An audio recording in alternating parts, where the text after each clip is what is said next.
the roster mania time, if you will, as well, right? A lot of the same players just moving around to different rosters, different teams to try and find the perfect blend of individuals time, because sometimes you got to keep trying different shoes on until it fits. Of course. I mean, how often have we seen it in any different esport, like players changing around these top teams until they do find that fit? So, like for me, I think a huge story in this first game immediately is for Faints. Like, he was that sub who never got that opportunity in his first game in the next season up against these old teams. So that is a huge storyline for him going into it. Is he the right fit for this new team where he wasn't in the last team? Question will be answered very quickly. I mean, and we saw a couple times too where we had subs step in last season and they absolutely smashed their performance. So this could be massive. But if I'm not mistaken, we have that map veto process should be coming through here in just a second. We can start talking about these picks and bans. Bobby, give me your thoughts. I mean, it's pretty standard picks, I would say, when it comes to the hard point. Hacienda and Summit are two that we've seen pretty constantly for the majority of teams that have been playing. The Express is one that could get interesting, as it hasn't been a super popular pick. And obviously for that, you would lean the direction of the more experienced team in exclusive. Obviously, big question for this Nexus roster is how are they going to gel together? But overall, nothing really sticks out to me in this pick process. All right. Nothing too crazy or fancy. Well, I believe this match, if we've got these coming through, has to be about ready to go. For now, I'll give you guys some time to go onto the other side of the studio and get yourselves ready while Brody and I hang out and continue talking about these picks and bans. You guys can go ahead. Don't worry, Brody. I want to get your thoughts because we heard from Bobby. I want to get your thoughts on these as well. Yeah, I think it's actually a pretty good map pool, and this is a really good chance for Nexus. And I've got to imagine it's got something to do with the fact that Faints is on this team. He's going to know what are the maps that are exclusive good at. This is something we want teams to be getting better at after time.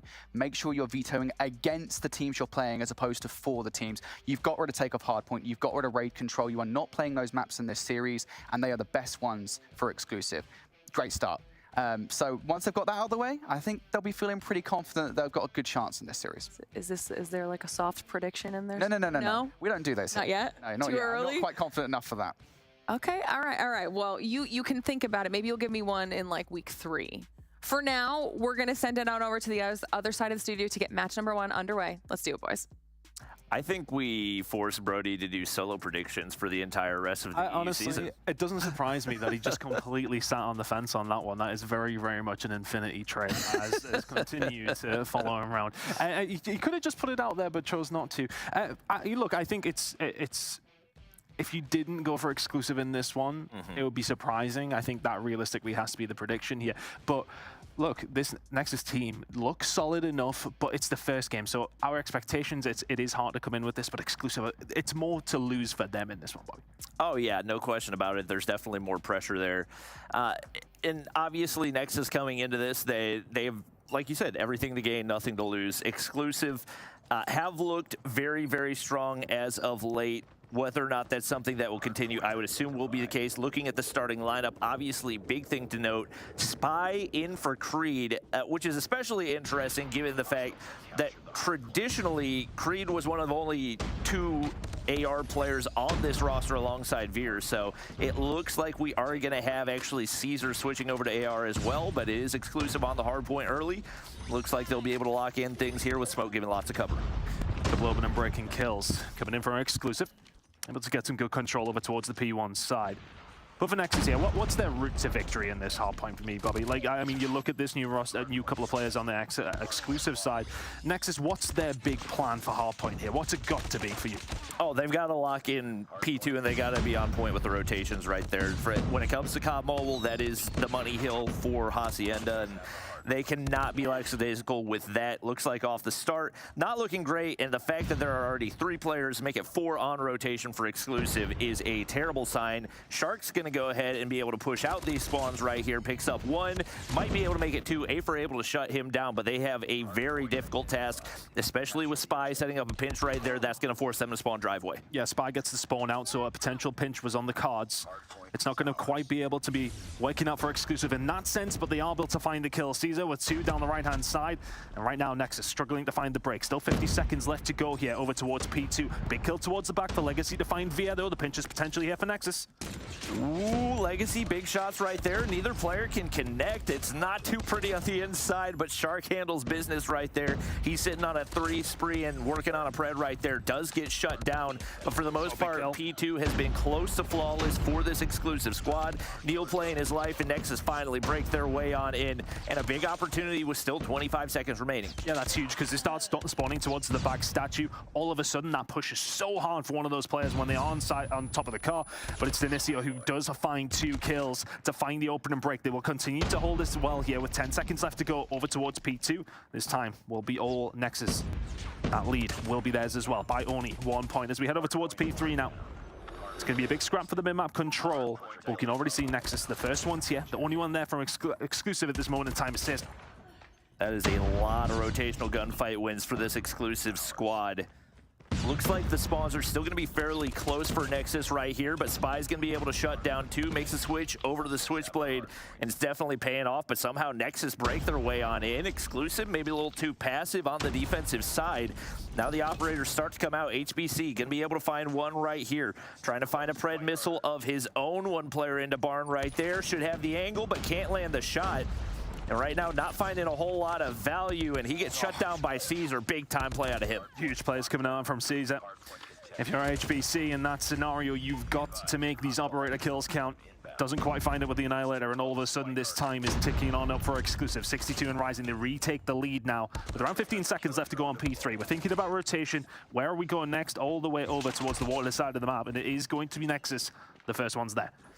We're talking about one of the big questions was, is Faints going to make a statement and show that he should have stayed on that exclusive squad? And that has not been the case so far. Only 2 kills as we head on over to P4. He has got to pick things up. Fortunately, the rest of the squad has been able to do the damage to keep things close. But just imagine what this could look like with him bringing more to the table. Afer trying to lock down the hardpoint, claw in hand, and he finds 2. That's big time. Spraying through for the deflection shots toward Lambo. Not going to be able to find the kill, but does get the information. So some more on the Spy as well. And he finally gets shut down, but Nexus have all but tied things up right here. Spy's trying to go big with the War Machine, and he'll be able to ward off the push for now. Really good plays coming in from Spy. Doesn't get spotted through the mid, and all of a sudden, he can wreak absolute havoc in towards the hardpoint. Exclusive starting to build a little bit of a lead now. 20 points and rising. They managed to find the break. Nexus did find themselves with a decent lock here, and as you say about Faints, only picking up the 2 kills so far. He's above and beyond. The lowest slayer in this lobby right now, and he needs to start picking it up. 30 points or so is going to be the difference by the time we head into this next rotation. And so far, so good for exclusive. You have to think, you know, back over towards P2, they picked up a decent amount of time as we head into the second rotation. I would say they could probably have been a little bit tighter on that P2 as well. So if they can do a little bit better this next time around, keep these rotations in their favor, this should be their game to lose. But Nexus very much in this one at this moment in time. Over towards P1 we go. Kills once again, just coming ever so easily for Shock. Yeah, he's so difficult to find. Not going to be able to take Legacy off the point, but gives the information of what side of Fountain he's on. Veer slides through the top. Not going to be able to find the kill, though. You got to keep an eye on the other side. Faint's starting to get going. He was at 2 kills a second ago, all the way up to 6. If he can maintain some of that consistency, they're going to have a chance here. But Spy, so difficult to deal with on the hard point. Does eventually get traded out right there. Veer locking down the top side. And all eyes on rotation in these next few seconds. Once again, we saw exclusive do a good job of getting the early hold. Nexus, late break, and they're going to be able to find some big-time kills right here as well. They are set up beautifully for P2. Spy's just completely shut that down, though. Yes, okay, they get the rotation over towards P2, but it was the cleanup crew from Nexus that was coming on through until Spy says no. All of a sudden, exclusive do have a little bit more breathing room to find this distance, to close that distance over towards P2. Shark is going to be there to try and shut things down, and here comes the War Machine on top of it from Denisio. He seems to have been that guy for Nexus so far. When he's finding the kills, they're finding points. No kills to be found yet. The spawn's over towards the backside now for exclusive. The break is going to be difficult from this side, or you would think it. Shark and Neil combine, and all of a sudden Nexus backs against the wall. Shark's patience on that play was just absolutely phenomenal. Waited for all the operators to get used before hopping up, and just like that, they find the break on in. We do see the claw shots go out. Not going to be able to connect, but they're really just zoning at this point. Can they shut down another Sparrow? Yes, they can. Only one to be found for Feints. And time again, even when we've seen better rotations for Nexus, the breaks have just been too strong for Exclusive. Oh, if they're trying to do his best, but can only find 2. A lot invested here from Exclusive, though, is something I do want to point out. Plenty of operators being used and to their best of their ability, admittedly, and it will find Nexus now with about an 8-point deficit to try and make up. The spawns is something now that Neil is going to focus on. Can he find another one on Tafer as well? Phenomenal kills coming in from Neil, and the rotation's now looking a little bit staggered from Nexus. That lead may well break 100 by the time we get over towards P3.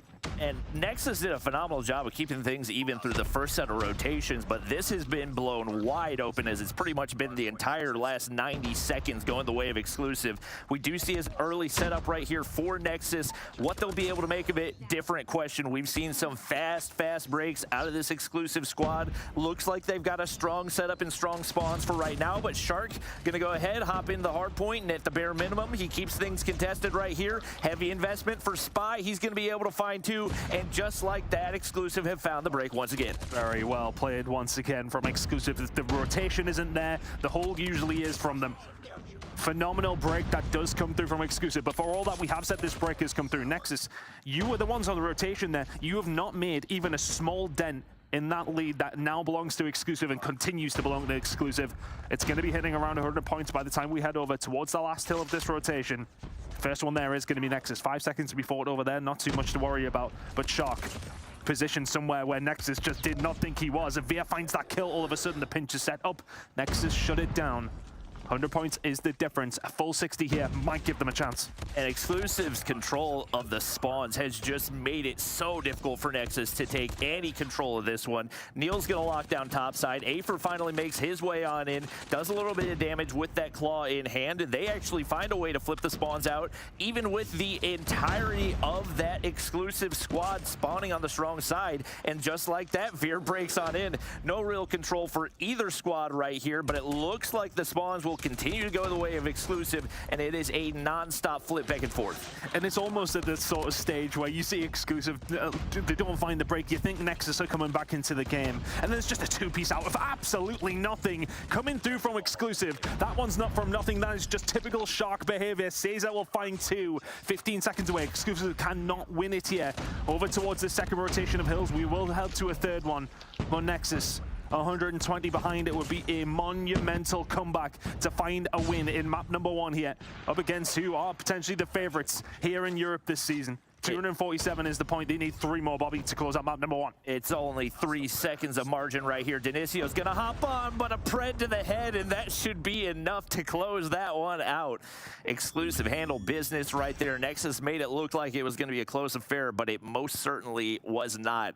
After that first set of rotations, that was all Exclusive all the way. And it felt like all the way through the game that Nexus had some sort of control around some of the hills. It felt like, you know, as we were heading over on those rotations, it's relatively 50-50. But at those crucial moments where, you know, if they find those 2 kills, they'll lock in another 30 points or so, it wasn't happening. It always just seemed to be Exclusive finding the important kills.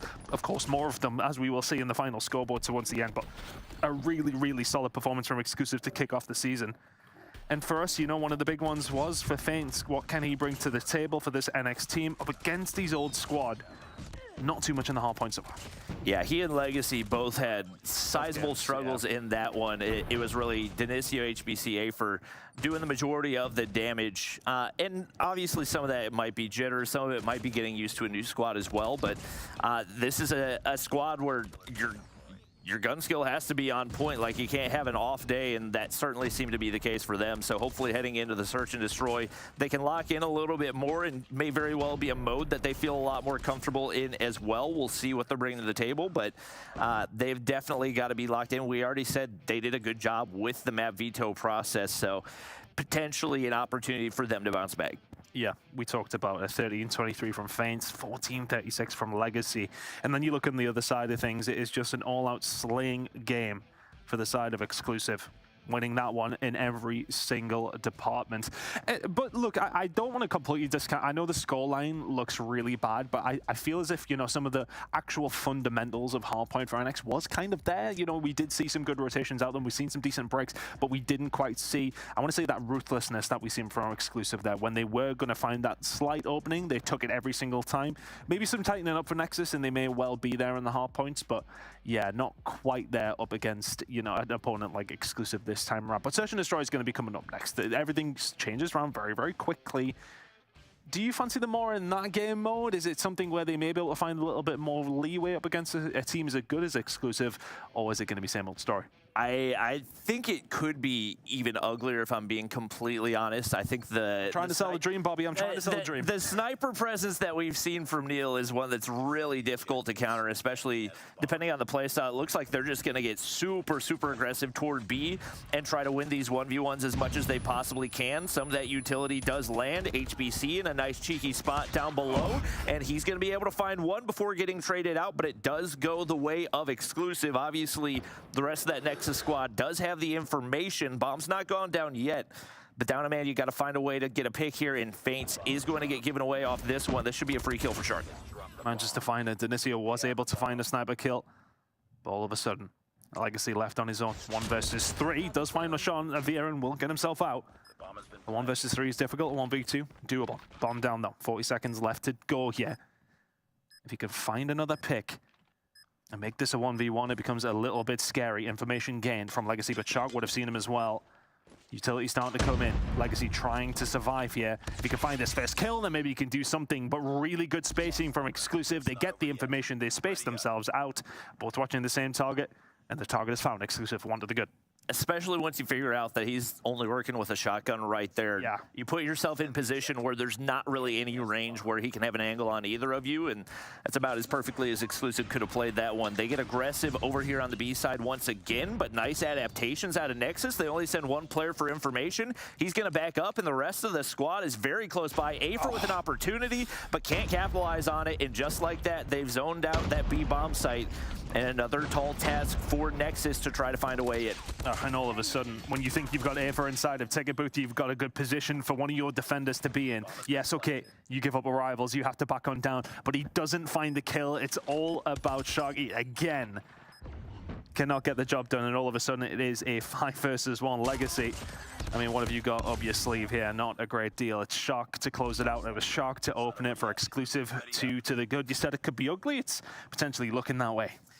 Shark's just so difficult to deal with because of his aggression and his confidence. Those opening gunfights, so often he's finding first bloods, and that really is difficult to adjust to because he has so many different looks that he can throw at you, but a beauty of a shot from Denisio to open things up right there. Goes 1 for 1, as it is going to be Veer finding a counter, but this time not quite as much control over here on the B side as they might like. Fortunately, they got a shotgun in the hands of Spy, and that's going to be enough to shut down 1. Makes it a 4 versus 3. Legacy, oh, he needs to find the kill and does. Neil is there to trade it. Now a 2 versus 3. Bomb is down for the side of exclusive. 35 seconds remaining. Afer needs to find this kill and does. Makes it a 2 versus 2. Feints now. Not sure if he was in the game or if he's back or whatever, but let's see how the hell the round plays out either way. Neil just trying to hold this one down. 20 seconds remaining. If you're Feints and Afer, you got to get moving. Does look like Feints actually just reconnected there, but only 16 seconds. They've got to make a move right now if they're going to have a chance in this one. Afer shut down, and now it's all down to Feints, and unfortunately, it looks like he's having some difficulties. No opportunity for him to reconnect right here, and that's going to be another round going the way of exclusive. Hopefully, he can get things situated on his end, but that's exactly what exclusive are looking for as they take the 3-0 lead. Yeah, not ideal for Nexus in that scenario. You make it a 2 versus 2, and you're thinking to yourselves, okay, maybe can we get something going here? And unfortunately, Feints, as mentioned, did have a couple of issues there. Looks like he may still be having them, but let's just concentrate on what we've got at hand. It's going to be the first A push coming out from either one of these two teams. Exclusive with full control of this side of the map, and I really like this movement from Shark. If he can find the kill here, he all of a sudden becomes such a big problem, but very well read from Denisio. Legacy will find 1 and 2. Makes it a 5 versus 2 now. Is it a 4 versus 2? Is Feints even there? Who knows? But advantage very much with Nexus. beauty of an opener out of these guys. They catch him off guard. A push right here, and that's going to be Spy finding one, but a perfect nade out of Dinicio, and now all down to Caesar.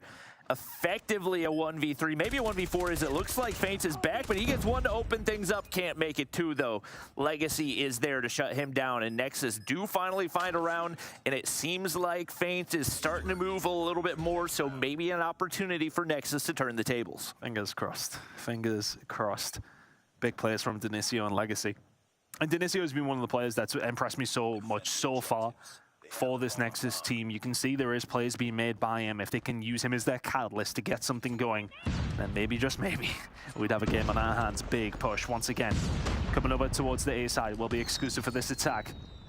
Shark with the nades out. Information won't be gained from this, but plenty of control belongs to this exclusive side nonetheless. It's going to have to be a retake from Nexus. That bomb is down. Neil's on flank watch right now, and I think saw Legacy pushing through right there, trying to find an angle, but at this point, you kind of got to push back. Fortunately for him, Shark's there to reinforce, so he's going to be able to take down one. Spy's waiting on the opposite side, and Afer able to catch Shark off guard, so an opportunity for Nexus to break through right here, but Neil's not been dealt with. Unfortunately for him, he misses a couple, but there's the two-piece for him, and just like that, it's all down to Feints. He's going to hop the bomb, but way too many players around there for exclusive, and they bounce back to take another round. And just no information on Neil in that scenario kind of kills Nexus completely. The flank comes through. I believe it was Afa who managed to find the first initial kill onto Shark, and then from there, it's looking good, but has no idea. Neil's posted up, finds a couple of kills, and just completely shuts it down. And now a push over towards the B side is potentially going to come through. Cesar getting very, very aggressive. The kill starting to fall the way for exclusive once again, and Feints all alone once more. 1 versus 3 now, as he will find a kill. Neil will get taken down with the sniper from Feints. Bomb has been planted. Shark is on the hunt. They're looking to try and find this kill, get this round over and done with. Shots ringing out across the map. It's just so difficult for Feints in this situation. The former teammate is getting hunted by his old ones. Oh, you know he's going for the execution right here. It's a question of if he's going to have the timing, and unfortunately, Feints is going to hear the footsteps. So he's going to get quick scoped right there, but still 20 seconds before he's going to have an opportunity, and that's going to be, I believe, Shark in the corner. He makes the read right here. Opportunity for the execution once again, and he's going to be able to do it. Takes him down to close out the round, and that is a tough blow to be dealt. And that's one of those situations where you're in a 4 versus 1 and you actually allow that to go to 1 versus 1 just for the execution. I commend the commitment to it, to say the least. They get the round and a little bit more salt in the wound of that one. Exclusive 5-1 to the good. NX, have you got anything in the locker to try and bring to the table here as their turn to attack over towards the A side, but it's been read. Shark is on his way over, and he is just ever so dangerous. Legacy already taking a couple of bullets. Shark doesn't need to push this any more than necessary. Afa will find a kill, though. Makes it a 5 versus 4 in favor of Nexus. Bomb's not able to get hopped up where they want to be right now, and especially knowing that Spy's got that shotgun in hand, you can't afford to try to make a move right here without some utility going out first. He's going to get information off the nade connecting right there. Spots out Legacy on the low ground, and bada bing, bada boom. One taken down, trying to make it 2, but it's not meant to be. It's Afer with the crossbow, and just like that, Nexus are up 4-2. Oh. Good shots coming in from Dinicio. Via is able to find a kill on the Feints, but and 1 versus 3, that will become very, very difficult when this bomb inevitably does go down. 40 seconds to go now on that timer as it does. Just so much more difficult with the bomb down, right? I think if you can get the player off the bomb who's planting with that amount of time left, and maybe you've got something on the cards. But a little bit of timing falls Via's way. Is Dinicio going to turn around and give a check over towards this? I don't think HBC will have any idea that this is coming. Via now. Nade up top, can he get anything going with this with 15 seconds to go? If he can find the pick on Dinicio, then all of a sudden this becomes very, very doable, but Dinicio finds the push, NX will find the kill. Gets a little bit scary for a second there, Bobby. But ultimately the round will go over towards Nexus to get 1 more back. You need a few more to catch up though. 2 more rounds for exclusive. Yeah, that was some beautiful timing for him to be able to sneak past It worked wonderfully. Oh no, the train's on the way. Denisio, it's a hard turn to the right there, but that's actually going to work out perfectly for them. Splits the map in half, and just like that, they've got A all to themselves. It looks like Exclusive's going to make the read right here, but Denisio should have had eyes off that jump peak. And it looks like at the bare minimum, they'll have the information that the Exclusive players have made that rotation right here. We'll see what they can make out of it. Snipers trying to find a pick, and Caesar slowly making his way forward. This is going to be a tough position to read. We'll give away information off the slide, but a beauty of a double kill right there does get traded out, but the damage has been done. All of a sudden, what you thought was a potential free bomb site, what you thought you could do, you could just run up on the site. Not going to happen, shut down entirely. Another kill is going to come through though. HBC will trade that onto Shark. 2 versus 3 in favor of Exclusive, but the positioning is looking great. The next kill though, ever so crucial, but with Spy, with this in his hands, you would have thought he would have found it. Kills traded either side. HBC with another, but Neil follows it up, makes it 6-2. There's a couple of these rounds that have went down to, you know, just, I don't want to say 1 versus 1s necessarily, but a couple of situations where a kill either way changes the fortunes of these teams. This could very feasibly be 4-4 at this stage. Nexus have had a couple of opportunities that they have not taken, but again, Exclusive just ever so ruthless in everything that they're doing. Denisio will find 2 to open it up, but so will Caesar. Making that now a 3, but oh my god, everybody lines up for Legacy, and the round is done. I'm still trying to make my point about the previous one, and this one's gone as well. Oh my god, pure chaos right there, and every single read was made perfectly by Nexus to get them a big round. Obviously, every round is crucial from here on out, and it looks like they're going to have a wide open A site once again. But it does seem like Exclusive have been pretty comfortable with those retakes. We'll see what they have on the side of timing. It looks like the bomb not going to go down quite yet, as it is a very cautious approach for Nexus, and that's going to give a big opportunity for Exclusive to make the read and try to counter. What's the move? Are Exclusive aware of what's going on here? I would imagine they are, but can they do much about it? Smoke's out now.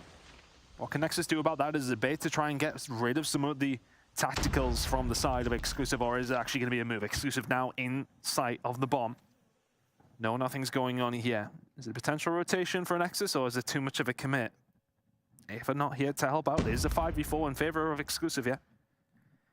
Unfortunately, there's one player waiting over on B to make that read, and I think they're trying to fake out, but it gets read perfectly at every single turn. Now all down to feints.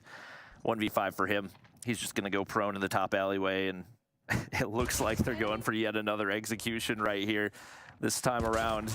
On their same former teammate. Oh my gosh, and Veer did not want to fall to that same fate, so he goes ahead, finishes business. 7-3 for that Exclusive squad. But closer than I would say the stat line really indicates. Yes, I honestly feel like the first 2 maps have kind of been like that. Look, Exclusive have deserved both of these maps, absolutely, but there has been moments here and there from Nexus where they potentially could have done something, but I want to say that maybe just don't quite have the quality that Exclusive do, and at times you can tell that there's these little moments here and there, decision making, certain shots that you would expect maybe some of the Exclusive players to hit, but the Nexus ones aren't. These are situations where if you are just tweaking ever so slightly, they're not too far away. There's a couple of occasions in both these maps so far where if they make slightly better decisions, then all of a sudden you're looking at a much tighter game. And this is one that I feel like it's a mistake that should not have happened, because realistically, Legacy should have relayed the information that Neil was up top. They know that nobody had taken him down, so you have to know he's somewhere in that area, hasn't been cleared out, and you have 2 players completely with their backs turned to the location that he was at. That's a completely winnable round, and multiple opportunities where things could potentially go your way just in regards to timing, whatever it is. Could be a very different search and destroy, but we do head into the control. And typically the teams that have been together longer, the more experienced teams have even that much more of an edge in the control. I don't know necessarily that this is one that Exclusive feels super confident in, as it does seem like more than likely this is an Nexus map pick, but we'll have to wait and see. You look at the stat line, and as expected, Shark, highest kills in the lobby once again, just an absolute nightmare for any team in any game mode. And I think just to quickly touch on that scoreboard, you're just going to have to remember, it was relatively relatively close on the kill front for a 7-3 scoreline. Further tapping into what we're saying about this game, you know, it could have went either way on a couple of those different rounds, and all of a sudden you're looking at a very, very different scoreline. But heading into the control, as you've just touched on there, exclusive, where's their head's going to kind of be at in this mode? Is it a time for Nexus to try and bring it back? You know, when myself being part of other Call of Duty events and other Call of Duty games, it's always the swing mode. If things turn around in this control, the game can turn on its head very, very quickly. But exclusive, are they going to let that happen? They will very much be trying not to. As Nexus going to try and find their way back into this game. Couple of kills to kick things off yet for Nexus. Can they get anything going? Over towards the A side tank, trying to get something on its way, but Shark and Spy defending well. 27-28 on lives as we kick off the game. And right now, Caesar's going to get way pushed up, so he's able to take down one. Neil clears out another, and they're trying to set up the spawn trap early, if at all possible. Makes the read onto Feints right there, and they have nowhere to go right now. No avenues onto these objectives. They've got to clear out some map control if they want to be able to get started, and Spy's got to get dealt with. That shotgun in hand in your own spawn building is going to be a nightmare. He's not going to be able to get that last kill, and finally some breathing room for Nexus as they clear out some kills, and that's going to be some lives on their side as well. And all of a sudden, for exclusive, you have complete map control. You lose a couple of gunfights. Now your backs are against the wall. I say that as momentarily exclusive and just wipe them off the map. Incredible play from them. They find themselves way back into this one. 17-17 on lives, though. 40 seconds remaining. Not much to talk about in terms of objective catcher, because I think exclusive are just wanting to run through Aether and Co as quickly as they possibly can. Great snapshot coming in here from Cesar. If he can continue this in the middle of the map, it will be so difficult for NX to get anything going. Couple of kills fall their way, the lives. On the side of Nexus here, exclusive being very, very aggressive and maybe need to slow down in a second here, Bobby. And Feints has done a really good job of getting into exclusive spawn building and making them question their positioning. So that's going to allow Aether on the objective once again. Spy trying to clear out, but not a lot of range on that R9. Fortunately, only a couple of bullets needed to connect there. Nexus doing a phenomenal job of keeping the lives even. Crossbow attempt out of Aether. That might not be a necessary ego chow. Is going to get taken off the objective right there, and would have loved to see him stay home. But fortunately, teammates winning those gunfights. That's going to be A locked in and a 10-5 life lead. Feints has got to get dealt with, and with no map control right now for exclusive, he needs some reinforcements. Kill's gonna go through, and just like that, 4 in the feed for exclusive. It's a tie game. All of a sudden, it gets turned on its head. Now 4 versus 3. It was looking like exclusive were dead to rights in this one. But Nexus maybe just believe they have more control than they do. But Feints is gonna find another one onto Neil, and all of a sudden, it's down to Viet. Left in a 1 versus 4. Make it a 1 versus 3 and make that the round for Nexus. It was such a wonderful start from exclusive as well. They pushed forward, got aggressive, but I just feel as if they could have done with a possible leash on them a little bit. It felt like that aggression at the beginning of the game was working out so wonderfully. You get the spawn trap, but it felt like they were reaching for it all the way through that round. And very well played from Nexus. They were very resolute in that situation. They find the point over towards A, and all of a sudden the round is theirs. Exclusive, can they answer back though with a round of their own? I feel like they'll think that was a bit of a misstep in round number 1. No question, the operator usage is going to be big time right here, and unfortunately Legacy's actually going to lose that equalizer. Best operator in the game right now taken out of the equation. That's a huge kill for exclusive, and they continue to push forward as they do get 2 ticks of progression already on that A side, and Caesar continues to be a menace in Nexus spawn building. Denisio, War Machine in hand, going to be able to find one, but he gets traded out as well, and the value has simply not been there for the operators of Nexus. That's B already, or A already captured, and with a 6 life lead, exclusive looking to just set up the spawn trap and finish this one early. We'll see what they can make out of it. Legacy is going to get shut down right there. Neil trying to find that final damage onto Aether, and he does exactly that. And they've really taken this first round personally, haven't they? Exclusive absolutely flying out of the gates here. Now for Feints, what can he do? He does find 2 to maybe just slow down the inevitable. Exclusive now in control over towards this B side. A couple of operators being locked in here as well from both 2 teams. Feints ringing away the arrows as best as he can. He will find the kills, finds 2, as Denisio will find another, and all of a sudden exclusive are pushed back after dominance to kick off the round. In round number 1 they lost it, dominance to kick off round number 2, but again you talk about it, the operator usage from Nexus has not nearly been as efficient as it could have been. 12-8 on lives, everything used for the side of Nexus. It's looking like a round that exclusive should take away. HBC had at least 3 exclusive players lined up at range with an opportunity to get kills, but it's not seeming to matter right now as they're doing the damage with the guns in hand. Nexus have somehow gotten these lives down, and exclusives seem to be panicking a little bit. Only 1 life separates the two. Still a lot of time to work with. Would love to see exclusives slow things down, let the game come to them. Spy, you've got to find that kill. That's the one gun that should win that every time, and just like that, 5 lives to 5. No map control for exclusive, and Nexus will gladly sit back and allow exclusive to use all their utility right here. Claw's not going to connect for anything, and they're just trying to find information at the bare minimum, but so many operators invested already. They have got to find a way to win this round. The game slows down. No lives remaining for either one of these two teams.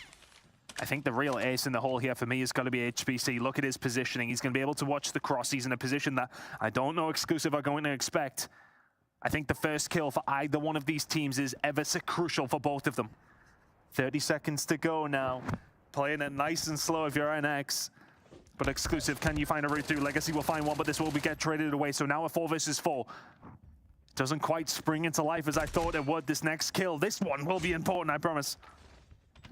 Can't believe he didn't get traded out right there, playing his life to the best of his ability. Afer reads that to perfection into a 3v3 once again, trying to get the progress off, able to trade him out. Caesar finds that big time kill, and Shark's gonna be there. Nobody knows where Legacy is though. He's gonna have shots on to anyone that hops that objective, but he's all alone, needs to find the kill and no avenue to take him down. Reinforcements there, gets on the objective, but not quite enough as Neil finds the final damage. Oh, the hellish kill to kick things off in that 1 versus 2. Cannot snap the right way. Exclusive, just about by the hair on their chinny chin chin, get the round.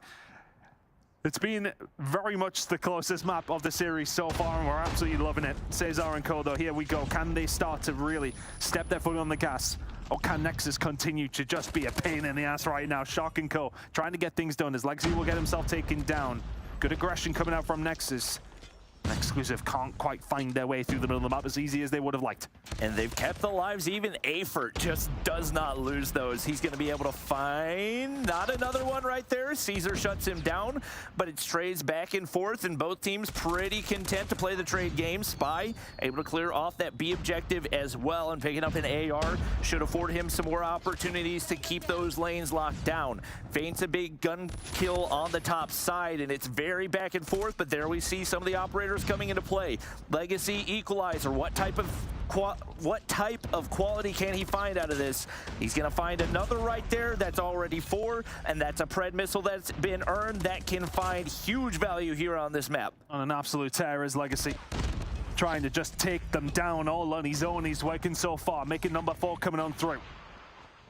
Phenomenal player coming in from Legacy, and now he's in their spawn, but Shark will deal with him, and eventually Exclusive get a little bit of respite.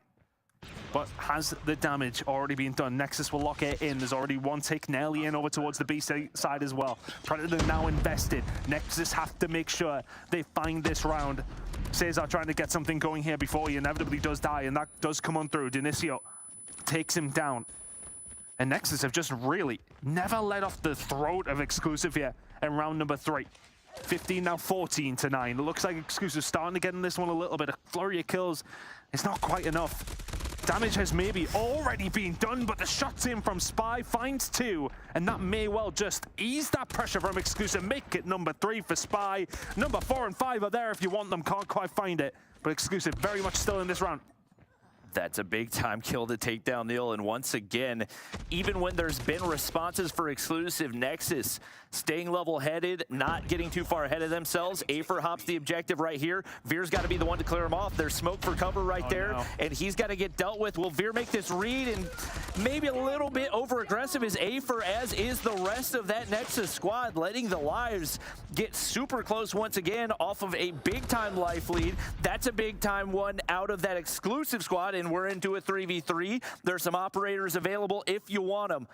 Right now, Shark, claw in hand, Spy pushed up. 40 seconds to work with. It's slowed down once again. And this is the beauty of control. At times, it can be absolutely mental. And then on occasion, you get these rounds where things just get a little bit tense and get a little bit more tense for Nexus now. Make it now a 2 versus 2 as Ava will find Shark. Ava doesn't get traded either and feints. The investments come through against his former team. Takes down Spy 1 versus 1. And what can Veer do? He has the equalizer. It's surely his round to lose. So much time on these equalizers as well. One wrong move and feints is out of the equation, but might find the angle right here if he checks. Hasn't taken out the Hunter Killer yet. I don't know if it's still flying around. Hops the objective, and he doesn't deal with the Hunter Killer. Oh, just hands away the round to exclusive right there. And you've got to remember, there is a drone in the sky trying to come down to kill you. Crucial, crucial mistake for Nexus. I think his problem is, though, he's got to jump on the pint. He's got to try and do something about it. Doesn't shoot it out, and all of a sudden, backs against the wall. HBC, Annihilator has been popped, make it 2 kills to fall his way. Does eventually get taken down, kills pretty much even as we kick off round number 4. This control has been absolutely crazy from both these two teams. I think it's 2 1 versus 1s it's come down to. But exclusive, once again, these small margins that we talk about in some of these better teams, the margins belong to exclusive so far. 24 to 22, they are getting plenty of time over towards this A side. And plenty of work done. Ava trying to slow this one down, can do nothing about it. But he's not going to happen for them, though. Looking like it is going to be the A concentration coming in from exclusive. A lot of good work being done over there. Both teams have looked pretty comfortable to give up the A zone. It's really been the question of whether or not you're able to capture B. Afer trying to get pushed up right here. Keep that time away from them and does a phenomenal job of playing his life. Spy is going to be able to make that read and make it a double kill right there. So that will be that A zone captured for exclusive. How many lives is it going to cost them to get over toward B, though? That's the bigger question right here. Veer locking things down on the left-hand side. Feint's the only one left to be dealt with, but Legacy's being real pesky in that spawn building. Caesar's gotten pushed up on the opposite side, so Nexus have to deal with him. But for right now, looking like pretty much a tie game between these two. Nexus, an absolute must-win round. And I think for Nexus here, the big problem is that Shark in their base. I mean, as I say that, Afer absolutely rips his head off. But has that now allowed exclusive a small gap to squeeze through. Spy on the point. Does have a little bit of cover here from Veer, but not enough to keep his life. Now a 10 versus 5, though, exclusive starting to flex their muscles as Feints will eventually try to do something. But having a look at the map here, Bobby, it's still decent control from Nexus. But here comes everything that you don't want to see if you're an NX fan. The war machine is out, and maybe the game is done as it's 8 lives to 0. Exclusive 3-1 in the control and a dominant win. 3-0 over Nexus. Very, very solid performance coming out from exclusive. They get the job done nice and early here to kick things off. I don't understand why Nexus let Caesar sit in their spawn for like a solid 90 seconds. Every time we switched back to his POV, he was constantly just taking little poke shots. He was keeping them distracted. He wasn't getting any kills, but it constantly kept them guessing and made it so much easier for the rest of the squad to do whatever they wanted to. And that's another one of those... Not even necessarily rounds, but games that were absolutely winnable for that Nexus squad, but just a couple mistakes here and there that really cost them big time in the end.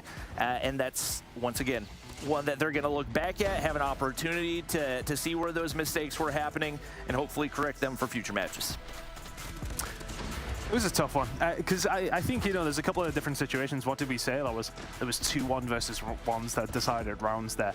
Again, look, I don't want to just feel like I'm reaching for something for Nexus, but it definitely feels like there was potential opportunities in that series to maybe get something done. I think the scoreline doesn't necessarily flatter exclusive. I think it does them justice. But at the same time, I think Nexus will look back at this one and say to themselves, we could have made this closer. We could have nicked something here. If you push the series further than 3 maps, all of a sudden the game is in a very different state. But exclusive will be happy with their performance, but I think if you're Nexus, there's stuff that you potentially left on the table. I mean, we were talking about that when we were watching in the back there, Brody. There were really good, solid moments out of Nexus that can't be ignored because that's potential that they can work on and potentially snowball throughout the rest of the challenge season, but exclusive were just, they look too strong. Yeah, even as far back as the very first map, right? I mean, they were pretty much holding close to exclusive the entirety of the first half, up until the very final hill where that 40-point lead grew, and then it has continued to kind of snowball from there on out, and exclusive really started to feel themselves in the search and destroy. You guys said that, it was really close. It shouldn't have been a 7-3 scoreline. Pretty much every single round could have gone either way. And then that control, I mean, how many control rounds came down to a 2 versus 2, a 3 versus 3 situation in the final moments of the game? Just a really incredible series. I think Nexus, even though it was a 3-0 loss, they should still be very proud of themselves. What was that that note you put in your notes? Oh yeah, the Hunter Kill Drone. Get that out. Exclusive will be like, yeah, very happy with the Hunter Killer Drone's performance. That's their 6th man right there. So that's Brody's official plea, is that he would like that banned. Yes. I mean, I don't know how anybody at home feels about it. It's not going to happen, Brody. It's not going to happen.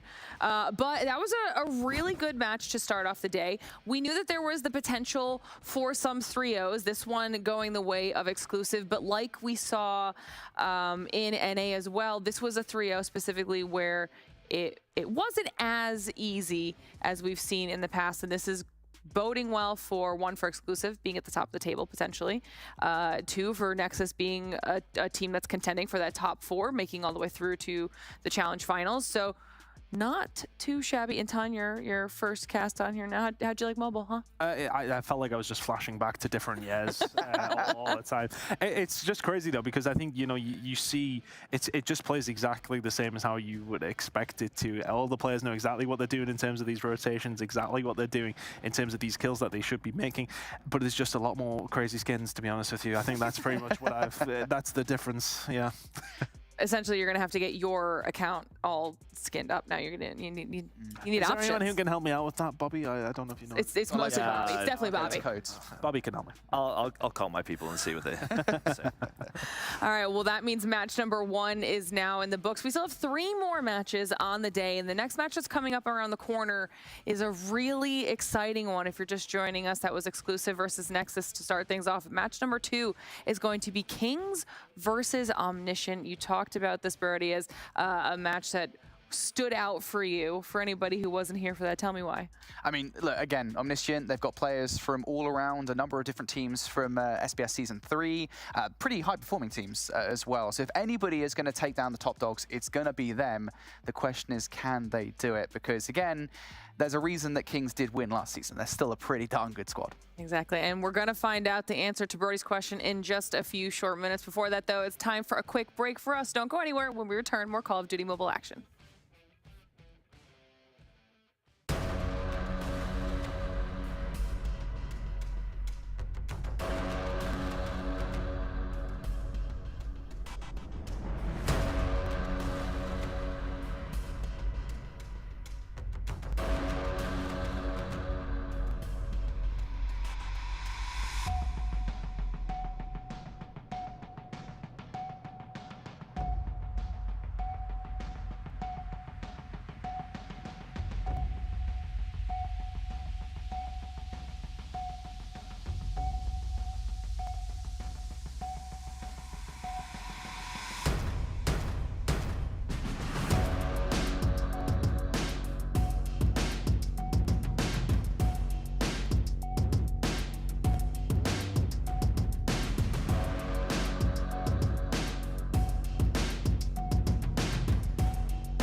Welcome to the place where dreams come true, where everything you want can be yours, if and only if you're willing to work for them, you're willing to hurt for them, but most of all, you're willing to be first for them. Look, I'm going straight to the top. I don't know how I would stop, like it or not. I got some goals that I'm hitting. You hear what I'm spitting? It's hot. Look what I got. Whole lot of passion and pain. The road to success is insane. Stay out my lane, cause I'm on a mission. I'm getting what stands in my way. Yeah, I'm a beast. I wouldn't play with me, baby. The way that I'm training is crazy, and I do it daily. You wanna talk about drive? I got more drive than Mercedes. I've never been lazy. I'm in the room, it's a red alert. You wanna compete? Well, get better first. I got 10 toes in the dirt, push through the hurt just to show them my worth. I'm the best. Yeah, I'm the best. I never stress. I know what's next. I'm who they test, like we playing chess. But I'm unimpressed, so now let me flex. Ha. Yeah, I'ma work through the struggle and hurt, cause I know my worth, and I gotta be first. Ha. Yeah, I gotta be first. Look, I don't want anyone's sympathy. I understand what it's meant for me. I give my focus and energy. If it's meant to be. The Snapdragon Pro Series powered by Samsung Galaxy is brought to you by Snapdragon Elite Gaming, Samsung Galaxy S23 Ultra, Monster Energy, and DHL. All right, everybody, welcome back to the Snapdragon Pro Series. Match number 2 is moments away from starting, which means it's time for us to start talking about those two teams. We mentioned it before the break. This one should be a good one, though. It is Kings versus Omniscient. Bobby, let's talk about this. What do you expect out of this matchup? Will it be the first non-3-0? If I'm being honest, no, I knew you were but I think it's gonna be. I think it's gonna be competitive. I think Kings. The fact that Kings made the first move, because like the order of operations and all the adds and drops that happen is Kings picked up Drari and dropped Spy, and then Exclusive picked him up. I think that Drari is a phenomenal player. I think especially in the Search and Destroy, he's one of the most difficult players to deal with. And that was a mode that for the most part was pretty strong for Kings, but I think it's going to be that much more lethal. I don't know how many reps he's had over the past year because we didn't see him last challenge season, but I think he's a super solid pickup, and I think it's going to be tough for this Omniscient roster to counter. Okay. All right. I like it. I mean, we've talked about him a few times, Omniscient kind of being this hybrid roster, a bunch of people from a bunch of different places. Speaking of the rosters, we'll start taking a look at those. I think we can probably start on the Kings side of things. Ton, talk me through some of these players. I mean, as you were saying, Bobby, about Drari coming in, it's going to be a big time for him, especially though. We haven't seen him for a little while, I want to say. So him coming in this Kings roster, the potential is definitely there for him, but the pressure is also going to be on him as well. Kings winning the previous season, they're going to want to do the same again. So if Drari come out and perform, I mean, Bobby's bigging him up here. So we're expecting some big things. He might not even be starting. I don't even know. To be fair, Bobby did a pretty good job last season with his predictions. Okay, so it's not there were a few misses, but mostly you did pretty well, even for the ones that might have been a little riskier. You were still pretty good. So that's a good choice in them. But we'll talk about Omniscient as well here, Brody. Yeah, absolutely. Again, I mean, we've kind of talked to death at this point, right? This roster being kind of a mix of various players from Season 3. The player I really want to look at, though, is Balance. You know, going back to the Open Finals when Omniscient qualified against Illuminati, I want to say, Balance just played out of his mind every single game. I think he dropped an obscene number in Search and Destroy, just hyper-aggressive through the middle of the map at times. If Kings allow Balance to go off, that might be a problem for them. That's kind of the angle I want to approach this one. If you can get Balance in a good position, Omniscient, you know, might well have a chance. I want to be more positive than Bobby is about this, all right? You know what? It's the yin and the yang we've got going on here, because you were also trying to find the potential silver lining for Nexus, and like you were saying before the break, Ton, Nexus had glimpses of a lot of potential for that squad, especially now they can get a couple more weeks under their belt into the challenge season.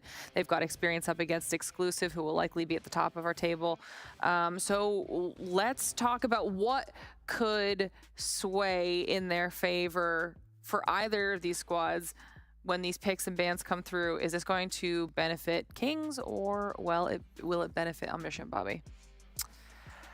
I mean, looking at the Hacienda, that's not too surprising to see. I will say if it goes to a map 4, that's absolutely going to be one that Kings should be able to take advantage of. And Tunisia's a very strong Kings map as well. So come the standoff control, that's not one that we've seen them play a ton, and one that we could potentially see Omniscient snowball if they can get aggressive early on.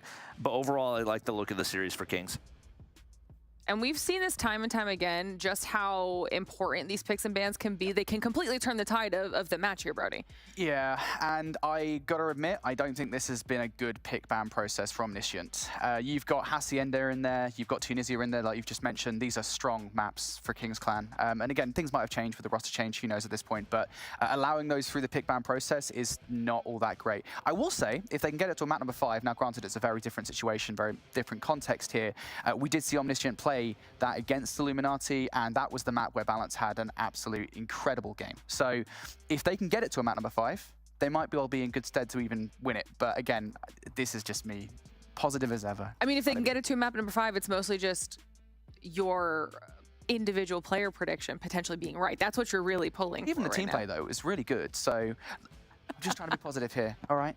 I'm positive. I'm just positive that Kings are going to win. Like, I don't know why you're trying to paint it as negativity. I'm pretty positive about it. Where are you sitting on this prediction side of things then, Ton? I'm predicting I'm going to say Omniscient wrong about 13 times during this series. That's where I'm at. That's fair. But then that also makes you right in your prediction. So you can't ever be wrong.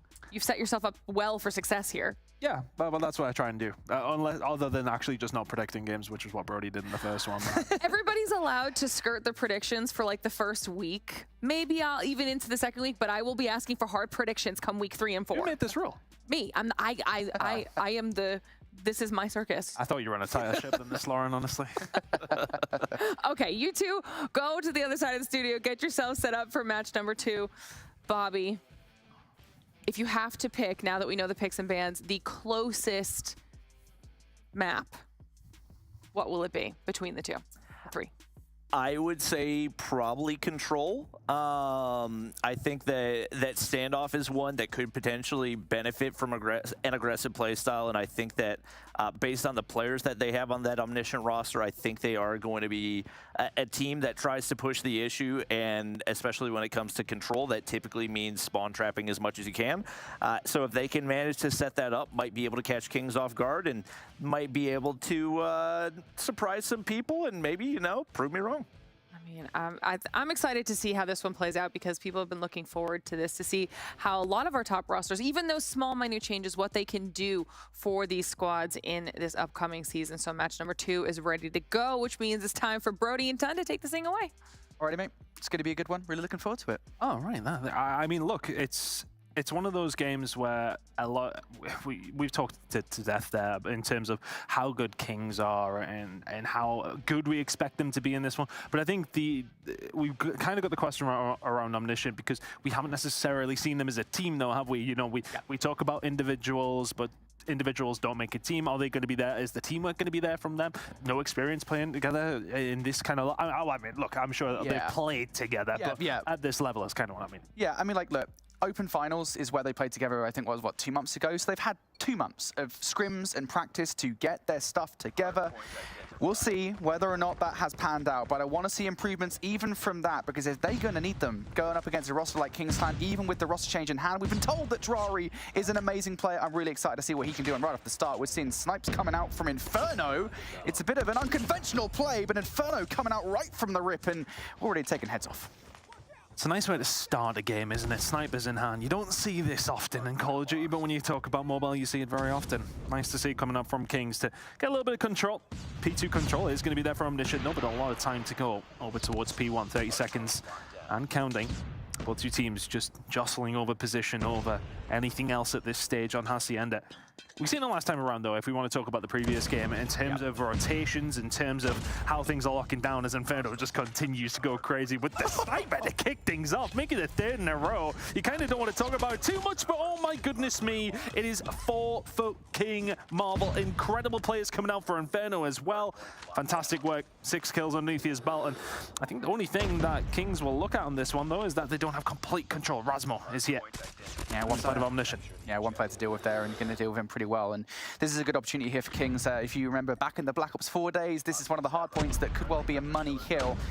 Good opportunity for Kings to get an early lead, but they have to be careful about players coming potentially on the flank through the stairs of that middle building, and already players trying to make their way through. Jari, though, double over by that side, will at least find one. Inferno now facing players from both sides, not going to get it done with a pistol, and overwhelmed is he, but the backup not that far away from Grizz, who also finds two of his own, sneaks out straight through the smoke. That's an egregious play from Grizz, and, well, obviously it doesn't work, but regardless, kills going down here. Kings just trying to hold on. They've still got those back spawns. Yeah, that was maybe potentially a little bit overzealous with the push out through the smoke, and, well, I don't want to say it's ultimately cost his team some points, but it hasn't helped.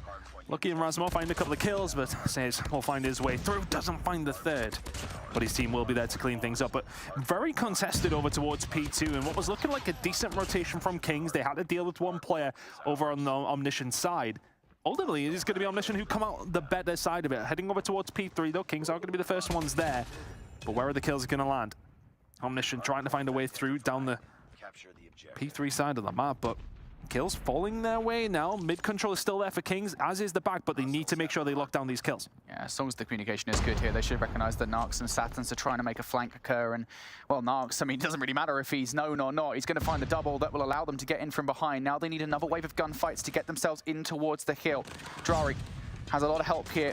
Got players at all sides to contest with, though. Right in front of him, it's going to be Narcs with the equalizer now. This is one of the more powerful operators we have here in COD Mobile, trying to do some serious damage. Kills being provided in and around the hard point as well. This is a very early break coming through from Omniscient. And I think one thing we spoke about in the previous game was teams not making sure they do the best they can with their operators.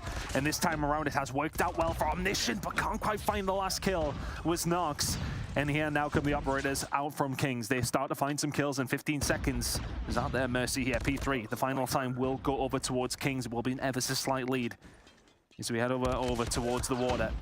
Sans and Co are starting to find a couple of kills, though. Marvel could do with waiting on the rest of his teammates. Taking his time, has been spotted out. They will be Omniscient. First one here, but their numbers are dwindling. Capture the objective. Yeah, immediately going to go down here. Lucky's going to be the first player on the hill. Shouldn't be able to turn in time for Grizz, and indeed they won't be, but Ophelia is there to deal with it. Han has the Annihilator to work with. Could be able to do a lot of damage here, and indeed he will be. Smoke going down, though. This is going to make it difficult for him to actually get any kills through. Annihilator on the other side. Marvel going to get shut down again. That's Ophelia to get that kill. Now more damage to be done, and look at the kill feed. It is all lighting up blue here. Omniscient doing a stellar job, and Ophelia is pressing the issue, moving forward to make Kings Clan feel uncomfortable, but they're still with a shot. And it almost feels like they find a flurry of kills, but can they find that next amount to then finally get some control of this hard point? And well, they can. This time around, they would find a couple more.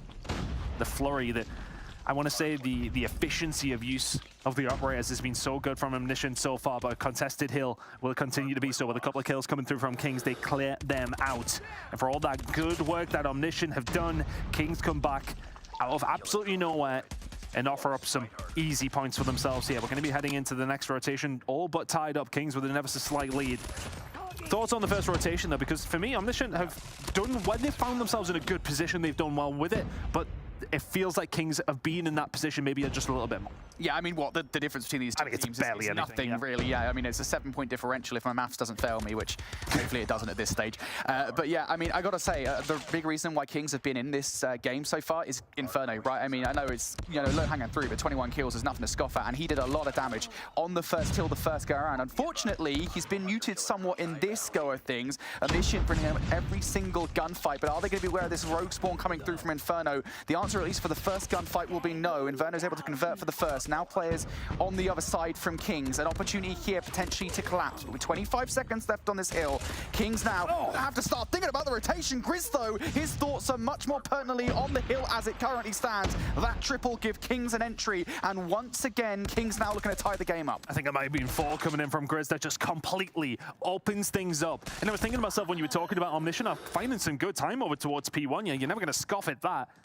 Kings come through, and it's all down to Grizz. That's 3 of 4 from him to lock down kills, and not just that, to lock down P1 and the rotation over towards P2, which now belongs to the side of Kings. War Machine out from Says as well, just to try and rebuff what is inevitably going to be a big push coming in from Satins, who will find 3 of his own, completely shutting everything down. The War Machine is out, and the War Machine's causing absolute havoc. Big break from Omniscient. The backspawns are still good here for Kings. Still an opportunity to break through. Drari wants to give it a peek and have to go to the double channel alongside Inferno, and that works out. They both find kills. Now Marvel the next one through, but the kills are all looking pretty good from Omniscient. And look at the backspawns now. They're no longer really there as much. They're spawning over by the fence's side. Omniscient have pushed the issue. Satins towards the backline does get shut down. This is a massive decision now ahead of Omniscient. Do they want to push this? Kings, they still need to go for this scrap time. They cannot get through though. The Lambo Heady, or rather McLaren Heady at this point, to be honest, kind of looks like that in COD Mobile, is so strong. That is a big chunk of time for Omniscient. And it's just worked out so well for them, and it's a War Machine for War Machine, and on one side for Kings, it doesn't work. But Omniscient, you love to see it from them. Fantastic work from Satins, who found nearly everybody on Kings, and then found his team in a lead of about 30 points or so. Heading over towards P3 now, as P2 will leave us, if only momentarily. We'll get to see that one again shortly. P3, Omniscient, first one's here. Can they do something with this rotation? Last time around, they got beaten out of it pretty much initially and struggled to find anything off the back of it. But Rasmuth gets to there, finding kills left, right, and center, and all of a sudden, the Annihilator is out. Can he continue to do good work with it? Because continue to lock down some good time here. 15 seconds gone. Kings have not been in a position to answer Omniscient's dominance so far. Yeah, Kafila now isolated as well. I think he might have a player on the other side of the wall, but regardless, he's still got to do a bit of effort. And yeah, one of those players could be Drari. Ah, damn. For Kings. Nice kills coming through from Drari. Marvel now using his Annihilator as well. Once again, these operate utilizations from these teams have been stellar. And now Grizz deciding this is the time to pull the equalizers out. And it's probably the right decision, to be honest. You know that these players are spawning over by the fence's side. That's 3 there for Grizz. An incredible play call to bring that operator out the right time, because Kings need every single second here over by the fence. Omniscient is still going to give this one more look. They're going to send a couple of players here for scrap time at this point in the game. That is a valuable 10 seconds to grab. The lead's still about 30 points or so as we go into new. And they're going to be the ones with numbers heading over towards that next hill. So you get that little bit of scrap. You take it away from Kings. You have the rotation as well, but you haven't been able to find the kill feed. That's all in your favor. Lucky is the only one who can answer back Satins alongside of him, but King, Grizz, and Co. just getting the job done, find these initial kills. Control was momentarily there, but the spawn's coming on through. Satins can't find much more. Big kill coming in from Drari, and it's a momentary respite for Kings. Very close game. We've got a long way to go, but Omniscient are showing the potential we talked about, and so far so good. But Kings currently in control of this hard point. Yeah, War Machine in hands for Says at the moment. Kings now, this is a really good opportunity for them. You're going to see it. Says going to bring the War Machine out. I thought he would just spam down. You know where Omniscient is spawning. Drari decides it's now time to use his as well. Lucky for the double. Drari's actually not going to find anything, to be honest. One kill with the Sparrow is not good enough, and now Omniscient have broken through for a double usage of operators. Kings didn't actually get as much as they would have wanted, but the kills will do it instead. They had to go to the Predator missile to clear the point, because once again, Kings have been trying to play catch up here, and they will indeed do so. About even or so going to new. And I think the thing is for Omniscient that even though you lose that hill eventually, the fact that you get the missile out of Kings, it's not a bad thing to kind of take. You take that one on the chin. And now we're starting to look towards some control around the outside of the map. Grizz has been just relentless for this King side, sitting at 34 kills already in this game. A couple of the players on the Omni side are sitting there nicely as well, but the P2 rotation is what we're concentrating on here. So we head into a third rotation of hills, a momentary respite for both these two teams. Kings now in the lead, and it's really felt like Omniscient have been the ones leading the charge, but now all of a sudden find themselves 15 points behind us. So Brody, this P2 rotation will be absolutely crucial. Yeah, look at these smokes going down as well. It's so frustrating. I'm not even sure who's throwing them, to be honest, but it's just obscuring the vision for pretty much everybody around this P1 hill. And I will say one thing, a player like Grizz, who at the moment is on 38 kills, he has stepped things up on a hell of a way for the second set. He's been getting 2-piece after 2-piece after 2-piece. He's been helping Kings out every single hill. It's the reason they have the 20-point advantage at this moment. But now with 15 seconds left, big time for Omniscient to grab. A moment to breathe for these two teams. Kings have gone for a very early rotation over towards me. They went for the early rotation and have given up that scrap time, which will make this game just that little bit closer. P3. As the next one we're going to have to worry about, because now we're at P2, but look at this positioning coming in from Jarari. His teammate who was on Overwatch is going to die, but he will be able to find one. Look, he can find one on the outside. The pinch is potentially being set up as well. Look at the positioning coming in from Rasmo. He'll find one inside the hill. Does it allow his team to get through, though? Does it? Absolutely not. Says now will find 2 kills. We'll pop the war machine and say, see you later, boys. There's 4 big plays at the right time coming out from Kings. They could still win it here at P2. Yeah, but look at the back spawns down. Omniscient. What a read coming through from Says. I think at the very least some communication. Says is piecing with the war machine. There was like 7 kills he managed to get with it there, with the players coming off the respawn, but the job is not done. Players still in the driveway. Predator missile coming down. Superbly done from Kings to clear the point, and they can still finish it here. It was a really good move from Omniscient. I love the pinch that was starting to get set up.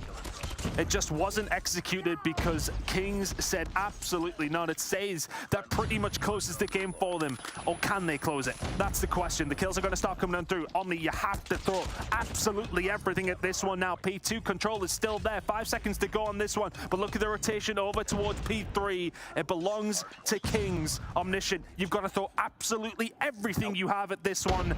It's not looking likely. 7 seconds to go. Kings should close this one out. Yeah, they just lost the spawns as well. Omniscient now going to have to... Actually, they flipped the spawns right there and then. Didn't see it from the left side since we're in the third-person camera view, and they get the kill as well. So Omniscient still in with a chance here.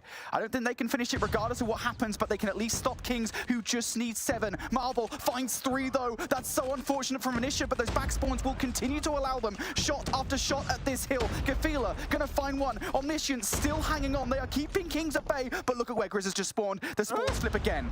Inferno spawning towards the back as well. Questionable, to say the least. But what has not been questionable is the ice from Kings. And in the end, it was close, but in the end, not close enough. Kings still very much at the top of the table here in Europe with a map #1 win. But not one that wasn't without some competition. That was definitely, like, I want to say, until we headed into the third rotation, it really felt like Omniscient were the ones leading the way. They were the ones dealing that first blow, but how hard the counter was from Kings nearly every single time, it got a little bit more efficient as the game went on. Yeah, I gotta say, it is wild how much utilization of the war machine we saw in that game. Every time we saw it, it was pretty much well used. I don't think we saw a single wastage of a war machine, maybe besides, I think, one on the second set for P4. I think that was from Kings, who failed to stop Omniscient breaking through. But regardless, it was that big play towards the end, and I'm sure we'll see it in a second here, where Says came out and he got like 6 or 7 kills, and it was such good communication as well, not just from Says, but from the rest of the team to notify, right, you know, you've got the 4 kills around the front of the hill. He turns and recognizes these spawns have flipped. I'm going to go and get the kills, these players coming off the rip. Really well done from Kings, but also, to be fair, really well done from Omniscient. I mean, they were fighting so hard. I mean, this was the difference. This is the play you're talking about, isn't it? He finds the first 2 kills. Saturn's then walks in. Cathelia then literally dead to rights on top of that. As soon as he finds this one in the side, Kobe just turns. There you go. Have another one down your throat. Nicely done coming through from the side of Kings. And I think, you know, I want to say that the difference was that play, obviously, as well. But then we also seen from Grizz that the operator play from himself over towards P3 made a huge difference. That was a really big swing for Kings. And I don't want to say that Omniscient didn't use their operator as well. We've seen some good play from them, but just not quite to that level. Grizz with 47 kills. I mean, it's a hell of a lot of interactions as well, with 42 deaths underneath his belt. Yeah. But hey, look, he's getting in amongst it, and that's all he needs to do. Yeah, I gotta say, Says though, shout out to him. I mean, not only does he get the 30 bomb plus, he gets like 2 minutes 30 inside the hill. So, yeah, Says had a hell of a game, and it is going to be Kings taking map #1. I think we knew it would be this close, though. Again, I think, if anything, Omniscient, they have lived up to the hype. We wanted them to play well against a roster like Kings, and that is exactly what they did. And it is worth saying as well, something we didn't really get a chance to mention in the pre-show, is the fact that when it comes down to hardpoint and search and destroy, that is what Kings live and breathe. It's control where, if anything, they're going to take a map in the series, right? You know, and if anything, again, we talked about the fire range search and destroy. If they can push it there, they will be comfortable on it. So just need to try and get to that point, you know, win the control out, steal a map elsewhere, get to a game #5. It's a big ask from Omniscient, but they've proven themselves strong so far. In towards the Tunisia we go. It all sounds very easy when you say it like that, but it never is. Nope. I mean, for a start, Kings could probably do with the bomb. And kick things off here with a minute. Tunisia, not a map I have ever casted over. You might have to fill in. It's all right, mate. The first time I casted this one was like a month ago. So It's the only map that wasn't in a traditional Call of Duty game that is in COD Mobile. So interesting to see a new map, but I've been told very, very good things. The bomb has now been picked up by Kings, but it's a 2 versus 4 for them. Marvel with the sniper. Inferno looking like he has one as well. So some difficulty already on Kings' hands, but well, if Marvel's going to hit shots like that on the Satins, things may get a little bit easier. Lucky is there to trade things out. 1 versus 3 now for Marvel. Unlikely, but doable. yeah, you know where he is, though. You've already made a bit of noise if you're Marvel in the situation. At the very least, he does have the bomb in his back pocket, so he can choose to get that down. The problem is, as soon as he does, you should see a swarm from Initiant onto the site, and that's why Marvel is being so hesitant about this. Just, he really wants to get at least 1 pick before getting this bomb down, and Omniscient, at the moment, aren't giving anything away. They've seen him. I want to say it was maybe Lucky who had a little peek. Backs on down, smart play to make. Marvel here with 30 seconds to go is probably going to have to press the issue. Lucky. Oh, a shot missed. Marvel can get out, and, well, with the switchblade in hand, gets the shots hit, but is he being collapsed on? Yes, he is. If he hits that shot, then maybe something could be done, but in the end, it is Guthila who finally puts the nail in the coffin of that round, but for Kings, I think the damage was done early.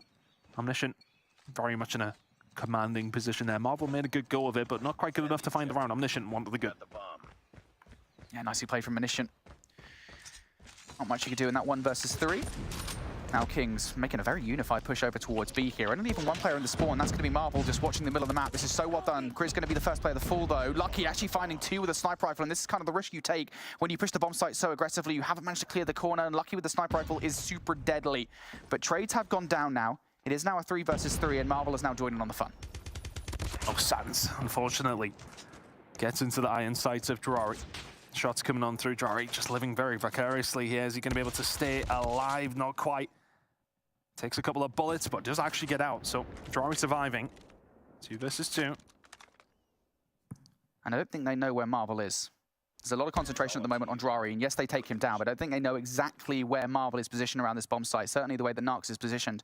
He's not ready for this one. There's the first. Now the 1v1. Now Nox does know. And Marvel should know where Nox is in this situation. Gets the look, but not the kill just yet. Now, does he go for the bomb plant, or does he try to escape? It's a big risk to try and escape here. Nox has the sniper rifle. Sniper versus sniper. Pre-shots going out. Marvel not able to connect with either of them. On the other side, Nox can't connect either. And Marvel decides to go for it. 40 seconds. Still a lot of time, and I don't know if he heard him. Did he see him? Yes, he did. He turns around, Nox at the wrong time. It's Marvel to close out the round with the 1 versus 2. Kings on the board in dramatic fashion. Marvel gets the job done. 4 kills to his name in 2 rounds. And Kings find themselves tied up at 1 apiece. Yeah, I had a feeling they didn't know where he was. Marvel, the playmaker in the situation, came in late to save the round, and save the round he did. It's now 1-1. Same situation once again here. Marvel through the middle of the map is going to be sniped off this time around. Razmo going to win the 1, and Lucky, of course, just like last round, is finding value at the very beginning of this offensive effort towards B. Things are very different, though, this time around. There hasn't been a trade, and Kings are now in a 3 versus 5. It's feeling like Omniscient are the ones finding these initial breaks just that little bit easier. Kings really having to work hard for the round that they have. Gonna have to work very hard for this one as well. 3 versus 5. B-side completely covered in Omniscient players. But is that maybe just something that can be offered up for somebody like Inferno? The trophy system will get taken down. And I think if you're Kings here, you just got to play for a pick to maybe just make this a little bit easier. And there's one of them. Lucky will fall. Can't find a second though, gets caught in no man's land all of a sudden. Make it now a 1 versus 4, as Says left all alone for Kings. It's really difficult here for Says to do anything. Maybe hoping for somebody from Omniscient to get hyper-aggressive and attempt to push through to what would be presumably a player chilling in the spawn, but that is not the case. So now just going to be sitting patiently. He's playing like a Warzone player at the moment, just picking a corner. Oh. You said it. You said it. I think there's very little that he can do here, and I think he knows it. But even if he finds one with a slow play, you've still got 3 more to go, and Omniscient should make light work of this. Guthila come through with another kill and another round for Omniscient.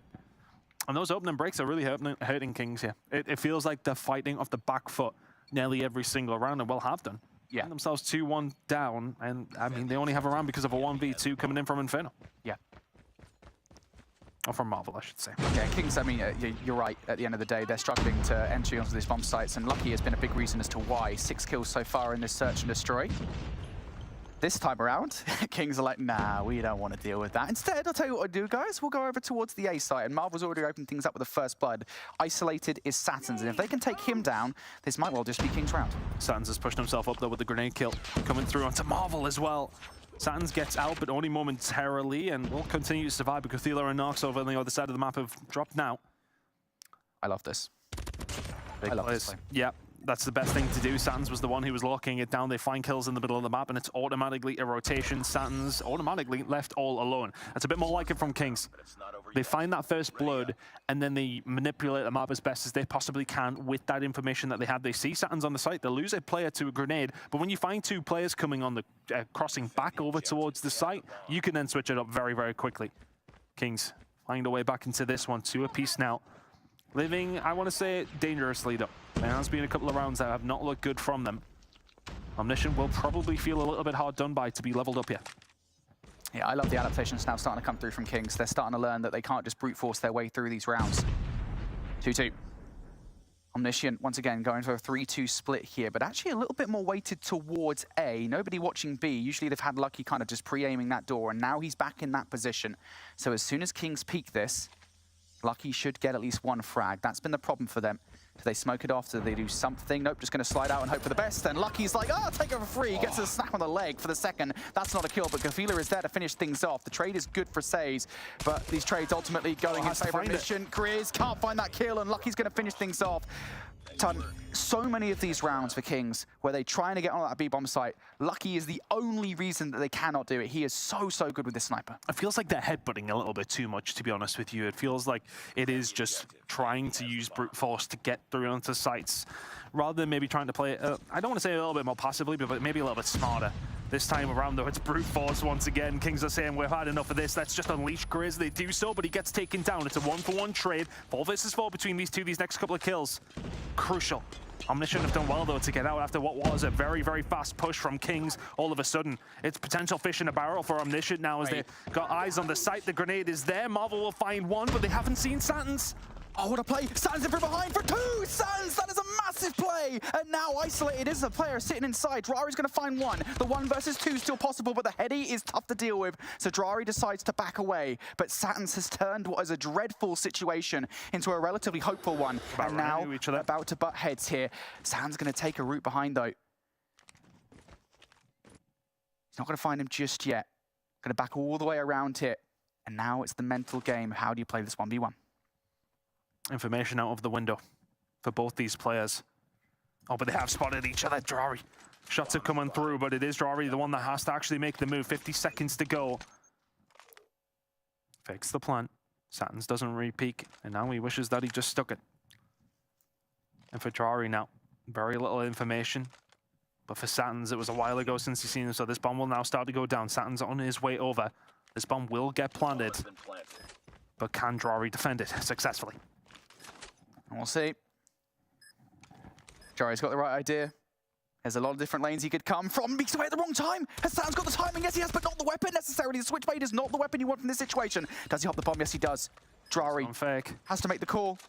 Saturn's gets the kill anyway. Hops off the bomb. What a play call. He might have heard him some audio cue. But again, Saturn's is an incredible playmaker. Makes that entire round possible for a mission. It's a 1 versus 3, I believe. Technically. Insane. Left on his own in the corner, makes the play on the bomb site, and then finishes it off as well.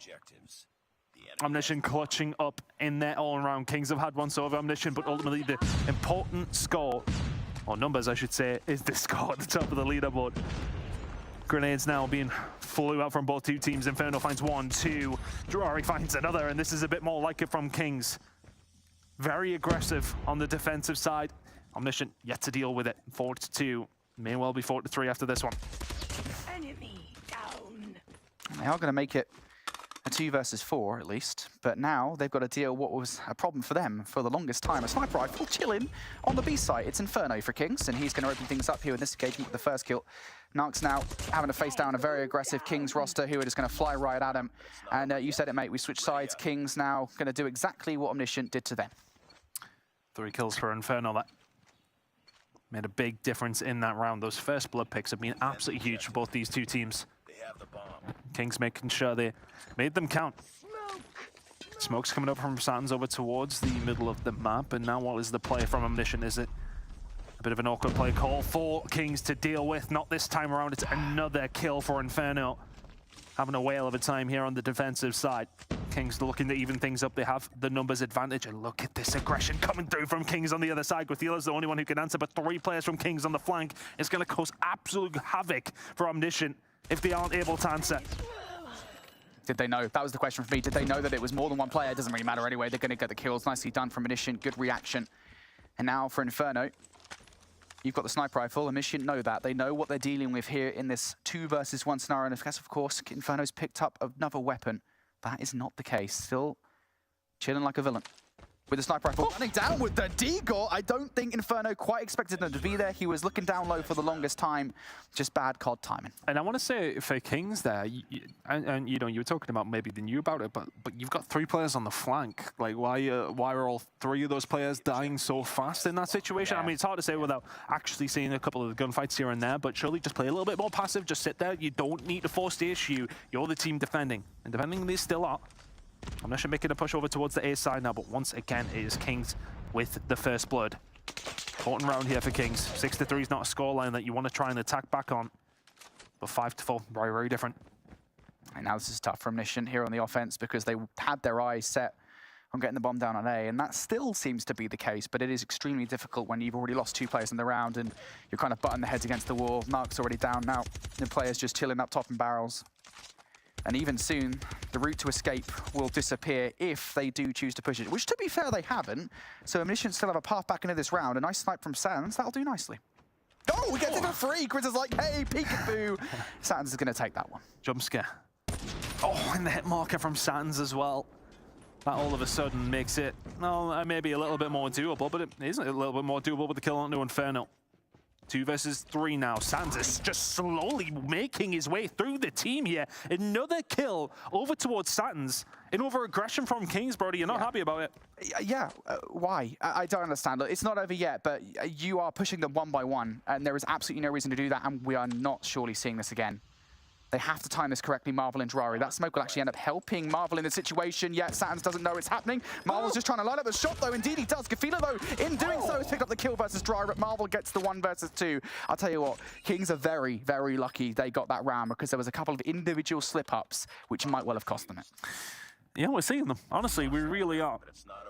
Kings with the new recruit coming on through. Yet to really, I want to say, look, I mean, they made some good plays in map number 1.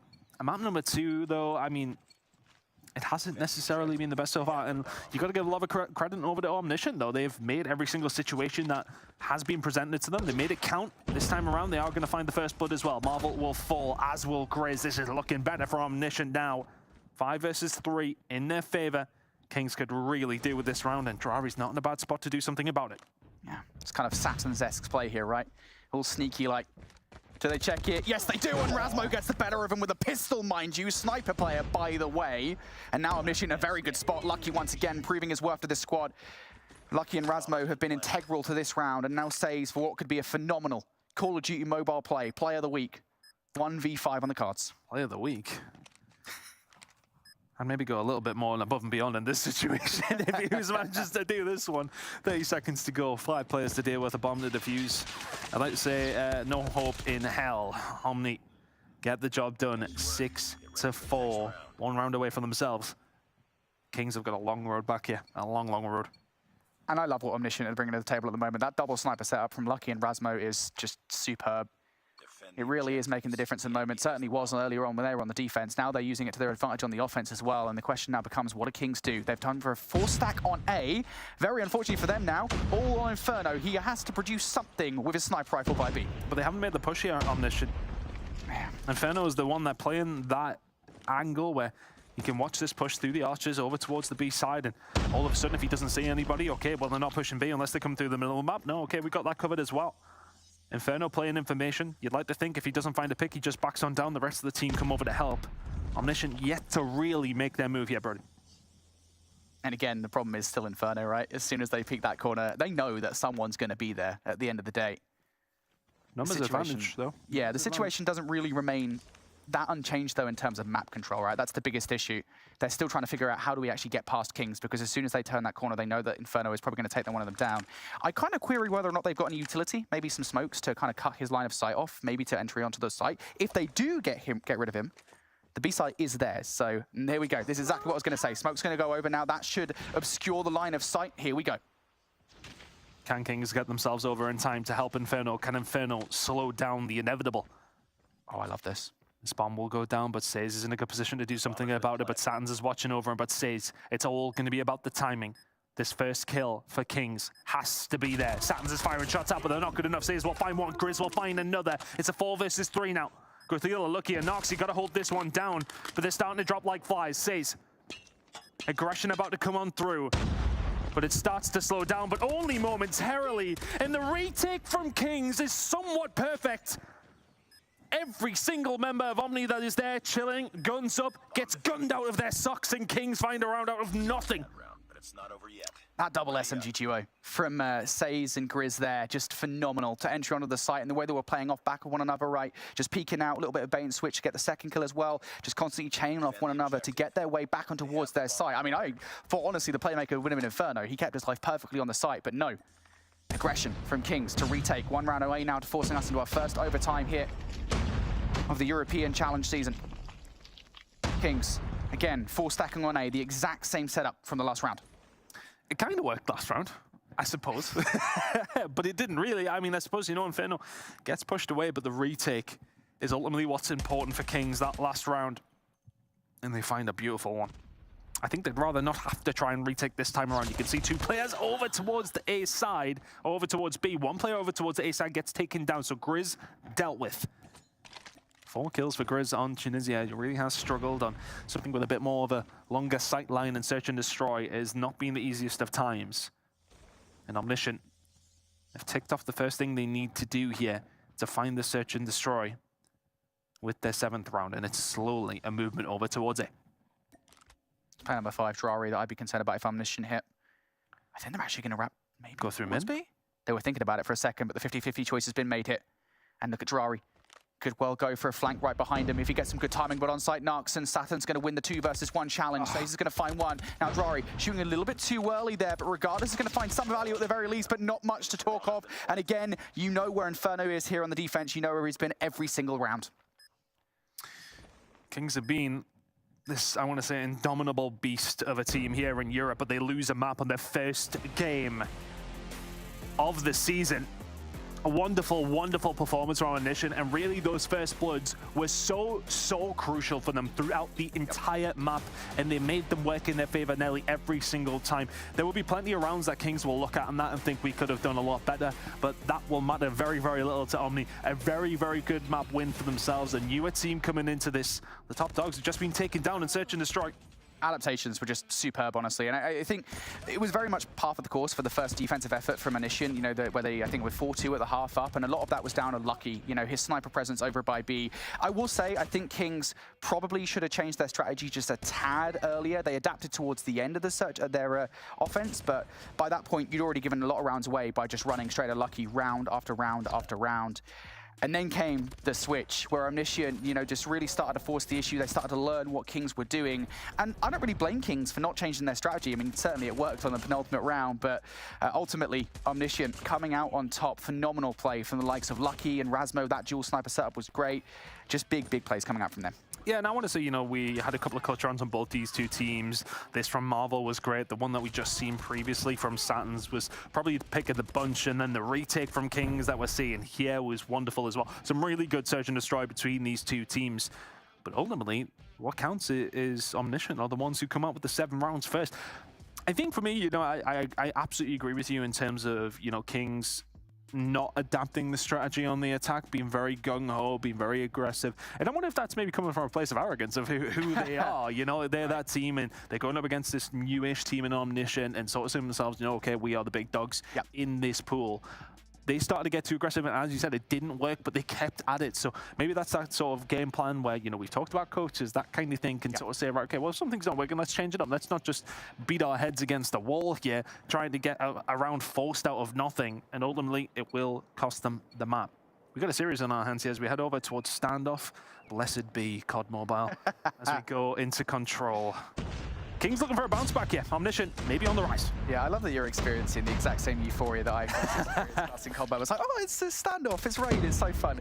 Regardless, yeah, big map. This is a pivotal one in the series of Omniscient. Want to take it home. We already talked about it very briefly. King's search and destroy and hardpoint. Well, it's the bread and it's the butter. Well, Control, not so much. This is a big one. Omniscient need to take it, and it's been a good start so far. They've won the vast majority of the trades. Kings, though, still pushed pretty far forward, and the objective for Omniscient really is to try and get a spawn trap going. They haven't been able to do that so far. I mean, if we go down to some of these really close situations in 2v2s or something, then, I mean, be still might beating hard from what we've seen in the previous series. If we get it here in this one, I don't know if I'll make it the 4 games tonight, Brody. I don't know if I'll get there.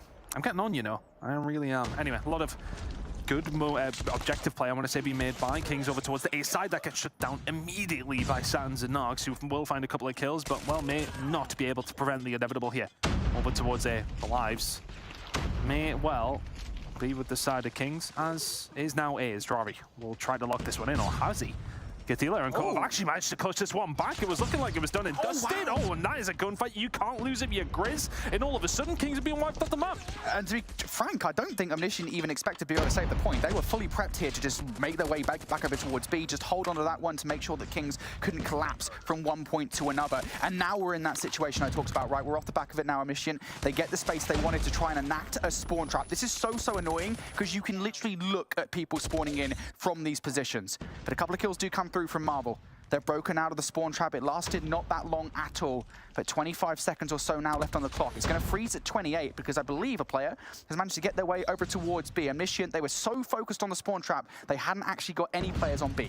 Yeah, that was the problem. I think, you know, you put all your eggs in one basket of this spawn trap, and all of a sudden you've got B to try and defend. Satins, though, he was the one that broke it open last time around. We'll find one kill, but that will be it. B now looking like it is going to go over towards Kings. Really big adaptation coming up from them. One more segment.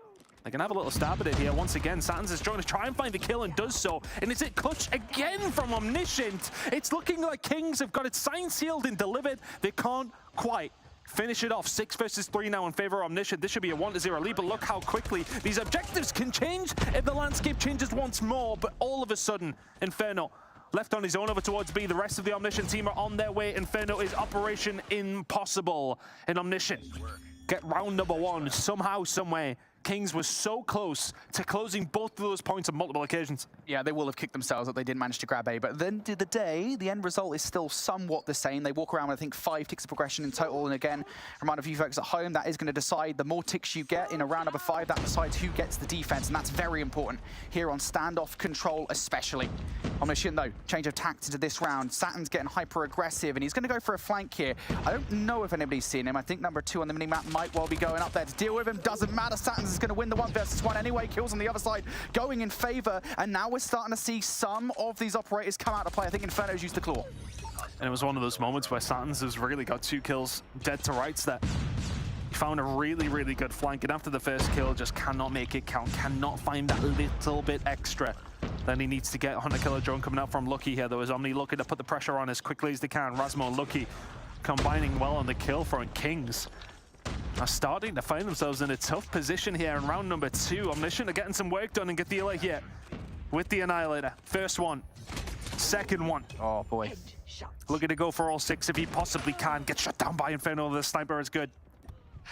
I like that even here in Control, Inferno has whipped out the sniper rifle. Just such an audacious play.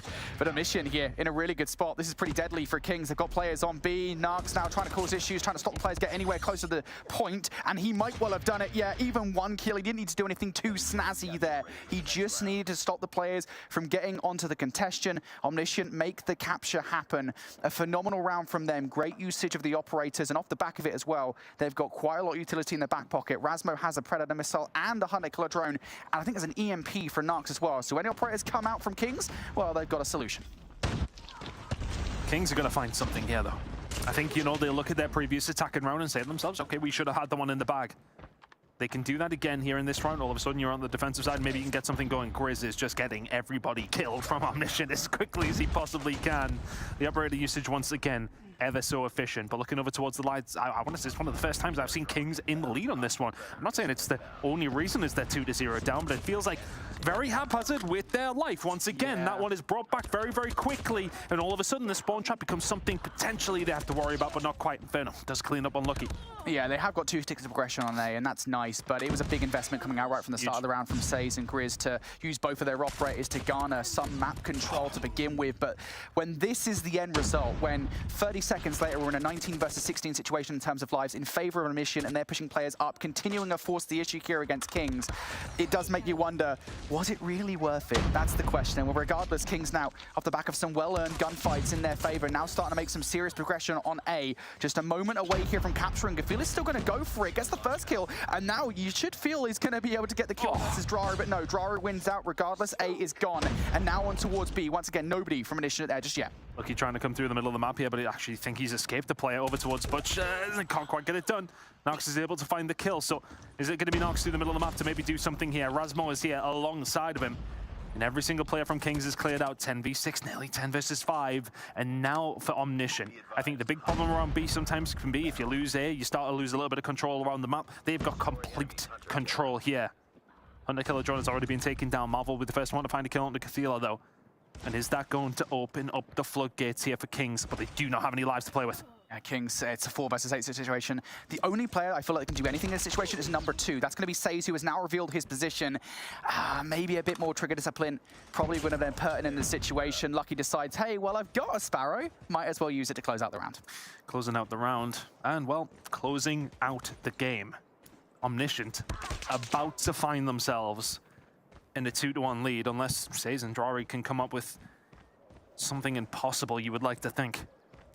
If they can find one kill. The thing is here, if they can find the kills quickly, get on the point, all of a sudden Omniscient are the ones with potential backs against the wall.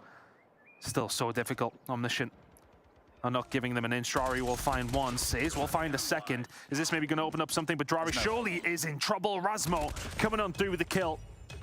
Says left all on his own in a 1 versus 4. And Brody, I'm not going to lie though, he does have time.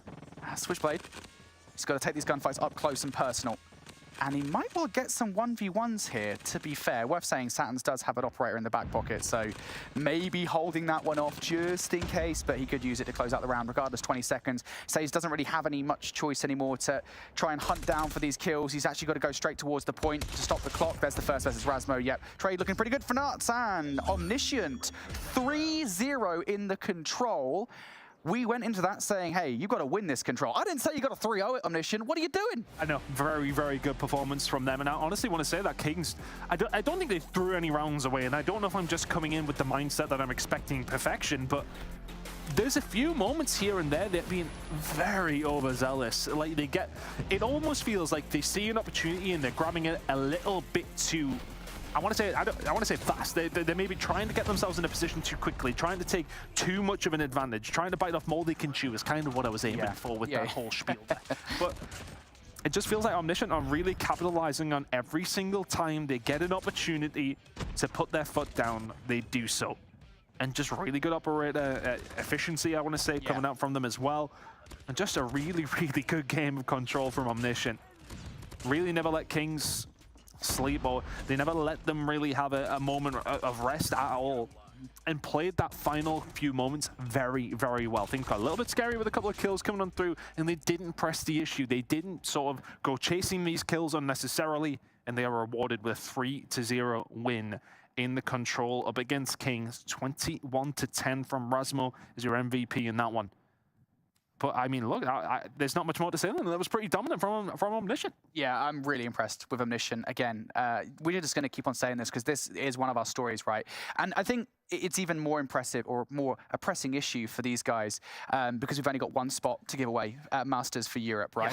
And the conversation would naturally be, oh, well, it's going to be exclusive versus Kings Clan, right? Surely for That's that what spot. you've been telling me, man. I mean, that feels like it's been the narrative for the last few months in COD Mobile, certainly as we went into Champs, certainly as we went into the Season 3 playoffs. And that narrative has happened twice now. We've seen them play each other twice, and we've had different results. But now we've got Omniscient throwing their hat in the mix. And this series isn't over. I don't want to say it's over just yet, but certainly Omniscient, they're making a good argument here, mate. They're looking pretty good. Can they close the series out on Apocalypse? Mate, this is another one I get excited to see every time I see it. Yeah, we're really throwing back now. I mean, hey, this is back to when my hairline was very, very strong, actually. It's getting a little bit weaker, okay? I'm not going to say it's ever been fantastic, but hey, I wonder if it'll help my hair grow back. Who knows? It might well fall out of the stress of some of these games so far, though, from Omniscient and Kings. It's been a hell of a series so far. Omniscient, the ones with the lead. And what a story this would be to kick things off. There's somewhat new kids on the block, dethroning, well, literally the Kings. I mean, I was about to try and come up with some sort of royal pun there. We'll leave that for maybe somewhere later in the season. But Omniscient, a hell of a way to kick things off here on Apocalypse, 23-0. Yeah, might be lending the throne out to somebody at this point, to be honest. Kings didn't need to do it. Not having a good start. You got to do it somewhere, man. It's the start of the season. We're just having a bit of fun here. Omniscient, they're having a lot of fun, though. Look at the way they're playing this one. Razmo has to turn to the boxing glove. That's 4 in a row, by the way, for Razmo. Omniscient now starting to force the issue. The big thing here with Apocalypse is you want to try and flip the spawns if you can for the all-important rotation from P1 to P2. Look how aggressively Kings are defending this spawn with 2 players from Omniscient trying to press the issue. That is good for Kings. Very good for Kings. It got nearly a little bit scary. It's not the way you want to kick off Apocalypse by any stretch of the imagination, and you definitely don't want to be losing these spawns this time around. Good shots coming in from Stays, but he does get traded. Nox will be there to find one. They can't quite clean up. Kings have the numbers, but now all of a sudden don't have control of P2 either. They feel like trying to go through the front door. Statins is there alongside of him, and it's just brute force from Omniscient this time around. Can they get through the front? Statins is there spearheading this push, and Gatila in the middle of the map as well, trying to deal with everything he can. It's a really nice push from Omniscient, but I think for Kings, you're trying to lock down the initial place where you don't want to lose the spawns. You don't think about the front. Omniscient walking away with this one at this moment in time. Mate, they're sprinting. It's incredible what we're seeing from Omniscient at the moment. They're watching every single angle. Look at the kills coming out from players like Lucky and Razmo at 7 and 6 apiece. I mean, Omniscient are playing out of their minds at the moment. Kings, though, going to give this one last shot. Players in for the last 15 seconds. It's so wayward, though. Gatila, I mean, in all the carnage, the mayhem, is able to get away with a kill with the boxing gloves. Inferno finally can grab one for what is, at this point, I would say a pretty valuable 5 seconds, with Kings only having 9 on the board. Omniscient, though, what a start this is. Again, goes to show how important that rotation from P1 to P2 is. And looking over towards the kills, you know, Kings have been there. They really have. Yeah, I mean, looking across from left to right here, I'm not seeing too much of a difference. But I look up towards the top middle of my screen, and that is a big difference. Kings now, for the first time, really in some sort of control of a hard point. But what can Omniscient do? They just continue to put the pressure on. But this time around, Kings are just about refuting that. But Gatila and Nox just completely make me eat my words. Grizz is there to change it. Nobody really in control here, but eventually Kings will clear house. Razmo's still here, causing issue. And for Kings, I'm saying they've got control, but it's not absolute control. They haven't been able to get rid of Omniscient at any stage throughout this hard point, but they are taking up time, and it's valuable time in that. I will say this much. We're now starting to approach the point in the game where we're going to see operators sooner rather than later. You can see 5 in the back pocket here for Kings. And honestly, I think now might be the time to start using them. You've got 15 seconds left. You are going to have to give up that time regardless of whether or not you like it.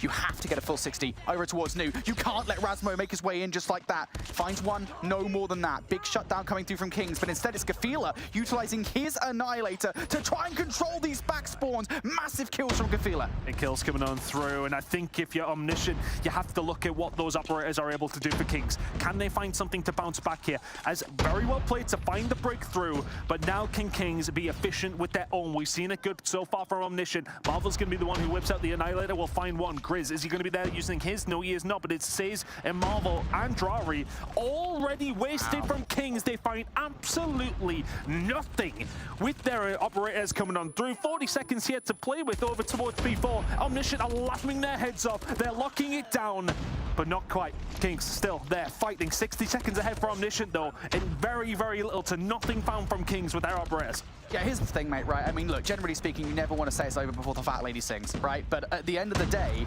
we know how Apocalypse Hardpoint works. If you get a lead like this early on, it's very hard to claw back. Kings have to be perfect. They really do from here on out. They have to have a good start to the next set of hills, and it has to start right here, right now. We go over towards the next one. Kings, they are going to be the first team to touch in P1. And they've got control of the right side of the map for that inevitable rotation towards P2 as well, but they have to start getting some kills. Can they get it done? First kill starting to come through now from Marvel and Grizz as well. Omniscient, though, they're on the way.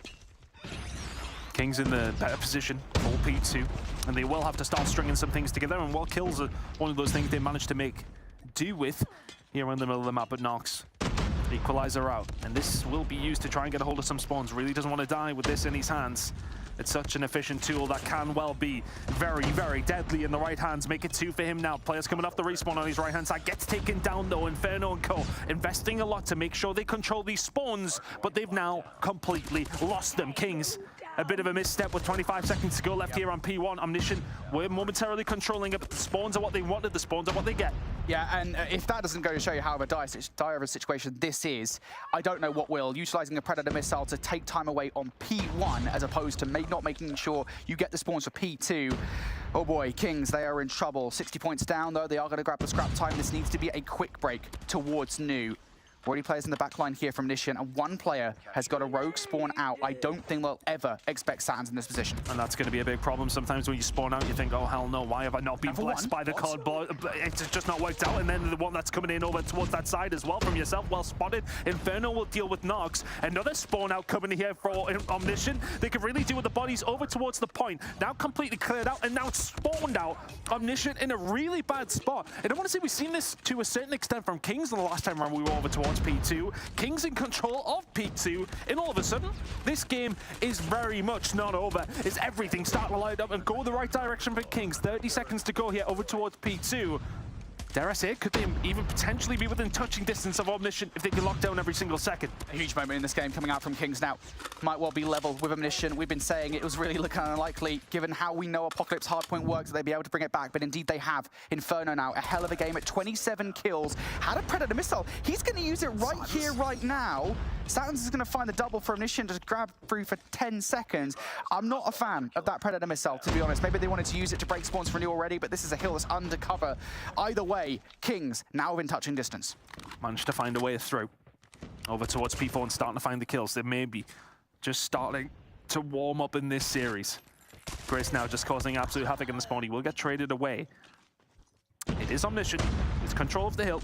And they're ticking up some steady time here. But Kings very much in a position to do something about it. 2 kills apiece coming in from Inferno and Says. And are they able to break it open? Yes, they are. And now all of a sudden, Inferno in this kind of position. Good luck getting across. They do find the gunfights, though. Omniscient. For all they started with a healthy lead, for all that things were looking very, very good for them. Backs against the wall a little bit now, but still showing some fight. Yeah, what a last 3 hills this has been from Kings. It's not over just yet. They've still got a ways before we can say this is officially a comeback. But regardless, Kings, they are fighting tooth and nail to prove that they are still in the conversation here on Apocalypse. Big 15 seconds to grab, if they can grab it. But now, more importantly, I think it's about the rotation. Big kill happening from Drari there. Not able to do anything more than that. But it should be Omniscient touching first. Reads Marvel there at the back, but not going to get that kill is Razmo. Omniscient still with the back spawn, though. This is the Predator missile coming down that you want to see. Say's going to utilize it here, and now Kings in with a chance as one player goes down to break. Spawn out here coming in through from Satins.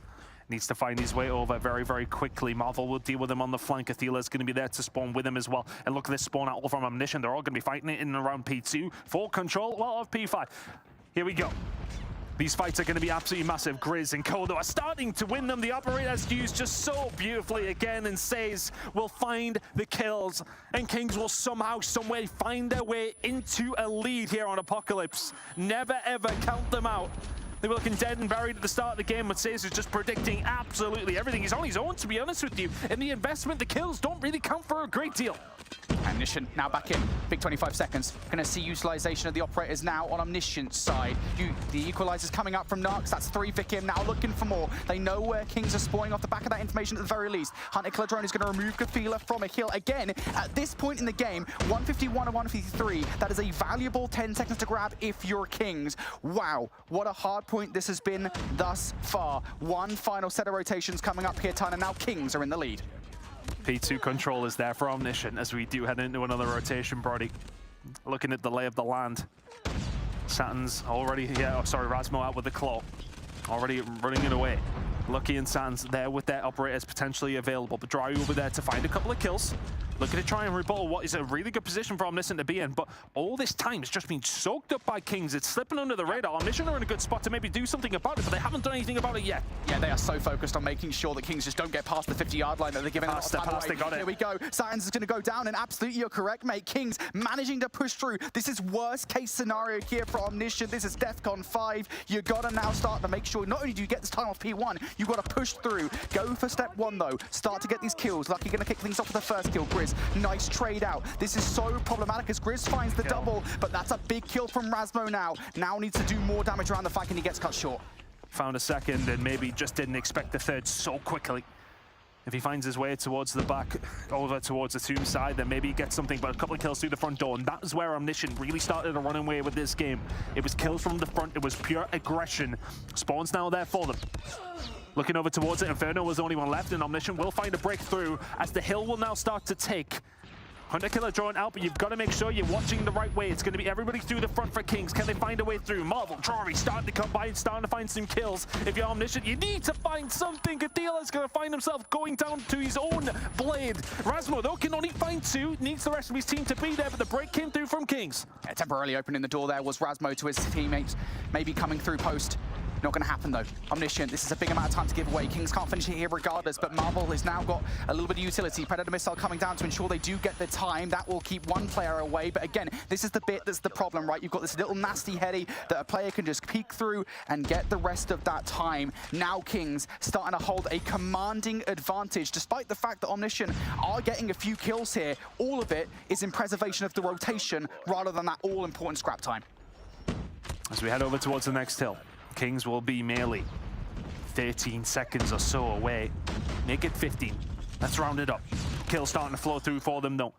And I wonder if the resolution, I wonder if the fight from Omniscient that we have seen throughout this series so far is just starting to ever so slightly waver.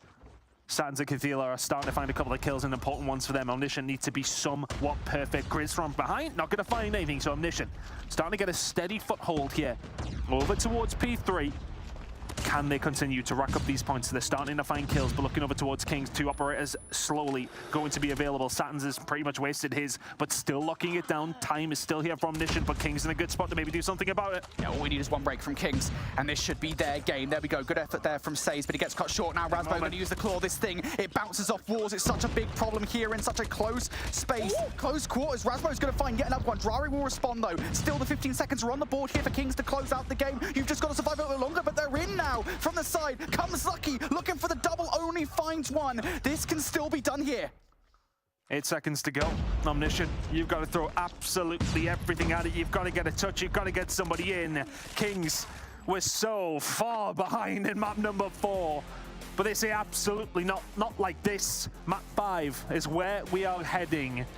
Kings bring that one back. Omniscient will be kicking themselves. Will be massively kicking themselves. They played that first rotation so well, and then everything that they did well just disappeared from their brains.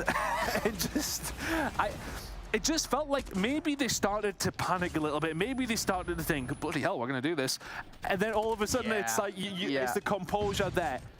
They were in such a good spot there, Brody, but Kings send us through on map number 5. Yeah, just insane. Honestly, Omniscient, I mean, look, I'll be honest, if I was a teacher of hardpoint, you know, I wanted to show my students, what does perfect hardpoint look like? I'd show them the first 4 hills from Omniscient. It was just insane control, perfect flipping of all those all-important P1 and P2 rotations, and then it just started to slip away. I think as we got into the second set, it was the P1 and P2 rotation. It felt like Omniscient, it should have been theirs by right, and then massive plays come through. Kings really start to pick up the pace, and I've got to say, a lot of it came from Inferno, who right now, as we can see at the moment, is on 28 kills. That number just skyrockets as we get through the rest of the hard point. An insane individual performance from him.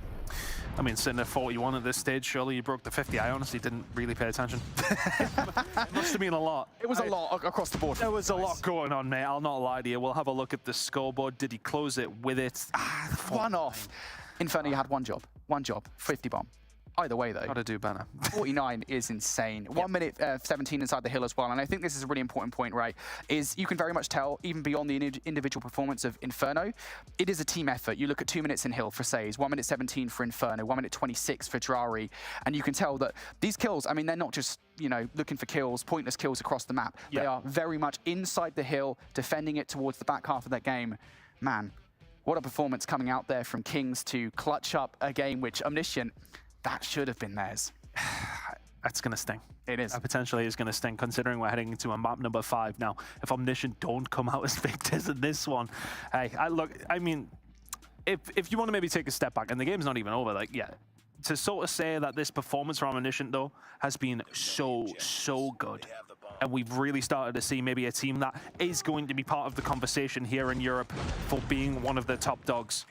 We've got a contender, whatever happens here in map number 5. First Blood has already went over towards Kings, and that's something that we didn't see too often, though, in the Search and Destroy of previous.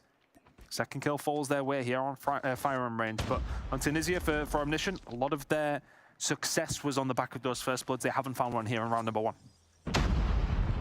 Yeah, this is the problem for a lot of teams on the offense. Once you've lost the First Blood and you haven't really garnered any map control whatsoever, you might find yourselves stuck, spinning your wheels, and that seems to be the case here for Omniscience, as they're looking for anything, any kind of shoulder they can get from any of these players. But Kings, they're deeply pushed into these bomb sites. Look, player number 2, Say's pushed all the way up through A alley, and if they do try to rotate, well, they'll be walking straight into the unwelcoming arms of Drari.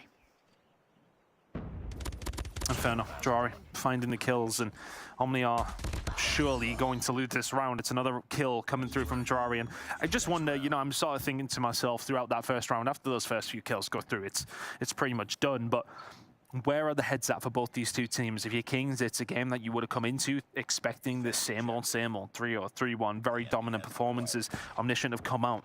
Have they potentially let it slip? Are they feeling maybe a little bit nervous here in map number 5? A lot of questions to be answered, which will hopefully be answered over the next few rounds of Search and Destroy between these two teams. Hey, throw me to overtime. I'm not used to that either.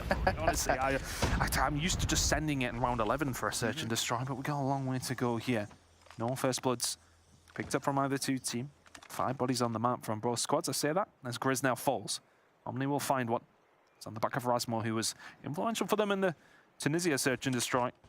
Can he be as influential here on Firing Range?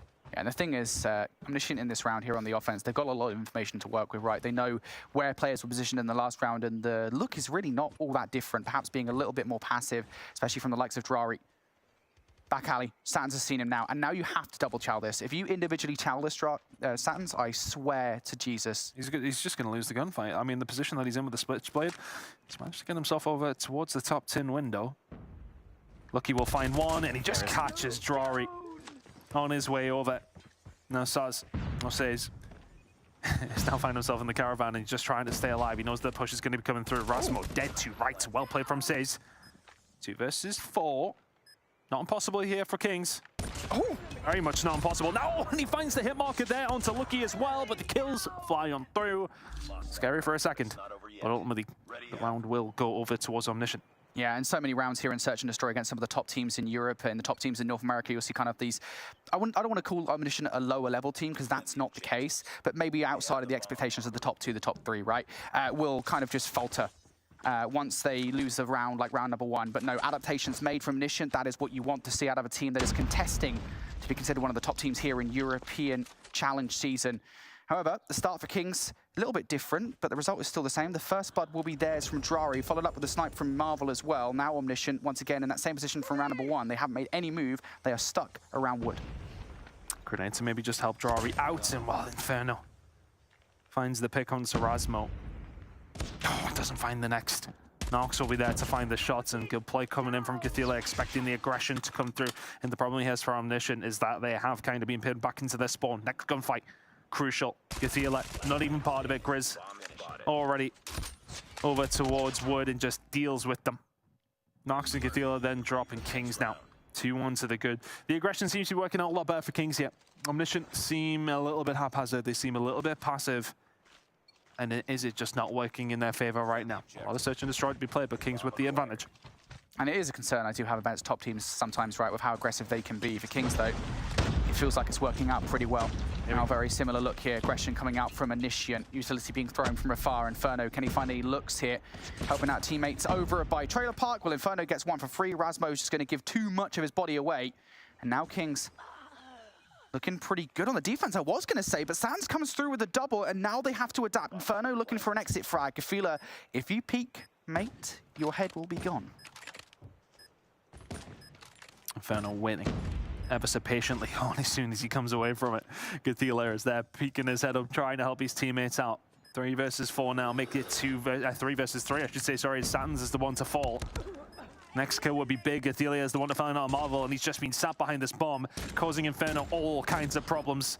Shots ringing out. Are they going to be good enough? Not quite. So we'll find one on the lucky. Nox will find one back, but now it says left in 1 versus 2, and just not enough time in the world to find this one going his way. The shots are clean, but not clean enough. Oh boy, Omniscient, aggressive, and again, the change of tact is exactly what you want to see out of Omniscient. They recognize what happened in the last round didn't work for them. Let's just try and hit A as fast as humanly possible, because they know, again, where Kings are going to be positioned. It's not that difficult to find the power positions here on Fire Range, Search and Destroy. Trust me, we see a lot of it here in the Snapdragon Pro Series.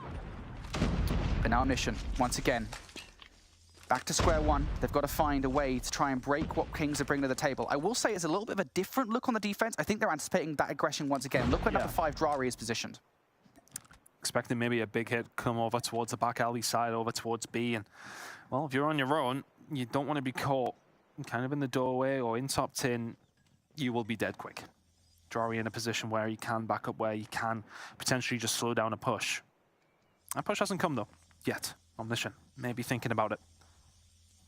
And just both these two teams kind of playing the pick game. Oh, there's nearly one there from Grizz, but Rasmo not able to hit this shot. So still, the pick game is not quite there. Marvel will be able to find one. Lucky does answer back with a kill into Inferno, though. So 4 versus 4. Looks like Omniscient are eventually concentrating their efforts over towards the safe side. Do they check Sage, though? That's the question. Sage is just going to chill there. Wait, shots through the wall. Yeah, nice check coming through. You know somebody's going to be there at the very least. Sage does get one before falling. Still, though, 3 versus 3. Oh, nice snipe coming through from Marvel, and this offense is completely falling apart. Omniscient look like they might be able to put something together there for a moment, but Kings, quick adaptation, making their way back over towards the site. Now Lucky, 35 seconds. He's going to have the bomb at the very least, but straight in the sight of Marvel, who closes out that round and any opportunity. It feels like Kings are the ones maybe just being a little bit more proactive here. They're very much not giving Omniscient anything to work with, especially when they're on this defensive side. They are sitting tight. But this time around, Omniscient have, well, maybe throwing a Hail Mary here. Big push coming in over towards the B side, and it's got to be something from Drari. The nade was there to slow it down. The gunfights just all going his way. The ace for Drari's on the cards, runs out of bullets, falls down, but the damage is done. Drari, you absolute beast. And what a change. I mean, I was going to say the change of tack there, you know, bringing 2 players on the defense over towards B. They did not need 2 players. Drari goes absolutely huge. Maybe Marvel provided some kind of distraction, but getting 4 players on your own, I'll tell you what, mate, pretty darn good play. Kings now, as we switch sides, going to be 4-2 up here. Now we see what their offense looks like, and it seems to be just as passive. Grizz giving it down, and now at least they know that there's 2 players over by B.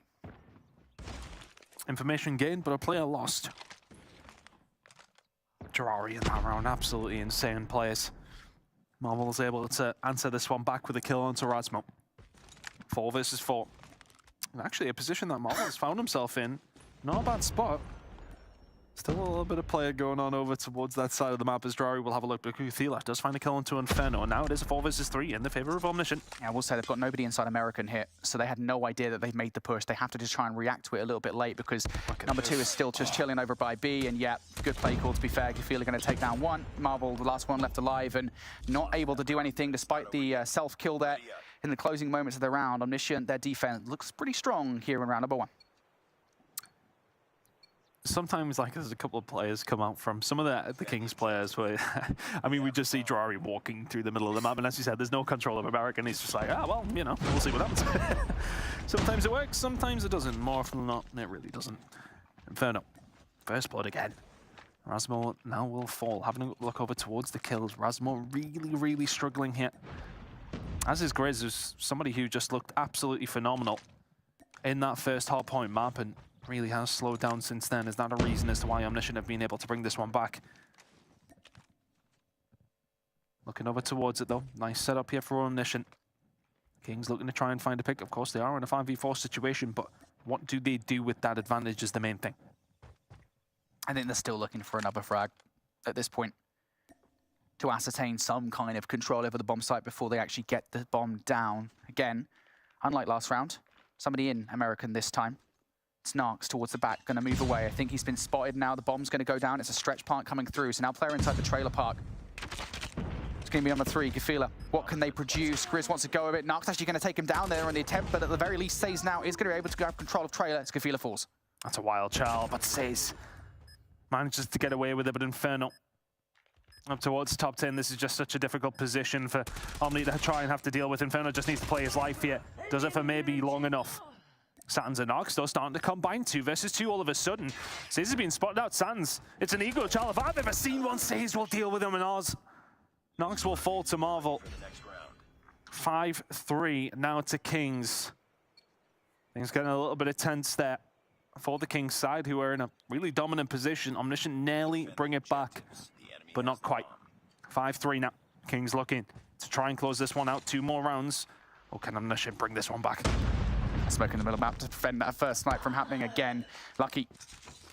Going to take down Grizz. But look at this from Kings. They don't care that they've lost a player because they've got the full control of B to themselves, as Omniscient have pretty much given it away for free.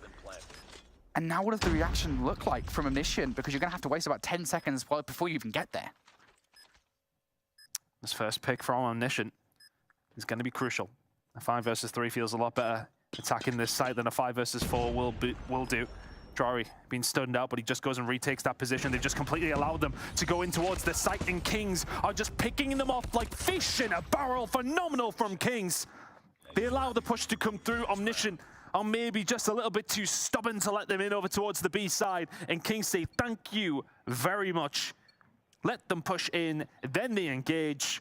6-3 Kings, dominant position, 1 round away from closing this one out 3-2. Or can Omniscient bring it back? There we go. Omniscient now needs 3 rounds on the bounce to force overtime. It's daunting, especially against a roster of King's caliber. Drari looking for the first blood, not going to find it. Kafila's going to be responsible for that. Grizz with the response, though. All things will calm down for a second at 4v4. What is the play for Kings? Oh, well, no more playing for Grizz in this round. It's a Hail Mary from Gathila, who's found his 2nd kill of the round. Oh, Marvel with some great shots, and now behind the bomb, Gathila is probably going to have to give that one up. 3 versus 3. Kings thinking about a plan here. Do they have the information? Do they have the utility to actually go for it? It's actually given Omniscient a really good amount of time to find themselves over, and the net is closing around this Kings attack. Bomb eventually will go down. Satans, Gathila, lucky. Have to do something about this. It's the big 1v1 around the flank. Satans is slowly inching his way forward. Somebody has to make the move. There it is. Satans for the first kill. Gonna find another one as well. Satans goes huge! 3 in a row! And that's another round. First of 3 to survive. The first one was the crucial one. And after that, you don't have enough bodies on the King's side to look in, well, 15 different directions. You had those 3 players who could lock down each angle, but as soon as Satans finds one, the round's done. He cleans it up in a nice way, though. 6-4 now, still a mountain to climb. Maybe not quite a mountain anymore, it's a small hill, but Omniscient still on the back foot. Kings now on this attacking side. Omniscient looking for this first blood, will not find it. That was very aggressive from Satans in the middle of the map, and are they going to be able to be punished for that? Gathila finds one at the Drari. He's been so good inside of American from the Omniscient side. 10 kills to his name, but needs a little bit of help from the rest of the squad. 4 versus 4.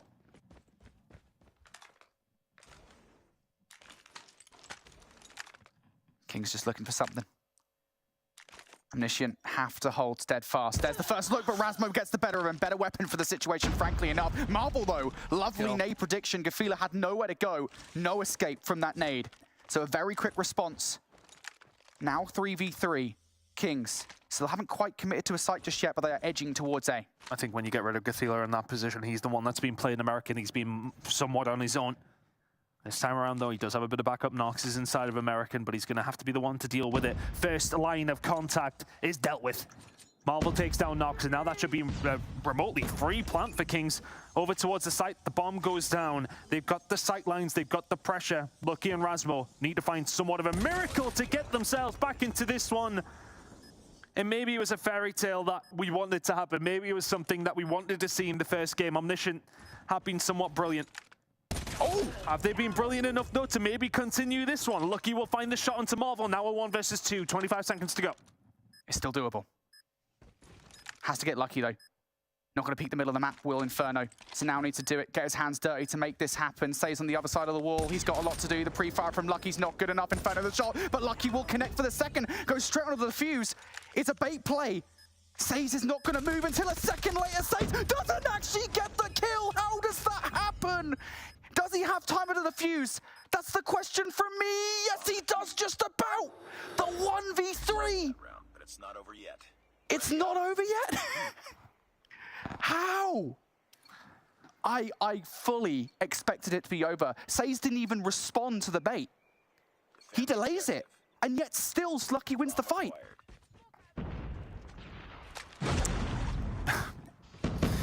My hands were just basically on my head. I actually no clue who was going to win that one. Ultimately, though, Kings have absolutely thrown a round away, and now has that just raised the sails for Omniscient?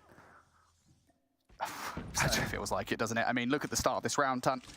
Every single kill, pretty much. Yeah, you've lost the bomb, over a down A lane, and players, I mean, they're not really even in a position to retrieve it. I was pretty much writing the obituary for Omniscient that it was done. It was over. But Lucky only had 6 kills to his name of the previous 10 rounds, I want to say. Sorry, Matt. But somehow pulls a absolutely crazy 1 versus 3 out of absolutely nothing, but this time around he's been dealt with. Marvel will find the kill.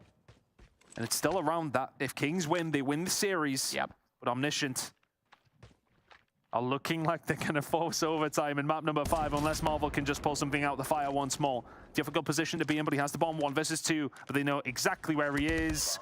Overtime we go somehow. Somehow. I mean, when you say these things, right, you know, you put it into the atmosphere, and they've got to win 3 rounds in a row to survive this matchup with Kings. You don't think it's going to happen. In a way, you try to be positive, but even then, you got to win 3 rounds and find that 1 versus 3 to stay alive. Insane.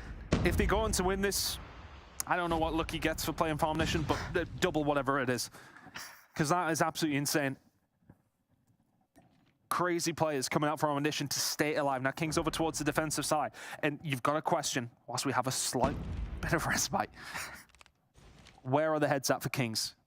Where are the heads at for Omniscient? Because it felt like the momentum was fully with Kings. It felt like they were running away with it. They came back in map number 4. They've found themselves in a commanding position. They're in a 3 versus 1 to close the series and further cement themselves as at the tippity top of the mountain here in Europe. They lose the 1 versus 3, and all of a sudden we're at an overtime, and all of a sudden Omniscient are very much in this game. But this first gunfight is going to be important. Satins has been insane with the Switchblade. Drari gets dealt with.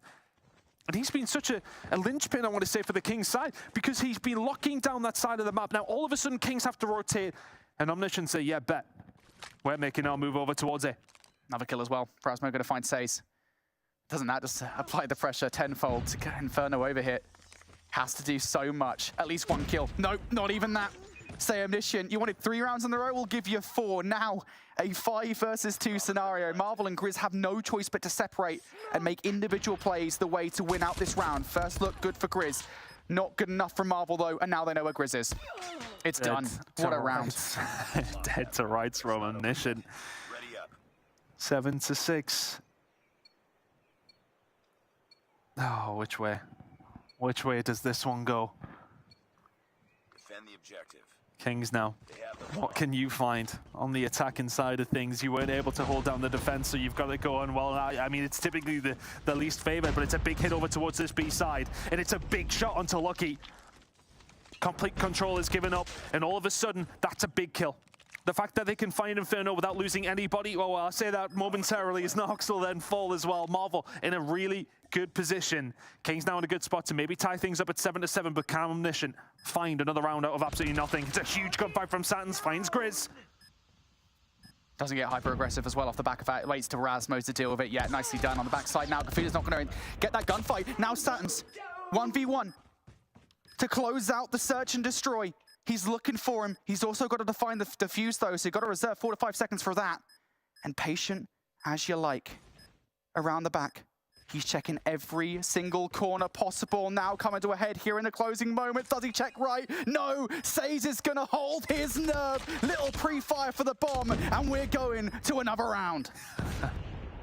You never know which way this one's going to twist and turn. Next to get to is obviously the number 9. Both these two teams do need to find that 2-round deficit. I have no idea. Honestly, Brody, I haven't got a clue. No idea which way this one's going to go. Saturn's nearly coming up the play. It's now the attacking round. Coming out for our Omniscient. Is it going to be the push over towards B? I think they just had such a bad experience with Drory over there that they think, well, maybe we'll just try and pick them off over towards A. Both these two teams playing very passively. Find themselves in a situation where any misstep may well just cost your team the game. Hey, it's the first game of the season for these players. There's a long way to go. There's a lot of time to repair any mistakes, but this is a series you don't want to lose at this stage. We're into overtime on map number 5. Nobody likes to lose these. And it's the exact same situation from what feels like an eternity ago now, right? The very beginning of this search and destroy, where Omniscient on the offense, just trying to feel out Kings, get an idea for where they are, and the look on the defense is still relatively different here. Haven't got a player pushed all the way up, but there's the first blood coming through from Rasmo, and that's going to force Says to move position here to try and back up Drari over towards B. What's the play call? You got a bit more of an advantage now. That's 5 versus 3. This is to put yourself up and then going over towards the defensive side. You've got to be feeling good if you're Omniscient. If you're Kings, you've got to maybe try and pull something out here. Kings really, I mean, they've read it. They've read it perfectly. Marvel will be the only one to fall over towards the A side, but if you're Omniscient, do you have time to rotate this one round? The answer is yes, you do. But the player that's potentially going to be a problem is going to be Says. Not close enough. And Drari is there on his way over as well, but not close enough to maybe stop this bomb going down. It's halfway there. It's 3/4. It's down. Bomb has been planted. It's a 1 versus 4 now for Says. That doesn't feel likely. It would be sensational, wouldn't it? Says manages to pull this one off. Look, still within the realms of possibility. Probability, well, no, but still difficult. Says gets some shots into one. No more than that. Narcs with the coverage. Well done for Omniscient. Peeking their nose out in the lead once again. And now we reset ourselves, switching sides once more. Kings, last round hunt. It was that strategy that helped them previously. Straight towards B they went. Now straight towards A. It might be heavy A. Might be heavy A. This might well be on Gathila to maybe find something. He hasn't even checked it. All the utility being flown out towards him has just backed him on down. These next couple of gunfights are so important, but Kings have completely taken control of the site and absolutely scot-free. Oh. Narcs is going to fall as well. And every single time you think they're down and out, well, they might be. Gathila, Rasmo find a couple of kills. It's a 4 versus 3. Numbers in favor of Omniscient here for the retake. Drari going to bring this to 3 versus 3. Gathila, though, fearless as ever. Spots out one inside the trailer. Now there's a 2 in. Has to wait for the teammate. Doesn't even have the choice anymore. Drari gets yet another kill. Now 25 seconds here. Another kill coming through from Marvel. Lucky for yet another 1 versus 3. Surely not again from behind. Grizz with the denial.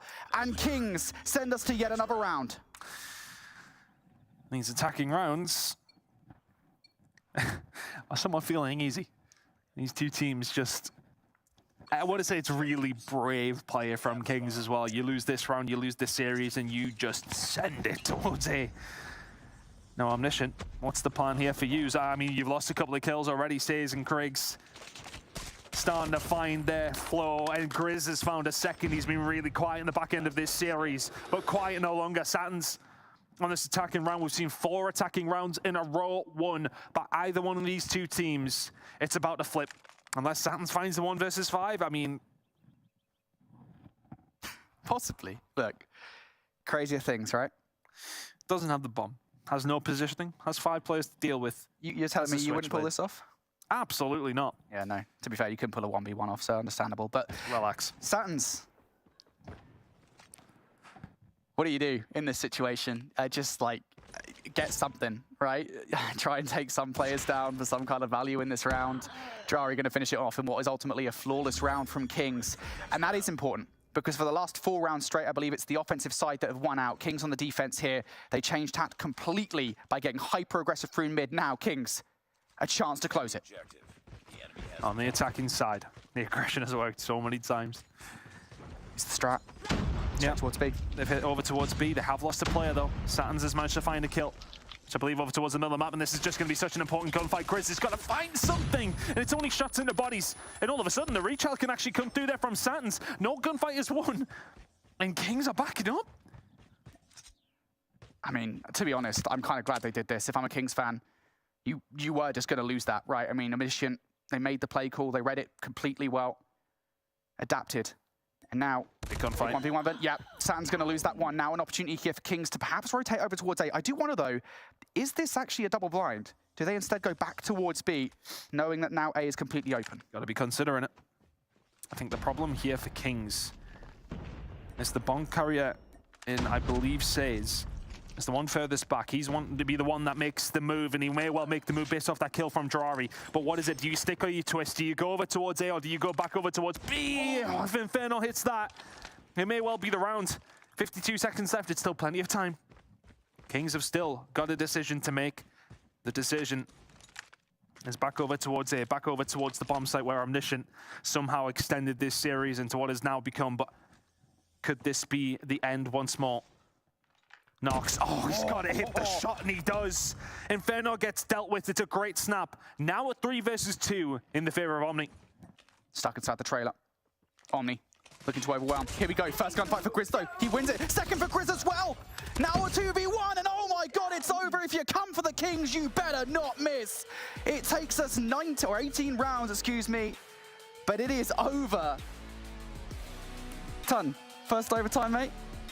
18 rounds. Yeah, it's a big, big game coming in from Kings to finally seal that win. And I mean, just an incredible, incredible game from these two. We'll speak about their search and destroy specifically. For me, you know, Kings would have been kicking themselves because Omniscient should have never, ever, ever been in that. The one versus whatever it was from Lucky was absolutely absurd.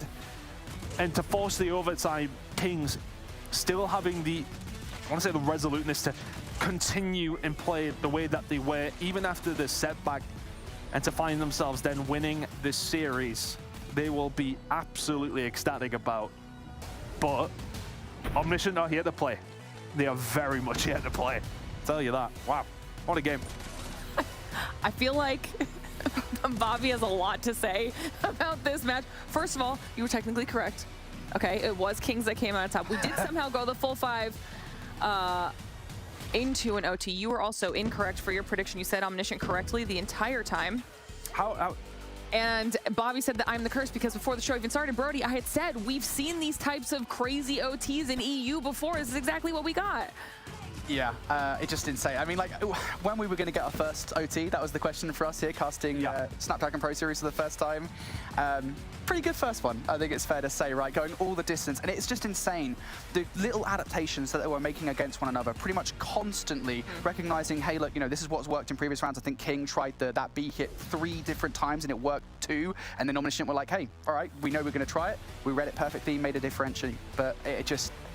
insane. That is an insane search and destroy for us to cast. Bobby, summarize your thoughts.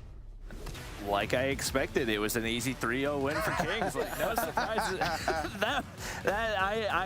I underestimated Omniscient 100%. That was a certified banger of a series. Both teams made a decent amount of mistakes on pretty much every map, so there's definitely something to learn from. But that was about all you can ask for from a first day in the EU. I mean, we knew that that was going to be one of our closest matches here today, but that really illustrated just how potentially hard it's going to be, not only to be in the top 4 overall to get through to the challenge finals, but specifically to get that spot all the way through to Mobile Masters, if this is what our top teams are going to be playing like, and if this is how close these series will be. You just did 2 in a row, Ton. How you feeling? Tired after that one. Honestly, I think for me though, it was such a back and forth as well. Like the way that the game played out, especially like for me, I was watching Kings, and you were definitely seeing flurries of that team that you expect to be that #1 team. You were seeing different moments here and there. You're like, oh yeah, you can see the pedigree. But then for Omniscient, it just felt like they were getting something out of nothing. That lucky 1 versus 3. I don't even know how to begin to explain that. And then that forces the overtime. And there was, for me, in this series, there was just so many mindset changes between the two teams. There has to have been, because at one stage, Kings would have been absolutely laughing, and then Omniscient bring it back, and they're like, holy hell, we could possibly win. So many back and forth moments. It's a very memorable one to kick off the first day, I'd say. But for me, I just, the question remains to me, is that a poor performance from Kings or Omniscient the real deal? That's what we just don't know from that performance so far, is all I'm going to say. And Bobby, that's something we were talking about when we were watching the match too.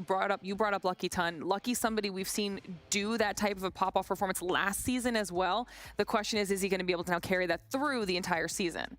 Yeah, we saw that from both the 117 players and the Animus players last season, because obviously they finished top 2 teams through the regular season of the challenge season, but then totally fell apart in the playoffs. So it is amazing to see them doing that early on, and obviously in a matchup of this much importance makes it that much more special. But it once again begs the question, can they carry that momentum through and continue to execute in the playoffs? Obviously, it's not guaranteed yet, but based on the way Omniscient played, it's tough to imagine a scenario where they're not at least in contention for it.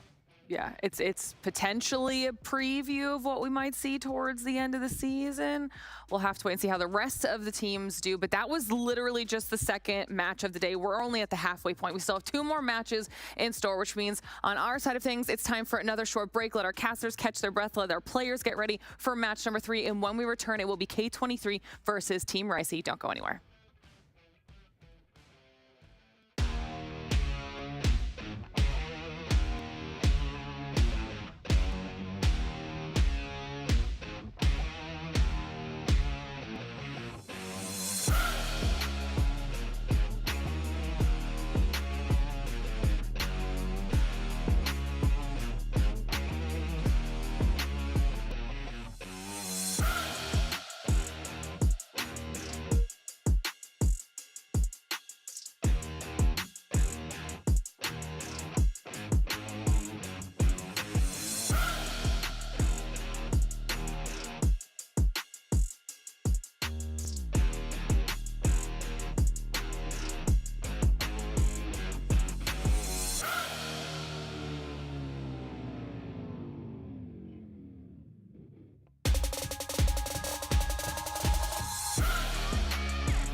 The Snapdragon Pro Series powered by Samsung Galaxy is brought to you by Snapdragon Elite Gaming, Samsung Galaxy S23 Ultra, Monster Energy, and DHL.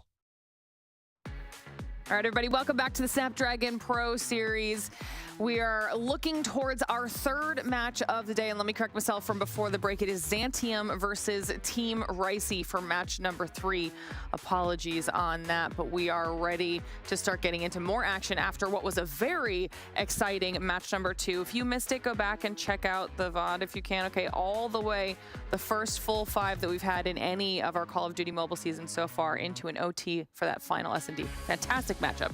Very, very strong performance there from some of our potentially top teams in the region. And now we get to see what some of these newer squads can do. Like I said, it is Xantium versus Team Ricey. Brody, tell me what we can expect out of this matchup. Honestly, I'm not too sure. I feel like this is going to be the biggest question mark of all of the matches we've got today, just because there are very little we know about these teams. I think there's maybe a couple of players on Xantium that we know of. We've heard of the organization before. For Ricey, it was kind of peculiar to watch them in the open finals because I think they played exclusive, if I remember correctly, and it was not great. And then I think in their qualification matchup, they just looked significantly better. Like their fundamentals were there. Everything was on point. So it's going to be a weird one for me. I think this is going to be a really important one for both of these teams, though, because if you lose to these guys, I don't know what's going to happen against like your exclusives and your Kings Clan and now your Omission. Yeah, I mean, and that's something we talk about a lot here in the Snapdragon Pro Series. This is one of those opportunities for some of these newer teams to make their way through in the open finals, have an opportunity to compete up against the best of the best in the region and see what they can kind of bring to the table. And if they realize that they're not up to snuff yet, then maybe they've got some stuff to work on. But like you said, a lot unknown for both of these squads. We'll take a look at Xantium's roster and I mean, we're going to see some names here that we probably don't know that well, Bobby, so I don't know if anyone's going to jump out at you, but... Bouchon is the one player on this roster that's somewhat notable. I believe he was at the bare minimum on one of the Stage 4 rosters. I think he actually got subbed out at some point, but watching this squad during the opens, they definitely look significantly better than some of the other squads that we saw, and I feel like are at least a step above Ricey. That being said, I'm not giving that like a ton of confidence, so Sure. I'm not making like any type of prediction on this one because, like Brody said, it's pretty much a coin flip. Well, we'll hop on over to Ricey's roster as well, and I don't think there were any changes made from open finals to here, but this is one of those times, Ton, where even if we don't know a lot about them, this is an opportunity for those players to tell us what we want to know about them. Yeah, you know, it's all about setting your own story, and I think, you know, for a team like Ricey, you've got to kind of look at what just happened in that previous series. Are things maybe a little bit more competitive at the top than we possibly thought? I know they may be a little bit further back than the squads that we've just seen, but is there a potential opportunity for teams like this to cause some upsets? They need to set their stall out here, though, with a decent enough win. You know, they're going up against some unknowns. They want to come into this with, I don't want to say commanding win, but something comfortable would be nice for them. So heading into this one, it's their game to lose. Are they going to be able to make it count, though, and try to get a win on something that could be a bit more difficult and set themselves away on a good amount of momentum? Yeah, exactly. Definitely an opportunity to get some momentum heading into tomorrow, because if you guys at home don't know, this is just day 1. We've got 2 days of EU Call of Duty mobile action, so this is an opportunity for teams to start to get to know each other a little bit better. We go again tomorrow with 4 more matches, and then they have to wait a week in between before we do it all over again. So this should be a pretty interesting matchup. We'll get those picks and bans up on the screen so we can start talking about those and see how we're feeling about it. I don't think we'll get anything too wild on here, though, Brody. Yeah, I mean, at this point, I'm kind of looking for, again, because we've got so little information on these teams, did we see any of these guys play these maps during the open finals, during those qualifier matches? The answer to that is yes. We saw a takeoff hard point from Xantium. It was a 250-51 over the ALB Eagles. Now, granted, it was the ALB Eagles. I think it was kind of a very easy match for them. That's no slight to ALB. It's just the way that they played. They played it really, really well, but still showing some confidence. I remember it pretty well that, you know, the key rotations, they got control of them. Looking throughout the rest of the series here, the Fire and Range Search and Destroy, that could be a good one for Ricey. And then we get down to that raid control. Both of these two teams played it in their qualifier matchup. So, and both of them, I believe, were 3-0. So that bodes well for both teams. Bobby, I see you thinking over there. Oh, I'm not really thinking a whole lot. Are you laughing at the firing range? I was laughing at the thought of ALB Eagles. You know, they were fun to watch. I miss them. Well, that and now that we do see firing range up there, though, that was something that we saw literally every single series when it came to those open finals. We're getting a little bit more variety out of our squads now, so it's back now in our map pool. How are you feeling about it?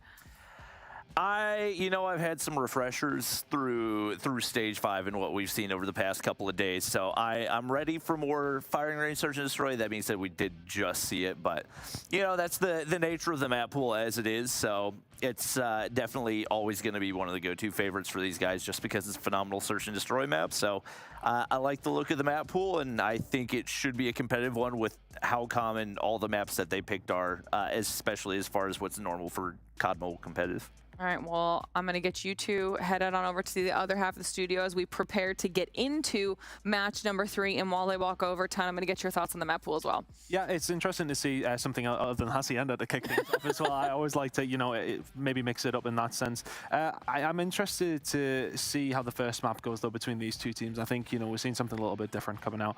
If we can maybe see somebody come out the gates nice and hot, then we'll see how things go from there. But yeah, map number 1, I think, will be important. I mean, even that last series was a really good indication of just how much the mode can determine your fate as well, because obviously Kings were super strong on those hard points. Those were the opportunities to bounce back when Omniscient was really shutting down every other mode. Could we see something similar here? Yeah, I mean, the phrase has always kind of been coined in Call of Duty that S&D wins championships. Statistically, it's actually hardpoint. So I think hardpoint is probably the more important. So you really do want to make sure you lock those in. If you can get them in, you're more than likely going to win the series. So if they can get map number 1, they should be feeling good, whoever it is. Sure. All right. Well, we're going to see who it is to take home map number 1, because match number 3 is ready to go. So Brody, Bobby, let's dive into it.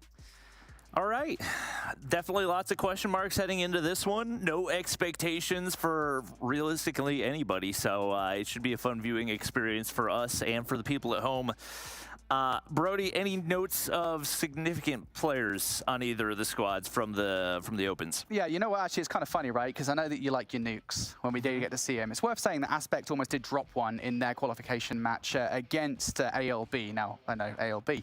But still, it's notable, again, Aspect didn't just do that, but he also played pretty well throughout the entirety of that series, and maybe a player to watch as we get into it. But for the other side as well, I'm looking at players like Halo and Turtle, Carlo and Turtle. I don't know, someone on Twitter will angrily tweet me or zeet me or whatever the phrase is these days if I get the pronunciation incorrect. Regardless, in towards this one with this we go. It feels kind of like a Dropbox in a way, right? We're going to be treated as something we don't know what it is.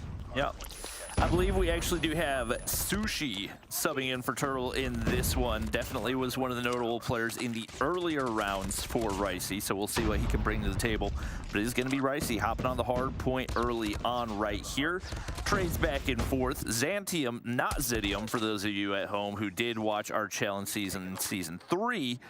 It does look very similar, but I promise you it is a different team. They're able to lock in some big hard point time right here, and any big chunk you can ever get on P1, always going to be a great sign as they seem to be locking in some map control, able to cut off those rotations. We'll see what they can do toward P2. Yeah, I really like this from Xantium so far. They seem to have a really good knowledge of exactly where Ricey are going to be spawning from, and again, just locking down all those different lanes to garner quite a lot of time on P1. This is something that you don't, generally speaking, see on Call of Duty, is seeing a lot of time going to either side on P1. It's generally very contested. Now we go to P2 though. Xantium did have one player over there, that was Zukers, who does end up falling. Now they're going to have to rely on a player like Bouchon to try and make some kind of moves forward. At the very least, to contest would be nice before the kill pops. And a killer drone in the air could potentially do some damage. Sushi on the other side, you're going to find 2 kills. This is kind of the problem, right? Is you can just like pre-fire against the stairs and get kills like that, but Xantium's not going down easy. Yup. Nice setup in the top side. Trophies get put down. Nades across is Ricey trying to find their first big chunk of hard point time. Big damage right there, but unfortunately trades do go through for Xantium. Getting back onto the hard point, they continue to move upward, and obviously some struggles for Ricey really controlling the map. They've been spawning in that one set point for the entirety of the time, which is what seems to be exactly what Xantium are looking for. They're able to lock down the top side and keep that crossfire from outside of P2, and for the time being, they can pretty much continue to rack up the time, or at the bare minimum, keep things contested as they look to maintain that setup toward P3. Yeah, Ryu picks up a double there for Xantium to grab the time. If it's your Ricey, you're really upset with how that one goes, especially considering now, by the way, you're spawning over by P2, not a spawn you want, as Xantium should be the first team to touch over by P3. As long as all goes well, they are just actually pick up a couple of kills here, Ricey, on the rotation. Aspect's going to have to do a little bit of work to keep them clear away from the hard point. He's already got one. For the second, Carlo, though, going to deny with the double. Now here come Ricey. Outside the hill. Time for the gravity vortex gun. This thing is so good for clearance. It's not going to grab anything just yet, but it will keep them away. There you go. Finally does get the kill against Brinks. It's so good to keep these guys away from the hill. And for the moment, Zantium, they hold. Yep. Perfect hard point out of them so far on takeoff. Bad timing for Bouchon as he does get traded, so Ricey find their first break on in. Ryu's got some streaks to work with as he has been cooking so far in this one. Has an operator if he wants it as well, and right now, Zantium trying to find a break back on into the hard point, but it looks like they will be able to find it right there. Trades go back and forth. Looks like it's going to be a back and forth affair, but fortunately for Zantium, Aspect ready to go on P4. A big rotation coming out here from Zantium. Got a couple of players in. Want to get a little bit of help coming out from number 3 on the mini-map. That's going to be Ryu, who does actually lose the gunfight. So one player does get past behind enemy lines and rushes. Not only picks up one, picks up a second as well. Still hanging about here. And Aspect just going to chill in a rather weird spot. He's actually going to win the gunfight. Nice kill from Rushes, who picks up 3 separate gunfights there to give Ricey temporary control. And I say temporary because Zantium are right back snapping at the heels once again. It only takes 10 seconds for the hill to flip back in their control. Yeah, outside of P2, neither team's control of any of the hard points has looked super convincing. So we'll see if Zantium can lock back in and get a big chunk right here. Pred's gonna drop. That should be able to do a nice amount of damage. And there it is, the claw doing the rest. Zakur's able to find 2 right there, and we do see some more of the operators starting to come out. You talked about Aspect not having his best game right now, only 5 kills on the board, but Ryu's going to be able to stack up a few more, and it looked like Aspect was popping the operator, but not a ton of value to be found for him, unfortunately. Ricey will be able to break back on in and should be able to at least get the scrap time right here and set up some of that high ground control as they head toward P1. And Ricey will at least dent the lead that Zantium had built up over the first 3 kills as we go into the second set. Some resistance to be found, it would seem, on P4. Now, though, into the second, we need to see a better look coming out from the squad here on P1. Already starting to get control of the top stadium side. Forget, on the hunt for some of these kills. Try and garner some control around P1. Gonna outplay Rushes. Didn't quite expect him to go through the bottom of construction. Forget with the route. We'll be looking pretty good here. Zantium, within 15 seconds, remove Ricey from the hill. Kahlo's trying to hold down that stairway so they can maintain that building control, but it looks like it's not meant to be. Bouchon looking to clear. Zakur's is actually going to be the one to take down the final kill. And as expected, back and forth over on P1. Ricey will lock in some more time right here. But obviously, all eyes on P2 as both these teams get ready for this setup, and that's going to be Kahlo up there early. Not only able to keep the contest right here, but setting themselves up well for a hard point that they did not look strong on the first time around. Yeah, they got like 5-6 points on the last go around. Zantium are doing such a stellar job at just keeping them out of the hill. This time they should be the first team to touch. I believe there's 2 players currently situated inside. A long wraparound coming through from Zukers that could be super effective. At least gets 1 from the middle of the map. That'll alleviate some pressure on that lane. Elsewhere inside the hill, Ryu doing some damage as well. So Zantium starting to poke holes in the defense here of this hard point. Ricey having none of it though. Etudes trying to find their way through. Carlo as well, but both of them do end up falling. Again, Zantium, they are just poking and prodding at this hill. Aspect just going to wait here for a second for a little bit of help, and now it's time to start seeing some of these specialists. Forget, going to bring out that war machine, firing it from afar, and it's super duper effective.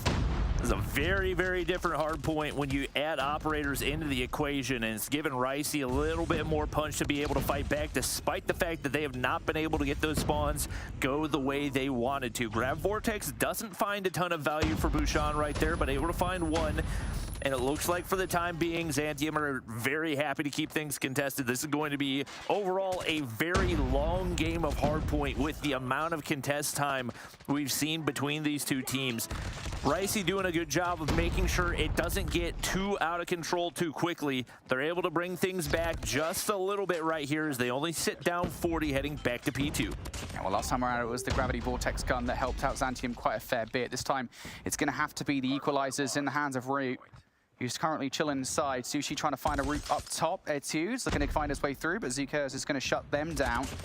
Great positioning coming out from Zantium across the map at the moment. Look at Forget over by P4 already. It's annoyance that you just simply have to deal with. Despite these close spawns from Ricey, they cannot find their way through. Every single gunfight being won where required by Zantium. and you just can't afford to chow Ryu. Well, Sushi's going to do so and actually wins the gunfight, so a good look at the last 30 here for Ricey. Big opportunity, but Aspect's gonna lock things in below, and that's a Sparrow gone. What more damage can he do? Deagle comes out, and he's able to find one before the gravity vortex hits. This is a big investment for Ricey, especially with how late this is in the hard point. They're gonna need to find maximum time here if it's gonna be worth their while, and Zakur's up top has still got to be dealt with. Could potentially clear things off, and he does just that. So no scrap time to be found for Ricey. Xantium continue to build on that lead, and unfortunately for Ricey, they have not been able to make much of a dent in it, as Bouchon's going to be able to lock down the top side, and once again in a good position to chain P3 and P4 together right here. Now, well, the one thing I will say, Ricey only 60 points behind at the moment. What is that? One whole hard point. If Ricey can break and hold for a good hill, they'll be right back into this game, but they've got to break right about now, otherwise this lead will worsen. Xantium in control. They know where Ricey is spawning as well. Just got to pre-fire down the doorway. Bouchon, Aspect looking for the kills. Carlo and Sushi, though, will deny. Ricey forcing their way through as Carlo finds the double. Now Xantium coming through with those P3 spawns. They're going to give this another look. Aspect the next one through. Bouchon as well. Everybody falling at the windows and the doors. Ricey, this is huge time for them. They can get back into this one if they can continue to hold right here. Rush going to be able to hold the front side. Purifier pops. Nobody's coming through that one anytime soon. They seem to have the backside locked down as well. Xantium farming some kills right here, but it's not going to be enough to make any type of an impact on the hard point as that one final push gets shut down. And that 60-70 point lead is dwindling quickly, now closer to the 30-point mark. An opportunity for them to get their first win here in the Snapdragon Pro Series. We'll see what they can do. Kahlo, 33 on the board, is doing big time damage for this squad. Big hill here for Ricey. If they can get away with this hill of 20 to 25 seconds, I think you'd be happy. And of course, taking the rest of the time away from Xantium, keeping it contested at least. Ricey doing a pretty good job at the moment. Kills all happening around the board here for Ricey. They've got players in a variety of different positions, and all of them are picking up something of value for the squad. Finally, somebody from Xantium manages to make their way through. Make that 3 different players from Xantium looking to contest on the time. A double from Forget, but I love this play from Ricey. Yes, there's still 25 seconds on the hill, but they know how important the PT rotation is. They really lost it at the last 2 sets of rotations. This time, they really want it, and they're in control. I've not seen many Xantium players win any gunfights in the past minute and a half. It has been all blue in the feed. Rush does some damage there, not enough to get the kill, but it'll force them back and prevent any type of push right here. Sushi, a quick 3-piece, making it look like nothing. And with Rush in the top side, it's not going to be easy for Xantium to capitalize on the fact that they're still in that position where they felt so comfortable. Pred missile has been earned. Aspect's going to be able to find one, but the gravity vortex could not be any more perfect. Sushi will find 2 there. Yeah, and that gravity vortex gun is so good for this hard point in particular because it's such a narrow hallway, right? The zoning is even more pertinent. But look at the operators across the board here for Xantium. 4 coming out simultaneously. This needs to work. Bouchon, his gravity vortex gun is going to combine 3. Exactly what I just said. It's so difficult to even slightly avoid it. It will pull you in. And now Ricey have to get past the annihilator of Aspect 2. Xantium looking so good at the moment. This is a huge investment for them. It has to work. Yeah, they've got to look to grow this lead, especially with the amount of investment they put in, and they're just not managing to clear around the corners. Ricey can very easily just continue to rush up, hide behind the trash can there, but it looks like they're going to opt to rotate early. We'll see what happens with that Pred missile in the hands of Aspect. Does not look to cut off rotations and loses that gunfight as well. So even with the lead that they built, good positioning for Ricey right here to be able to set up in the top side, cut off those rotations, and get a big chunk here on P3. You know what, actually, I feel like it might have been an over-rotation here, or over-investment from Xantium in towards P2, because Ricey got the spawns off the back of that. Now, it's about holding. Xantium just 24 points away from victory here, and they're sitting inside. Big Sparrow utilization coming out from Rushes, picks up 2. Last time around, that was where he got cut short. The Purifier from Etudes coming out with water, not that helpful to burning people, but it will drown them, and Etudes drowns 3 in a row. Ricey looking good at the moment here on the initial hold. Only 10 points separating these 2 teams. Zakurs tries to push on in, not able to find the progress, but reinforcements are there. Operators invested once again. Kahlo's got an annihilator to work with. Hunter Killer has been earned for Rush as well. not a whole lot of value for Kahlo as he does get taken down right there, and Xantium find their way back into the hard point. If they play it perfectly, can win it here, but it looks like it's probably going to go to a P4. Little bit of contest time right here, and I don't think it's enough for the ghost tick. We head on over to P4, and who's there? It's Xantium ready to lock in this win. Yeah, Ricey did not have control of the spawn. Xantium, 3 seconds though. There's a little bit of a grace period before the kill hops. Is it enough here for Ricey to find their way through? The kill feed doesn't look like that's the case whatsoever. A little bit of help from the middle of the map for Forget as well. And Xantium, really, if anything, off the early game lead that they built up, able to win map number 1. Really good map control out of them, and I think I really want to specifically call out P2. Just Xantium, I think for all 3 times it popped up, they had total control of it, and I think that was a really good exemplification of just how much control they had over that game. Yeah, I would like to see maybe a more 2-3-dimensional push on both teams out of P2. It felt like very much it was just send everybody up the stairs and hope you win the gunfights rather than sending pinches, rather than hitting some flanks to try to suppress those spawns and keep players pushed back. But absolutely no question, those teams went at it on every single hard point. Ricey very nearly made the comeback right there, but Xantium just built a little bit too much of a lead and were able to capitalize there in the late games. Yeah, I got to say as well, you know, props to Ricey because, as you say, they almost did bring it back. And again, I'm going to bring it back to the P2 on the final set. I think really was the difference maker in the situation, right? Because Ricey made the right decision, and I think you're going to see it here in just a second. They made the right decision that we're within 10 points. Let's just rotate over towards P2. Unfortunately, I don't think they quite accounted for the fact that Xantium hadn't utilized any of their operators up to this point on that 3rd set. They had 5 ready to go. And I mean, you could have anything at this point, to be honest, but going up against 5 operators is so difficult, and I think it just proved to be so as Xantium, again, just took that time away, stole it, as a matter of fact, and yeah, come out on top of game number 1. Big performances out of the likes of Ryu and Forget there. I mean, honestly, ridiculously impressive that Ricey were able to keep that close, having, what, 1 person go positive right there, just phenomenal teamwork, constantly reinforcing the hard point. Players playing those cheeky angles, and definitely were a thorn in the side of Xantium there. So heading into the search and destroy, the 2 teams, at least in the hard point, seem to be evenly matched and hopefully can give us the same show here. Yeah, for sure. Again, when we go down to the search and destroy, it's going to be interesting to see kind of what we're expecting from these teams. If I remember correctly, I mean, I say if I remember correctly, I've got the scores here. It was pretty close search and destroys for these guys in their qualification matchups. It was, I think even some of the rounds were super duper close. Slums, though, it's a different setting for both of these 2 teams again, so we don't really have too much to go off in terms of what to expect, but we'll see. Who will come out on top? Can Xantium extend their series advantage here to 2-0, or Ricey fight back? Well, it's been a good start for Ricey, been a good start for Kahlo, more specifically. He finds a double right off the start. Had a huge hard point for his squad and has brought that momentum here as well. Sushi's going to be able to pick up 1 onto Zakurs. Bushan finally finds 1, but it does not last long. That was a speed run of a round there for Ricey, as we'll definitely need to see some adjustments out of Xantium.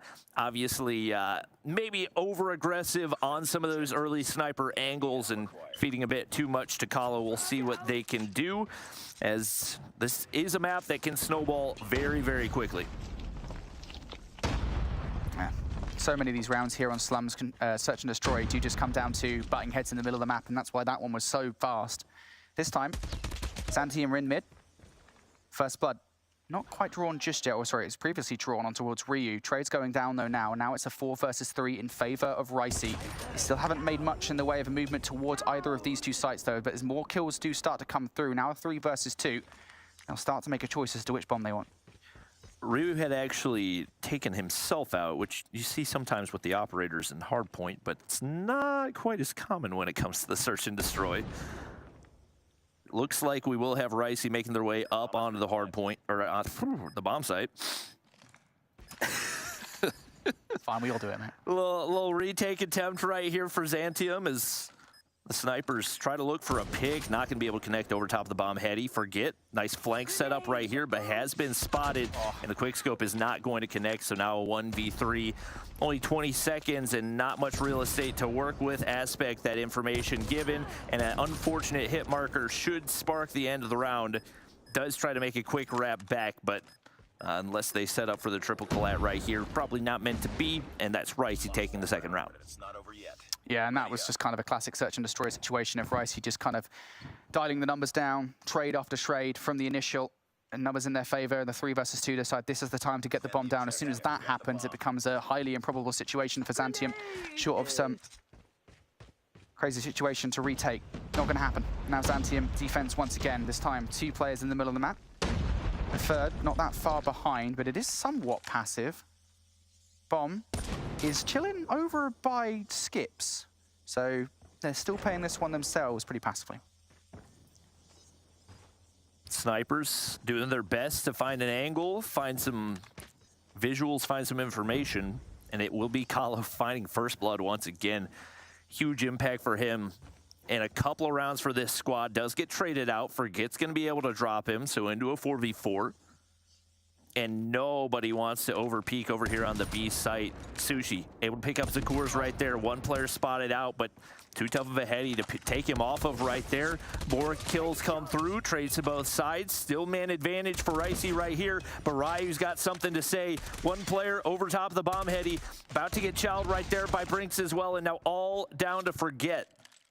Right over top of the statue right there, gets the damage, but the sniper was not out, and with that information, should be able to set up the pinch as Ricey take the 3-0 lead. Yeah, I'm not going to lie there. In the end, I feel like if you're in a 1 versus 2, you should have a little bit more trigger discipline. Just wait. You've not really got the weapon for the situation. Could well have just made a flank right behind him, and they probably never would have expected it. But Ricey going to go 3-0 up there, mostly off the heroics of Sushi, to be honest, being super aggressive towards the site. It's been a phenomenal start to the search and destroy for Ricey. And Zantium, their defense has just been picked apart round after round. This time, a different look. Look how aggressive Bouchon's getting through Graveyard. Wants to go of it. Has to be careful, though, he doesn't run right into play number 5. As a matter of fact, he does. Aspect rushes down.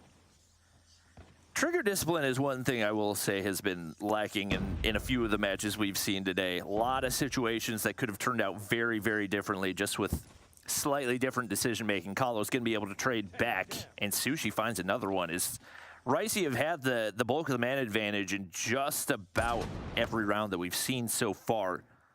Naturally converted into the rounds that they've found, and with Kalo still alive, going to be difficult for the Zantium squad to deal with. Dude, so patient, but it's just not paying off at all.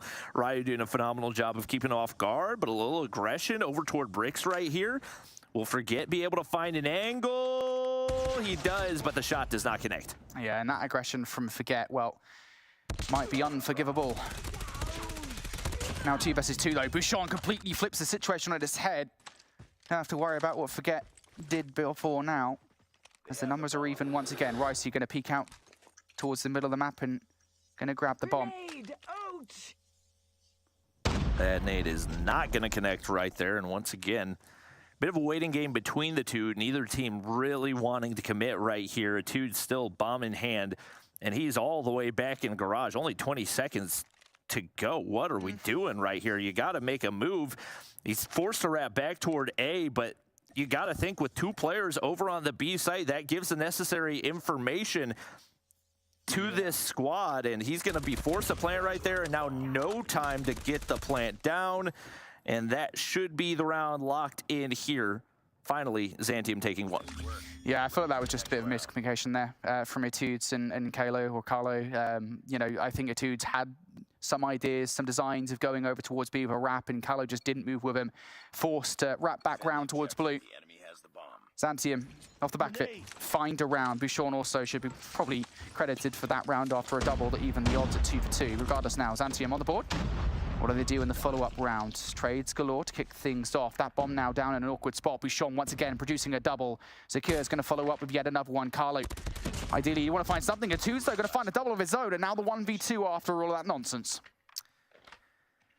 Sushi's done a shockingly good job of controlling the mid-map with an AR. Typically, it's the snipers that you see finding those first bloods, but a little smoke and a pre-fire with that Kilo has worked absolute wonders for him. Hasn't been enough to give their team the man advantage right here. Kalo's going to try to clutch up in a 1v2, and the bomb is yet to be retrieved all the way over at B. So he's going to look to play for the picks instead, but these 2 players playing hand in hand shouldn't provide any type of an avenue for him to sneak through unseen right here. That's Aspect reading the play, and that's Zantium taking their 2nd straight round. Yeah, again, early trades going in their favor. Bouchon should be credited for the double that he picked early on. Ricey just could not recover. Unfortunate 1 versus 2 situation for Carlo that he's not able to convert. So 2 rounds back-to-back here for Zantium. They're starting to build some momentum.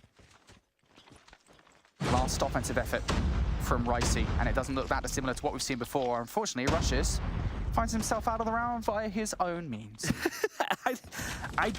I like almost never see that happen at all in Search and Destroy. For it to happen 2 times in the same Search and Destroy is somewhat mind-boggling. Great attempt right there for Kahlo, but the shot will not connect. Sushi's got the heady to work with, but Ryu too quick with the movement right there. Slides back, but Kahlo's there for the trade. Now Aspect going to be forced back as he moves into the 1v2. Bomb finally going to go down for Ricey. Haven't been able to make that happen too many times over the past few rounds. It's actually a 1v3 right here, and once again, shots across, really just trying to scare him at this point, and he's going to be forced to find a god shot right here. We've seen a 1v3 with a sniper already today, and actually this is a perfect read. He's really hoping you can shoot him in the hand. That'll kill. Oh no! Aspect. Oh man. I mean, he saw it at the very least, but It looks like something I would do. I'm gonna be honest. I'm not going to disagree with that, Bobby. That said, you are a significantly better player than I am, for sure. So after seeing on the iPad earlier on. Yeah, you know. I know what to expect. Grinding, you know. Regardless, we switch sides now. Zantium. Got to claw back some rounds here, as they are now on the offense. And once again, a very similar situation. This time, I will say, Ricey, for their first defensive look, have sent 2 players very, very far towards that defensive wall, right on the other side of it. So Zantium have to go for kind of an egotistical chow to make it happen. Yeah, phenomenal map control for them to start the round and really put Zantium in a difficult position. Once again, really just banking on your sniper finding an opening pick, but with that many players pushed that far forward, there's only so much you can do. They are going to be able to find one. Somehow the trade does not go through as Rush able to wrap back around the corner with the R9 in hand. Aspect trying to find an angle, but once again, they're tucked toward that front wall. And in the positions that they're in, they've got to find perfect timing, and they finally found the timing, but couldn't find the shot. Once again, players have been seen, but not an easy head glitch to try to take somebody off of. Zantium still left trying to find a god shot. And the thing is, I will say, Ricey are giving them way too many looks. Like, why? Why do that? Kayla still walks away with the kill, but they're getting really close to chuckling something here. Ricey now needs to defend the A site. It looks like Zantium have chosen that as their desirable target. B is still a plausible option, though, and Zantium still juggling those options. I'm not too sure what Carlo did to connect there with a potential hit marker, but either way, a warning shot to send away. Certainly did the second time, and Etudes is going to be the player to capitalize on it. There's 2, looking for number 3, runs out of bullets in the magazine. It's okay, though. Carlo is there to finish things off. And yeah, I mean, if Ricey didn't win that round, I'd have been concerned. Yep, that would have been rough. And we definitely got to see a very different look at Zantium, because you can't allow that much map control to be taken without some type of idea of how to counter it. The utility usage has got to be cleaner. We'll see what they can do right here, as naturally Kahlo's going to make his way back on over to the A-bomb site, and it is a full send on to B. Not a whole lot of value found out of that one, but they do get the better of the trades, at least initially, but there's Etudes trading the rest of them out, and now all down to Forget right here, 1v2 for him. And with the bomb down over on that B site, not much reason for Ricey to leave the area. Yeah. Carlo says, how does it feel now to be the 1 versus 2?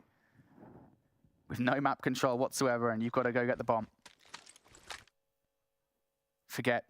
Could actually isolate these players, I'll say that much. There is real opportunity here, considering these players are both assigned to different bomb sites. He's just got to check the corner as he flies by, and nope, doesn't do so. Etudes gets the 6th round here for Ricey. Very close to closing out this S&D now. Looking very likely that we will head to a 1-1. Despite a slow game for Rush, only 2 kills on the board. Rest of the squad bringing their A game. Zantium have got to find a different approach here on the offensive side, finding no success, back-to-back round losses. And once again, Ricey, phenomenal discipline to sit back. Maybe a couple overchalls in a few situations, but for the most part, staying at home and capitalizing on the positions that they've had. There has been pretty much no utility value for Zantium, but finally we do see one of their snipers aspect find a first blood right there and potentially an opening for them to find some momentum here on the offense. And that first blood at the very least gives them a chance. But again, the problem here on Slums on offense for any offensive team is the fact that you have to find a follow-up. You have to get the map control. And there are just so many places in which you have to be the aggressor. Like, for example, in towards rushes with the R9. It's very difficult. Rushes. How you doing, mate? Have an R9 shot to the chest, have one to the legs. Not going to be able to take the second one off, but now that Rushes is out of position, there is now a real shot to get this bomb down over by B. And it absolutely should happen right here. I'm not sure why it's completely isolated over on the A side, but it looks like he's finally going to make that wrap back. Question is, can Brinks hit the snipe on the cross? And he cannot. So the bomb absolutely should go down if the kill's not found first, but Bouchon's there to finish the deed. And just like that, Zantium find their first offensive round, definitely benefiting greatly from that opening first blood for the snipe. It's a question of whether or not they can do it again here heading into round 10. Zantium hanging on by a thread. But we've seen crazy search and destroy comebacks happen today, or almost happen, we'll say.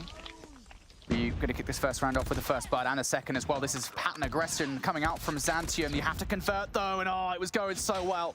It's all fallen apart. Let's forget an aspect. All of the aggression that we saw from Zantium right at the start of the round, the progress they made towards the middle of the map, it's all for naught. Because now they're stuck in garage side and the bomb is very far away from them. Yep, that's one of the worst spots it could possibly be. Kahlo's going to be able to pick another. That leaves Aspect once again in a 1v whatever situation. We've seen this many times before, and we have not seen any different results. He's going to look to force his way up toward that B side, but greeted by a pre-fire from Sushi, and he should be able to get the information at the bare minimum. Kahlo says, I'll go ahead, make the wrap, and get this finished up nice and quick. Ricey take map number 2, which means we're guaranteed a map number 4 here in EU, the second map 4 and 2 more than we had in all of NA. Crazy, isn't it? It took us, what, like cumulatively 5 games to get a map number 4. Feeling pretty good about it now. We're starting to get some real competitive matches, and I think we kind of knew, we had an instinct that this would be a competitive match, just given the nature of kind of how little there is to go off from these two teams. And sometimes that can equate to, well, we don't have any VOD to review on these guys. You know, they had as much on these teams as we did. We saw the one match in which they played to qualify. I think 2 if you're Ricey, but then what do you take away from their match versus exclusive? Regardless, is leading to a situation like this, where Ricey and the Search and Destroy are able to outplay Zantium in a number of different situations. I will say, it wasn't perfect. There were moments where maybe Ricey gave away a little bit too much, and Zantium were not able to capitalize. But overall, Ricey coming out looking better. Yeah, no question about it, and definitely giving me some faith that both of these teams can potentially compete against the best of EU. Both of them looking very solid at different points in both the maps that we've seen so far, and the region looking competitive, absolutely. So we'll see what they can bring heading into the Control. Kahlo, huge impact on the map, 11 and 4. So many first bloods for him, few double kills as well, and his team can definitely thank him for a number of those rounds. Zantium, I'm going to say that probably a million times this season. Zantium definitely have some work to do, I'd say, especially on the offensive side. Did not look very decisive, and I would say just uber dependent on your snipers to find first bloods. If that's not happening, then you've got to find a different way to adapt. Yeah, I think it's just so difficult, because I will say Slums is a very challenging map on offense, right? I mean, it's so difficult to get past what is 3 different points in which you have to run out into the open. You've got to kind of look left, right, down the middle as to where these players could possibly be sitting. I mean, we saw that from Rushes, right? Where he was just chilling in the corner by the B bomb site, just like, hey, I'm sitting in this corner, I've got the better weapon situation. You have to challenge me to make some progression forward. And fortunately enough, Zantium did for that round. But I mean, that was one round. It is so difficult to get past the middle of the map. And I think that just showed exactly why. So 1-1 now in the series. Next up, we go to Control. And again, I mentioned it in the pre-show here, Raid Control. It's something that we've seen from both of these two teams. I'm expecting big things from these rosters. Yeah, it's one that they obviously feel comfortable on, so not really too surprising to see it out of either of these guys. Went on it against very different levels of opponents. So not sure necessarily how that's going to translate for the two of them, but I mean, based on how close the hard point was, and I would say even though the S&D wasn't necessarily close, it was at the bare minimum competitive. I'm expecting the same heading here into the control. So not really any one pop-off player for either team that I feel like is an absolute must perform, and not really anybody in particular that I feel like has been lagging really far behind. It feels like a pretty even contribution in both maps. Yeah, I would say so. I think that's a totally fair assessment, right? Because again, if we only had so much tape to go off for these two teams to identify, right, who are the players that we think are going to pop off? To be fair, I think Carlo has been pretty consistent. You know, we mentioned him in map number 1 where he had a pretty good map. And then obviously in map number 2, part of the 30 kills between 3 players. So solid performance coming out from him, but really, as you say, mate, it's been a team performance from both of these squads. They've all got to be firing on all cylinders here coming into the swing game in the series. It's raid control, and Ricey start off on the preferred side on the offense. Well, forget gonna be able to find 2 opening kills right there before the trade. Both teams hopped on the objective right here. Crucial gunfights as they try to prevent any early progress, and they're able to do exactly that. So now Ricey forced to reset. They full send it over the A side, and there's nobody there to counter. They get 3 players hopped on the objective, so they're stacking and getting time quickly. Ryder's going to be able to read 1 right here, so they keep the B side clean, but nobody's going to have the read onto Brinks right there. Sushi shots across to do damage and force the players back. And once again, Xantium not really doing anything to prevent this A cap, and not really doing a phenomenal job of dictating the pace of this game to open it up. Yeah, it's just not great positioning, I think, on the whole there from Xantium to not have anybody inside basketball court to deal with what could have been a very quick bait and switch from Ricey, and it was a very quick bait and switch from Ricey. Not great. But Ricey, regardless, making the correct decisions there. Nice little stack to get A done quickly, and now they've got a wealth of time with a 5-life advantage to make B happen. The 2s, that would have been a nice gunfight to win around R, but not able to convert it just yet. So Ricey's still looking to poke some holes here. They've got players all over the map, so could potentially try and go for a little pinch movement, get 2 players on each side, and make a capture happen pretty quickly. Well, right now, the map control looking sizably better for Xantium. They're able to find a few of those cutoff kills, and they keep the B site clear for right now. Obviously, kitchen control still there for Ricey. And Kahlo's going to be able to do some damage, able to find 1 kill and back up with his life. So kitchen remains in their control, but they've got to advance forward at some point. Fortunately, lives still going their way as well. And with that clearance, they should be able to make some progress right there. Another kill goes through, up 9 lives. They hop on the objective right here. They do get shut down. But right now, Ricey in prime position to take this round. Yeah, that life advantage, it feels insurmountable at this point, right? With 60 seconds left on the clock, it feels as if it's very likely that you're going to burn through 8 lives, unless Xantium are super patient with it. But hey, when there's a will, there's a way. Xantium going to make this possible at the very least. They don't have to deal anybody on the flank. Sushi going to fall. Now burned 15 seconds off that 60 that we were talking about. Xantium holding steadfast. Ricey looking to try and find their way through. They just cannot get it done. And hold on for a second here, Bobby. Xantium, they're looking likely to do is every single kill is going their way. It looked like Ricey had found the clearance that they needed, but the trades were there, and once it hit the reset, Ricey have not been able to make an inch over on this B zone. Finally, a couple trades go through. Rush not going to be able to win that one, though. Sushi has got to clear things out, and time starting to become a factor right here. Only 5 lives, so you know that there's no respawns right here. Everything counts. Ryder's going to be able to find 1 for Xantium. Forget hops on the objective, but Etudes goes big. Those 2 could be enough to clutch the round. 1 more for Sushi, and in a 1v8 aspect with a sniper in hand, not going to be able to make anything of it as Ricey close out the round. Yeah, and again, that just goes to show how important it is on the offense to make sure you take a point right off the rip. The manner in which Ricey did it, yeah, probably helped with the life advantage, but certainly just it was the time, really, right? I mean, 2 whole minutes of just battering Xantium over and over and over again. Really well played from Ricey, and they come out looking pretty good as well because they've got 4 operators in their back pocket. 3 to speak of for Xantium. So a fair bit of utility on both sides. Got to imagine that'll come to a head pretty soon. Xantium now on the offense, trying to make a quick cap on B happen. Got to be careful about 2 potential flanking players, number 1 and number 4. Are they going to be able to do anything? It's going to be operators galore now. 3 coming out from Ricey, and I think at least one of them has fallen. Carlo with the Annihilator in hand. He's not able to connect to any of these shots where he's just keeping his head down. And while that's going on, Zantium, they're capping this point. I mean, he's just playing peekaboo, and it is working perfectly. Carlo, absolutely zero value out of that Annihilator aspect. Sniper in hand, going to be able to find one, and now Carlo all alone tries to push up. He can't find anything there, and Zantium, perfect offense right there as they take B easily. They give themselves 2 minutes to work with. They've given themselves a nice chunk of lives. Unfortunately, trying to make this push on over to A, typically going to be significantly more difficult than finding your way onto B.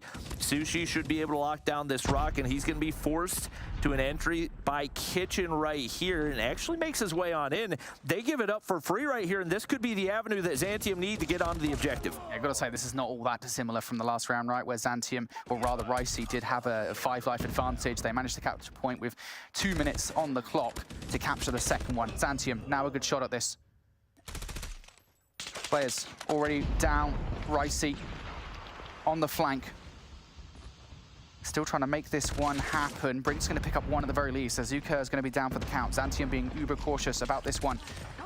As they start to make these kills happen, they start to make the capture happen. And look at this very late flank coming through from Ricey. This is a big investment for really not that much time. You don't have any control over the point.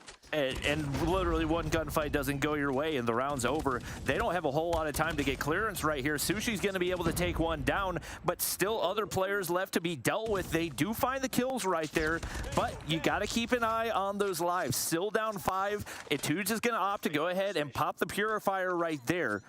We'll see what type of damage he can do, but in a little bit of an awkward position, not really an angle for him to work with as he looks to make his way up mid-step. Sushi's going to opt to pop the Gravity Vortex. 4 lives separating the 2, make it 5 as Ryu wins a big one.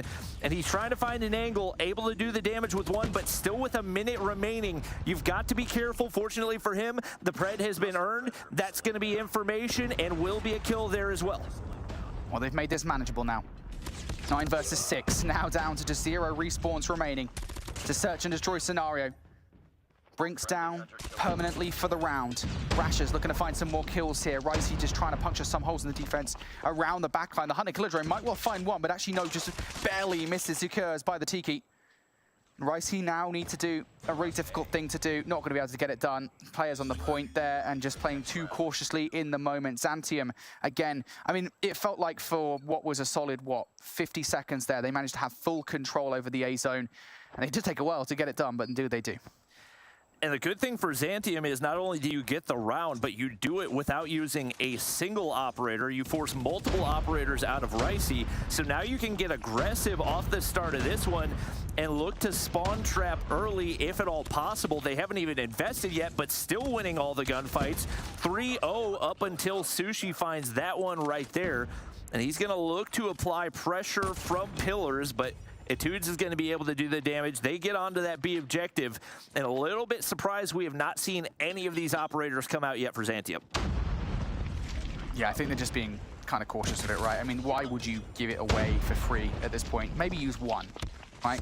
You know, kind of minimize the investment. Regardless, Kylo's going to pick up a couple of kills here. B hasn't fallen just yet.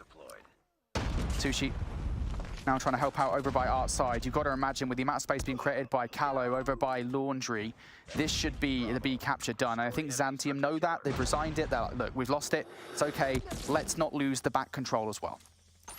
All right.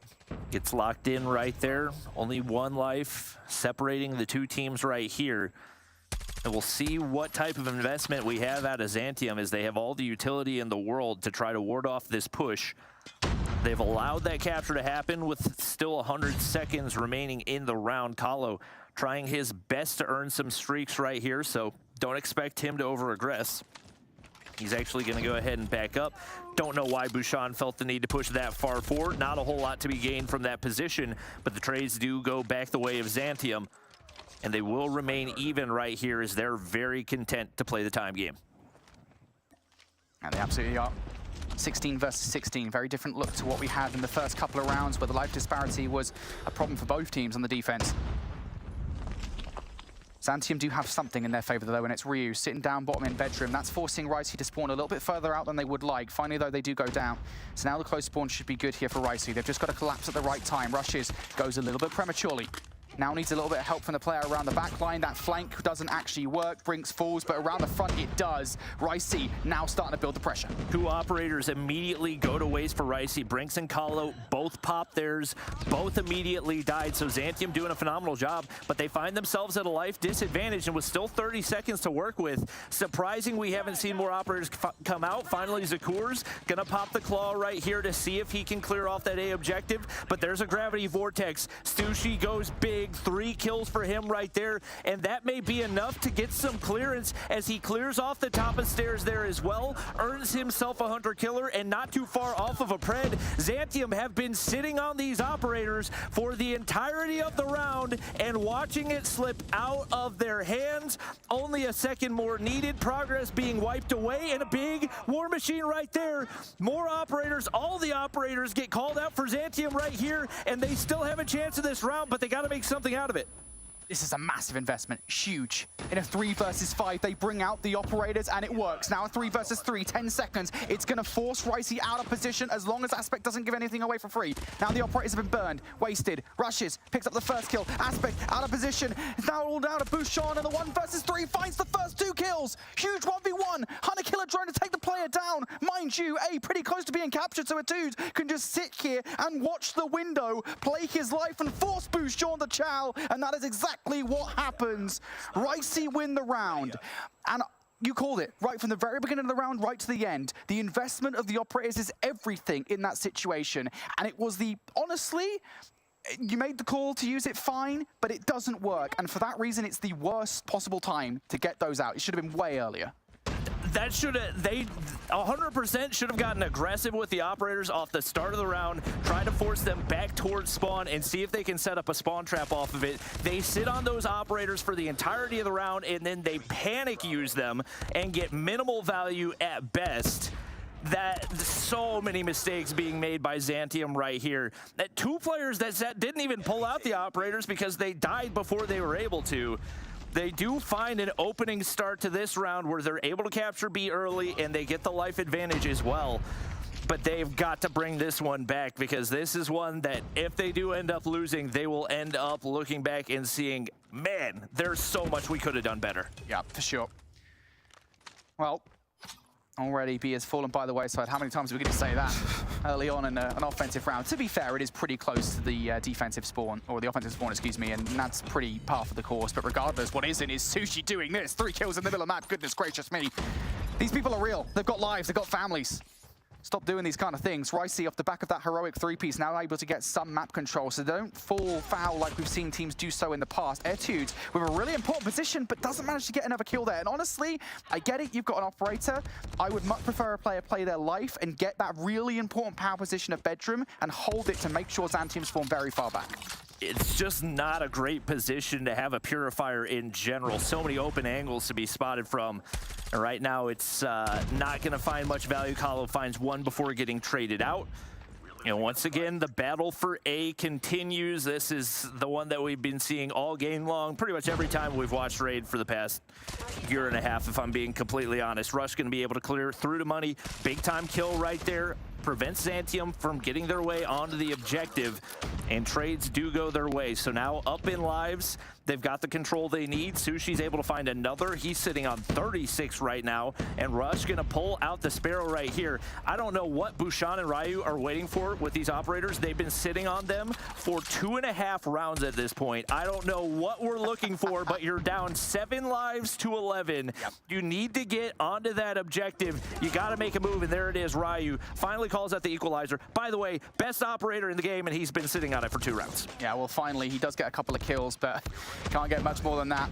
Flurry of kills come through for Ricey, and Bouchon's out of the round now, I believe, permanently, as is Forget. Down to Secures, Ryu and Aspect. Aspect going to find the double by the elbow. So a good look here. 15 seconds, though. Zantium have no choice but to get hyper-aggressive, and again, because of the fact that Ricey have control of the power positions, it's not looking great. Brinks can just fire this claw around the map. The bullets will probably bounce into Aspect one way or another. 2 seconds. Aspect, no choice but to fly towards the point, and surely no way does he touch that yet. No way, Jose. Zantium needs some hopium now. as they go down 2-1 in the series after a 3-1 control.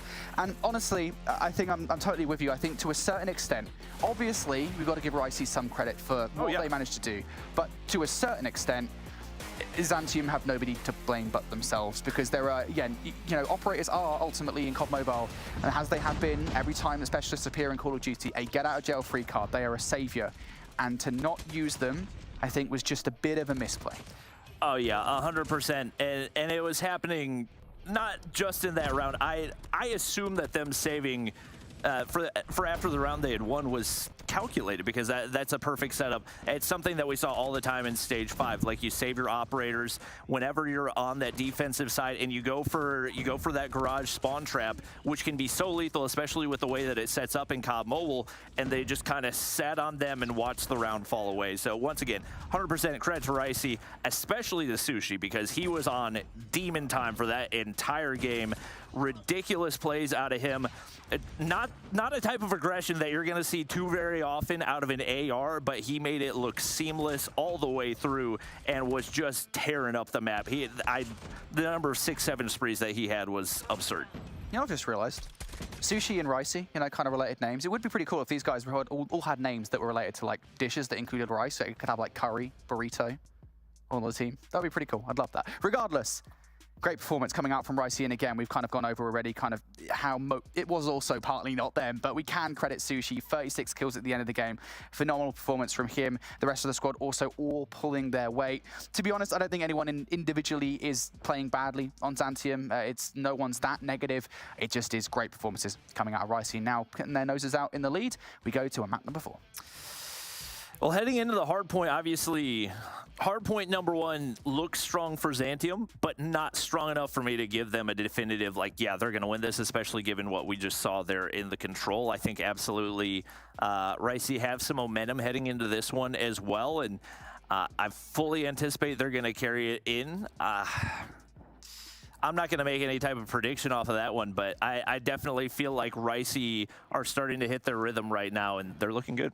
Yeah, they absolutely are. It is just looking like we're seeing Ricey really start to come in their own. And again, we saw this during the qualifiers. Now, granted, very different situation, but the first time we saw them, it wasn't that great. We saw them play exclusive. It was obviously going to be a pretty quick 3-0, and it was, right? But then their second matchup versus Revenge, they finally found their grooves. We were seeing a lot more out of them. We were seeing the fundamentals that we need to see for you to be in the Snapdragon Pro Series. If you want to be in the challenge season, if you want to be challenging these top European squads, you have to have these fundamentals. And we're now starting to see that come out from Ricey. It's not to say they're perfect, and nobody is at this stage of the competition. This is day number 1 for Europe, but nonetheless, I'm liking what I'm seeing so far from Ricey. Now we go back towards hardpoint, though, and this is where they didn't win that first map. Yeah, I'm not going to lie. First map, I was very concerned because with the way that things opened up both through P1 and P2, it looked like it was going to be kind of a steamroll. So the fact that they were able to bring it back as close as they were makes me feel like it was probably, to a degree, some nerves as well. Yeah. Which for players on both teams, these are not guys that have seen a major tournament before, at least this far into the competition. So I think that they have a lot going for them right now, and obviously eyes on Sushi with the way that he played in the control, but once again, it's the same as what we saw, or what we said heading into map number 3. There's no one player that's really lagging behind. It's really just a question of execution for both of these teams. Yeah, for sure. And we go back to that hard point in map number 1, and really, as you say, I mean, it is about the execution, because we saw Zantium, the only reason they won that hard point, to be frank, was literally one hard point. Every single rotation, they locked it down, whereas all the other hard points, pretty heavily contested for the most part. I mean, it was a pretty competitive game between the two. It was just that one hard point every single rotation. We're like, well, we know we can win them out. We can use our operators correctly, and that's exactly what happened. So we'll see whether or not we get the same kind of thing here on map number 4. But regardless, very excited to see this series go down. Honestly, we've been pretty well treated today. We had a relatively close 3-0 to kick off the day. Then we had a game 5 that went to 18 rounds of search and destroy, which it shouldn't have done. It was all down to a snowball off Lucky's 1 versus 3. And then obviously now this, where we're going into a map number 4, folks. Should we have a game number 5? I'm all right with 4 games. We'll see, though. We'll see. I feel like Ricey have the momentum to be able to close it out right here. We do see Kahlo looking to lock things down. Sushi on outskirts trying to find some angles, but it's Zantium. able to get that first time on the objective. Ricey immediately trading out and rush. Just gonna wait for the contest right there, wait for the reinforcements on the top side. Zantium hop back on in. Bad timing for Brinks. Unfortunately, he's shut down, and that should be an opening for Zantium to continue to pick up this time. Yeah, for sure. Zantium looking for a wealth of time off the back of P1. Nice flank coming out from Etudes, though, to take some of that time away. Again, Zantium technically right now spawning on the better side of the map for the rotation towards P2. They will bear that in mind. Couple of kills now particularly coming through from Brinks. That player just barely gets away, but runs right into, I believe it was Etudes, who manages to pick up that gunfight. So now Ricey with an opportunity here as the spawns slightly flip out to potentially make a breakout towards Nu. If anybody's going to do it, especially with that wave of gunfights coming through, it would be player number 5. That's Rushes, excuse me, who does actually manage to influence the spawns enough that he has some teammates now to work with. Sushi's gonna sit back. A little bit of a slower start for him. Maybe an opportunity for a pinch right here for Ricey, as they do have Sushi on the flank. He's gonna make his way over from Statue, but hasn't been able to spot anybody out, and that's all Zantium in the feed. He finally able to pick up 2 right there, and that's fully toward Ricey, so at the bare minimum, they hop on, they contest right here, and they will find clearance here on P2. We'll see what they can do with this setup as Rush has eyes, but that's a beautiful double chow right there. Kahlo doing his best to stop it, but it's not going to be enough. Zantium get P2 locked down once again and are starting to push out for a little bit of map control.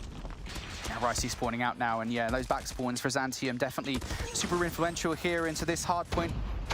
Could really grow a serious lead. Ricey, though, now trying to find their way through. Kahlo and Rushes with the first couple of kills. Rushes looking for some more. That double is good enough, and Etudes going to close out the conversation as that last 10 seconds will go their way. And even better, they've got a good look at the rotation as well. Zantium have a 2-3 split. Those 3 players that did just die off P2 are now spawning out over by fences. I don't know, though, whether this will catch Ricey off guard, and I think it absolutely has yet. They didn't quite anticipate those spawns happening. They anticipated the back spawns instead. They were technically right. There were a couple of players to deal with, but not that many.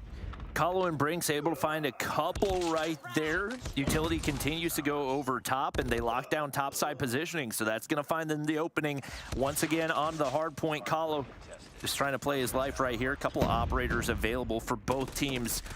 Fully expecting some investment right here as they look to lock down. There's Etudes. Purifier comes on out, nearly on a pred, and there it is. A lot of value to be found on this map, especially for those pred missiles. But for the time being, Ricey continue to lock things in right here as they have not given up topside control. Pred does drop and able to find 2. That is a big investment coming out from Ricey, by the way. The Predator missile that they had, and I think it was Etudes who was on it, and the Hunter drone as well. Both of them going into this hill. I'm not sure whether you get that much out of that, to be honest, especially considering Zantium walk away with the scrap time. I don't think you actually get too much out of it, but regardless, they're going to have to walk away satisfied or unsatisfied. It doesn't make a difference. The rotation is at hand. Ricey already over here. Annihilator now out for Kahlo. Couple more operators in the back pocket ready to go if Ricey require them, but Kahlo might not need to. He's already picked up a couple of kills, and it's a real issue that they just cannot deal with. Kahlo still going as well. 4 for Kahlo, and he's on the hunt for more. I don't know if Zantium know what the operators do. They've had 5 charts for the last 30 seconds and forget finally pops 1 just to not find any value out of it right there.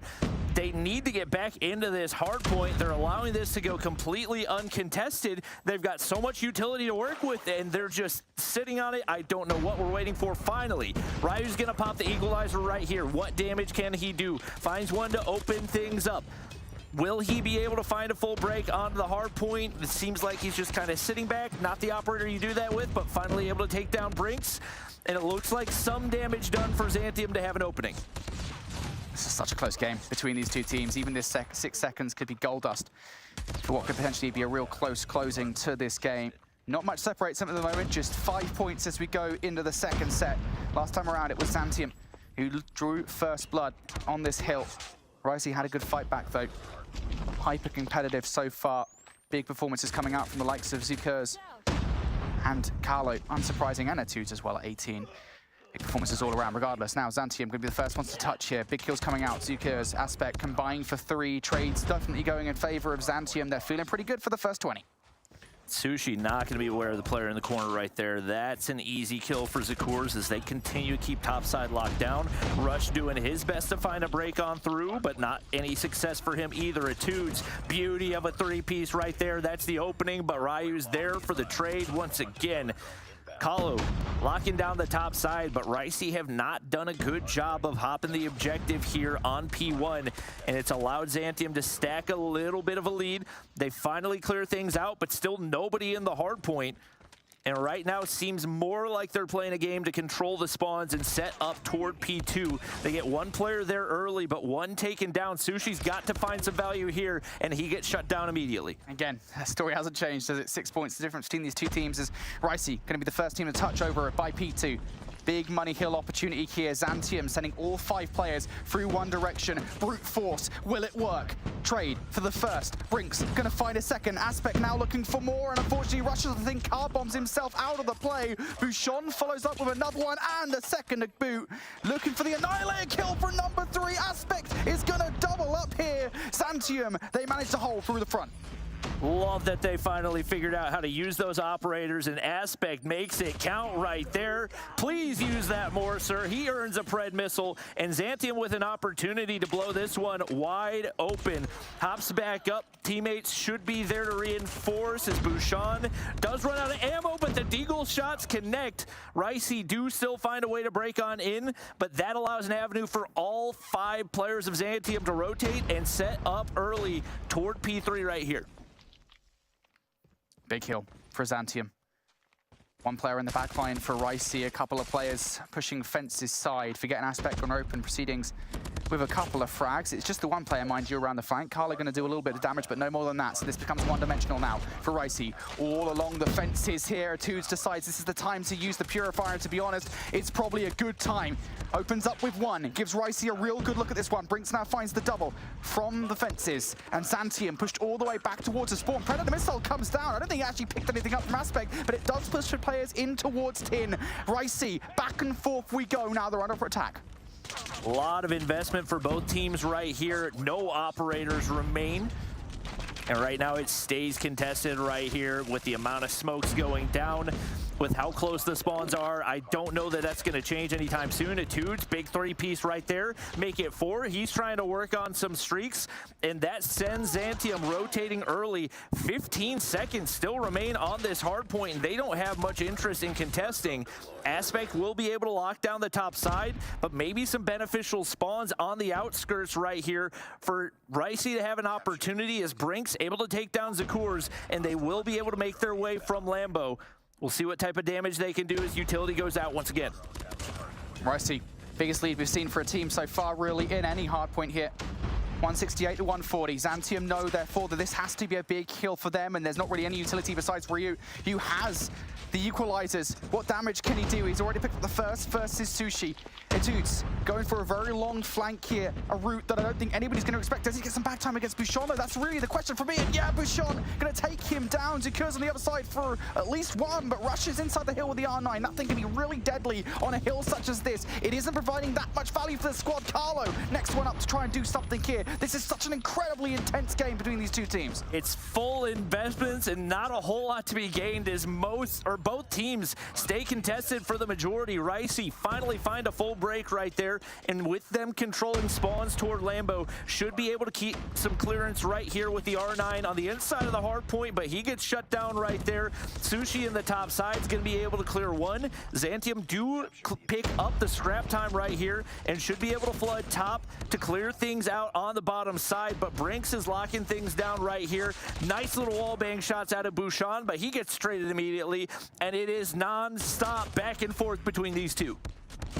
Rushes is just doing so much damage here, not just in the last hill, but in this one as well. Really giving Ricey the lead that they have. Again, 20 points now, the difference between these two teams. Kahlo trying to provide some coverage up top. Rushes wants to get right back into it again. Into the mixer he goes. He's been so effective with this R9. Wants to continue to be so. Gets the second kill turn away from him, but not the third. This is great team play coming out from Ricey. The aggression now really starting to feel a little bit unmatched between them and Zantium.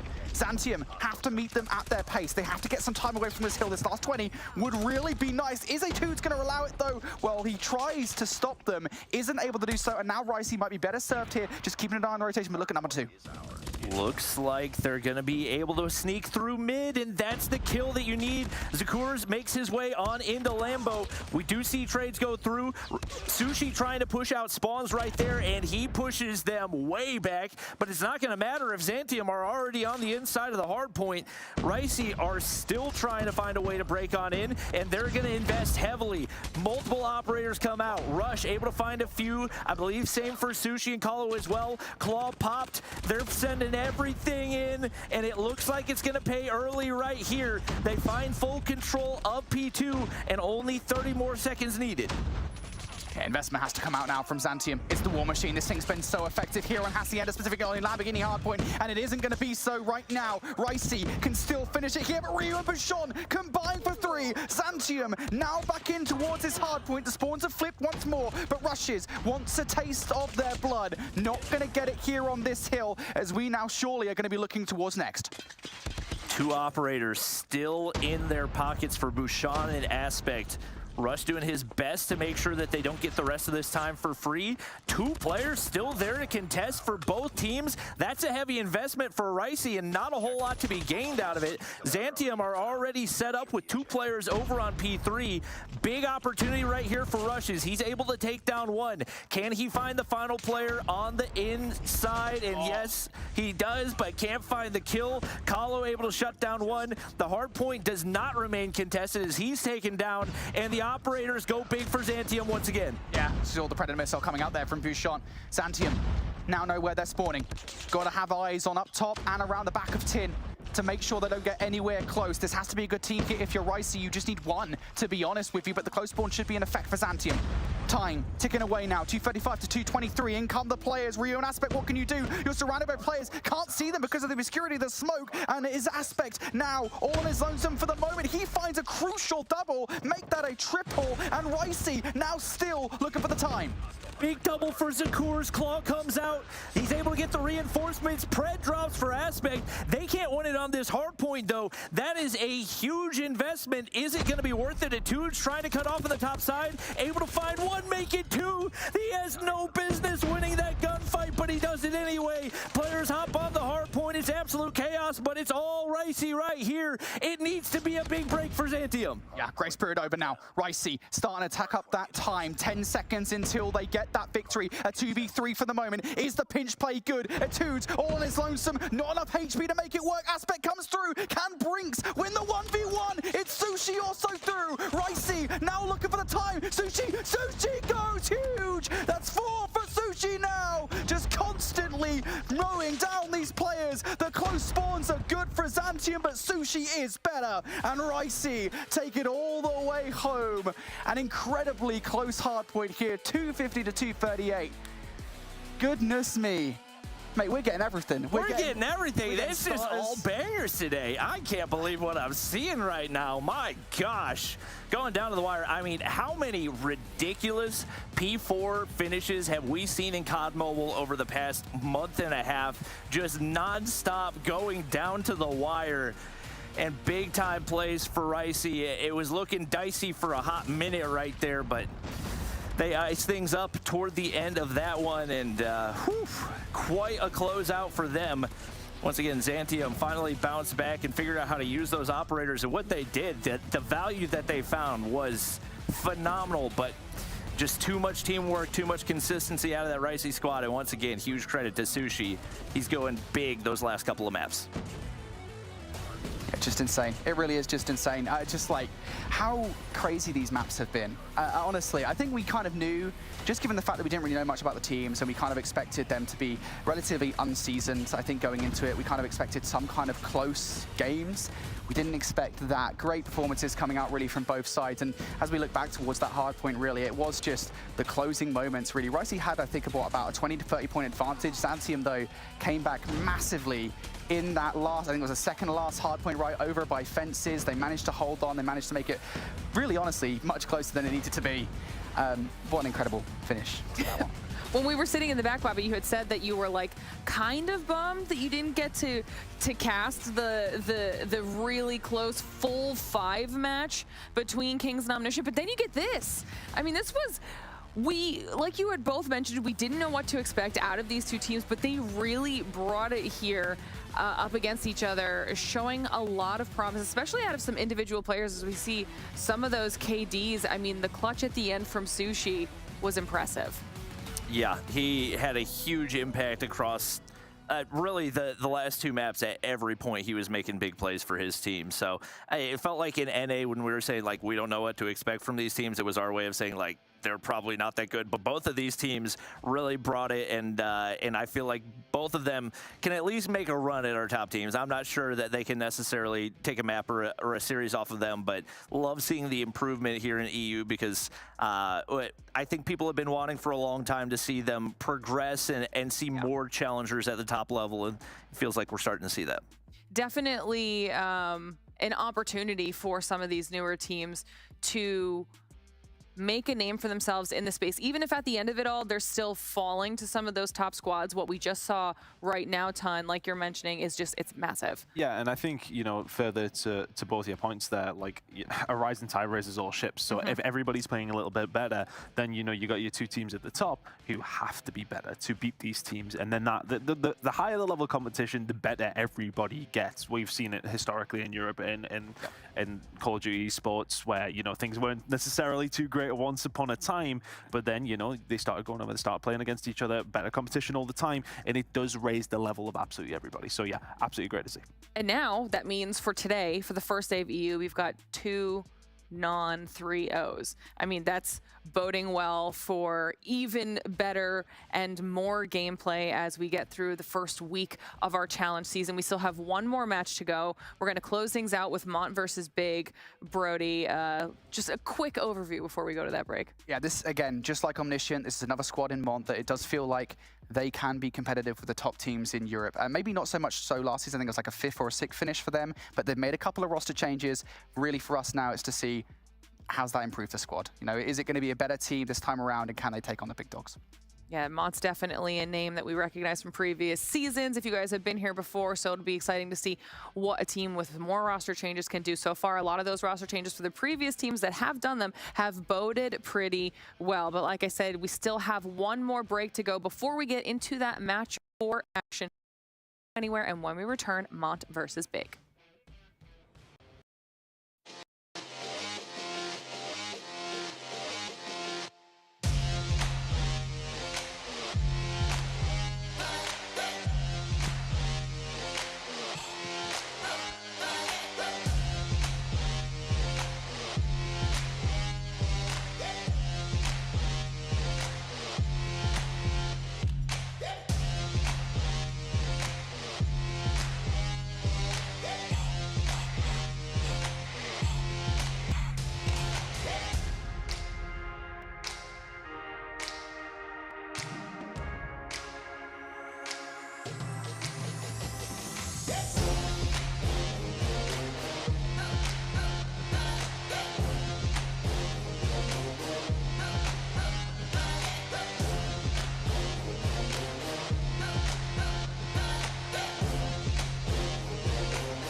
All right, everybody, welcome back to the Snapdragon Pro Series for the final time tonight, because it's time for us to start talking about match number 4, the last match of this first day of competition. I think it could be a pretty fun one. This time we're going to be talking about Mont versus Big. We gave you a little bit of a preview before the break, but let's start talking about this match for real now. Ton, give me your thoughts. I think, you know, realistically, with how Mont did last season, going up against somebody in a bit of an unknown in Big, if you're Mont, you've been watching these other games and, you know, things have maybe been a little bit tighter than they would have maybe expected. There is very much going to be competition for those top 4 spots, and that's where they're going to want to place themselves. But is it just maybe going to be a little bit more difficult than they thought? Because some of these teams have really come flying out the blocks where we didn't expect them to. So Mont have got a really big task on their hands if they want to find that top 4. Yeah, we'll take a look at Mont's roster because, like we had mentioned before the break, they might have had a roster swap here, Bobby, and that could really prove to be useful for them. Yeah, they already had a super solid roster before. Obviously, they gave multiple Stage 5 teams a decent run for their money, and picking up Lydia, who was arguably the strongest player on 31 or last season. Definitely super, super solid. Kirby, a little bit younger, a little bit newer to the scene, but equally talented, I would say. This is a super well-rounded roster. They've been putting in a lot of work, and this is one I'm excited to watch because I feel like they have a little bit more of a chip on their shoulder than any of the other teams that we have in EU, and I think they feel like they have something to prove. Yeah, I agree with that. I think that's a really good point because there's someone we did talk about a lot last season. They were this close to being where they wanted to be, and this might be the season for them to really push their way through those challenge finals. And then on the flip side, like Ton said, we've got Big, a little bit more unknown here. Brody, talk about the roster. Yeah, this is, again, one of those question marks, I think, for us, right? It's like, look, these are new names for all of us here, I think, for the most part. I think Zaka and Rondo might be the only players that we've heard of, and even that, I think, is outside of SBS. So really, for me, what I'm looking for here is for them to make a name for themselves, right? Prove that, hey, look, you're in SBS now, and you deserve to be here. You deserve a shot at the big boys. They've got to get through Mont to do that, and I think this is honestly a really good starting point for them. It's like, look, you've got a team that, what was it, 5th, 6th last season? That's a good starting point. If you guys want to kind of improve from there, great. But take down Mont first, you'll be feeling pretty good. Yeah, I mean, they've got to go up against someone who has experience, but we just saw 2 teams that we didn't know a lot about. I mean, we had a little bit of information from those open finals, but other than that, relatively new rosters that we're talking about, and they put on a show for us. So we'll take a look at these picks and bans as they start to come through, see what our teams have chosen to play on here. Ton, kicking things off with that Arsenal. Yeah, Arsenal, that's a nice one, another one to throw me into. I mean, just keep going backwards and forwards here. No, yeah, Arsenal's a really good hardpoint map from the Black Ops 4 days, of course, and then it's a takeoff as well. Yeah, should be an interesting one. Arsenal's always entertaining, so nice to see that one. Curious on the S&D and control front as well. But yeah, Arsenal, we're always a fan. Always a fan. We'll get the rest of those coming through here. Is there anything you're hoping for to pop up, Bobby? Just to shake things up at all? Not in particular. I was really curious if Big were going to allow Arsenal through, and they did. So that should be pretty much a guaranteed map 1 for Mont. That's one that they have looked more comfortable on than the majority of teams that I've seen. No surprise to see firing range, search, and destroy. That's every EU team's favorite. And then some more standoff control, which I'm fairly confident is a Mont pick as well. So heading into this one, looks like a pretty solid setup for Mont. Not sure about the takeoff and the meltdown, but assuming that they can take care of business on the front end of things, not too much to be worried about. All right. I mean, you sound pretty confident as well there, Bobby, in favor of at least the way this is looking for Mont for now. I'll let you guys get the final walk on over to the other half of the studio and get yourself set up for match number 4 while I talk to Brody about his thoughts on these map picks. Yeah, honestly, I feel like this is pretty good for Big. Again, you know, going back to the qualification match, they played takeoff, they played fire and range search and destroy. I mean, you know they played fire and range search. Everybody did.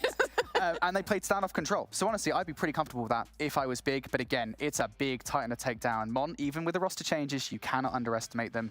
I'm really excited to see kind of how Big do here on these maps and kind of see what these guys are made of. It's a really exciting thing to see teams that you just have never seen before play get into the mixer. And the other side of that coin too, right, is that even when you see these maps that Big might have played on and done okay on, then take into consideration the fact that Mont, if Big's good on them, Mont has to be good on them too. And then are they able to topple somebody like Mont, like you said? If they are, that would be an insane start. Yeah, I mean, look, we've seen some crazy things today. We have. We really have. No holds barred at this point. You know, if we see some crazy upset here from Big, I mean, look, we were denied it earlier on with Omniscient, right? So come on, guys, you know what we want. All right. Well, we won't make you at home wait any longer. Match number 4 is about to get underway. So for the last time today, we'll send it on over to Bobby and Tun to close it out. All right. Looking forward to this one. I think the Big squad is a little bit more recognizable than some of the other teams that we see. Even the most recent match that we watched, Rondo and Starwrecker have at least been probably tier 2 pros for a hot minute. So those are players that most people that have watched EU for a while will likely recognize, and some experience to go around right here. Obviously, the big difference being that Mont are coming into this with challenge season experience from last season, a lot of solid competition up against the top tier teams. So it's a tall task up ahead for Big, but we've seen crazier things today. Yeah, we've seen some very crazy things today already, so you wouldn't put it past Big to maybe give us a bit of an upset here, but Mont will undoubtedly be the favorites as we head over towards Arsenal for the first time this season here in Europe, and interested to see how this one's going to play out. Is there anything in particular for you that Mont are going to excel at massively, that Big maybe need to counter at, or is it just a case of let's see in this game? I mean, the big thing for Mont is they've always had super solid ARs, which obviously for Arsenal works wonderfully for them because it's a massive map that, if you have strong ARs, can absolutely dictate the pace of the game. I'm assuming Kenza is Lydia. I'm not 100% positive on that one, but that would be my assumption. But naturally off the start, Mont able to lock down some early hard point time. Fahim able to pick up 4 kills off the start of this one. And it looks like they will continue to lock down those backside angles to not allow any easy points of entry for Big. It's always been about playing these pillars with the ARs when it does come down to P1 on Arsenal. If your AR players can stay alive in and around this area, you're going to pick up a good amount of time. We're going to be heading over towards P2 in just 5 seconds. It looked as if the rotation would be good for Mont, but the push around the outside from Big, they will start to garner some control, but Mont there with the closest spawns. Hunter Killer drone on its way in as well, which is definitely going to help things, but the back spawns for Mont should surely help just that little bit more. Slayer will be back on down. JC trying to find something, gets lit up from the top side, but this is a really nice flank coming in from Etsy. He can clean up there. This should be some good control for Mont.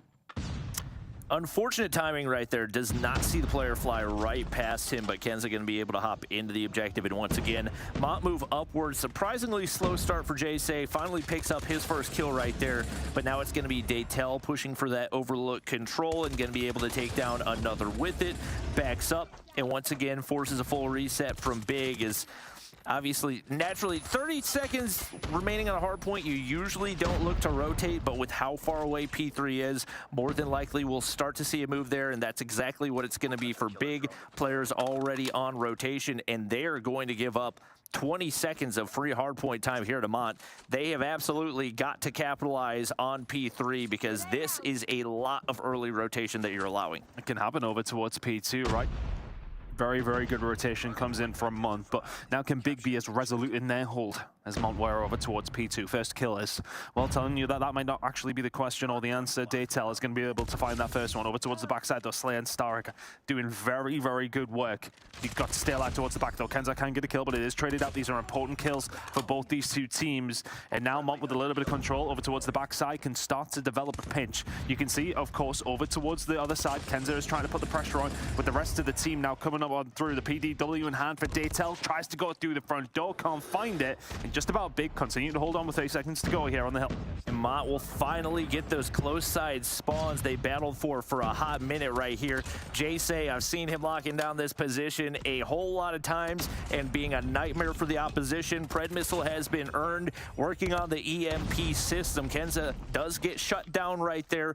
15 seconds of scrap time remain. It looks like Mont should be able to get them. One player left there to be pesky and not gonna get taken down right now. So at the bare minimum, Big are able to keep this contested right there. They're set up beautifully over toward P4, and this is looking a lot better for Big than I anticipated. Yeah, it's one of those situations with that scrap time. Yeah, okay, you win it and you create that little bit of a problem, and realistically speaking, it's probably not going to be a massive deal in the grand scheme of things when we come down towards the end of the map.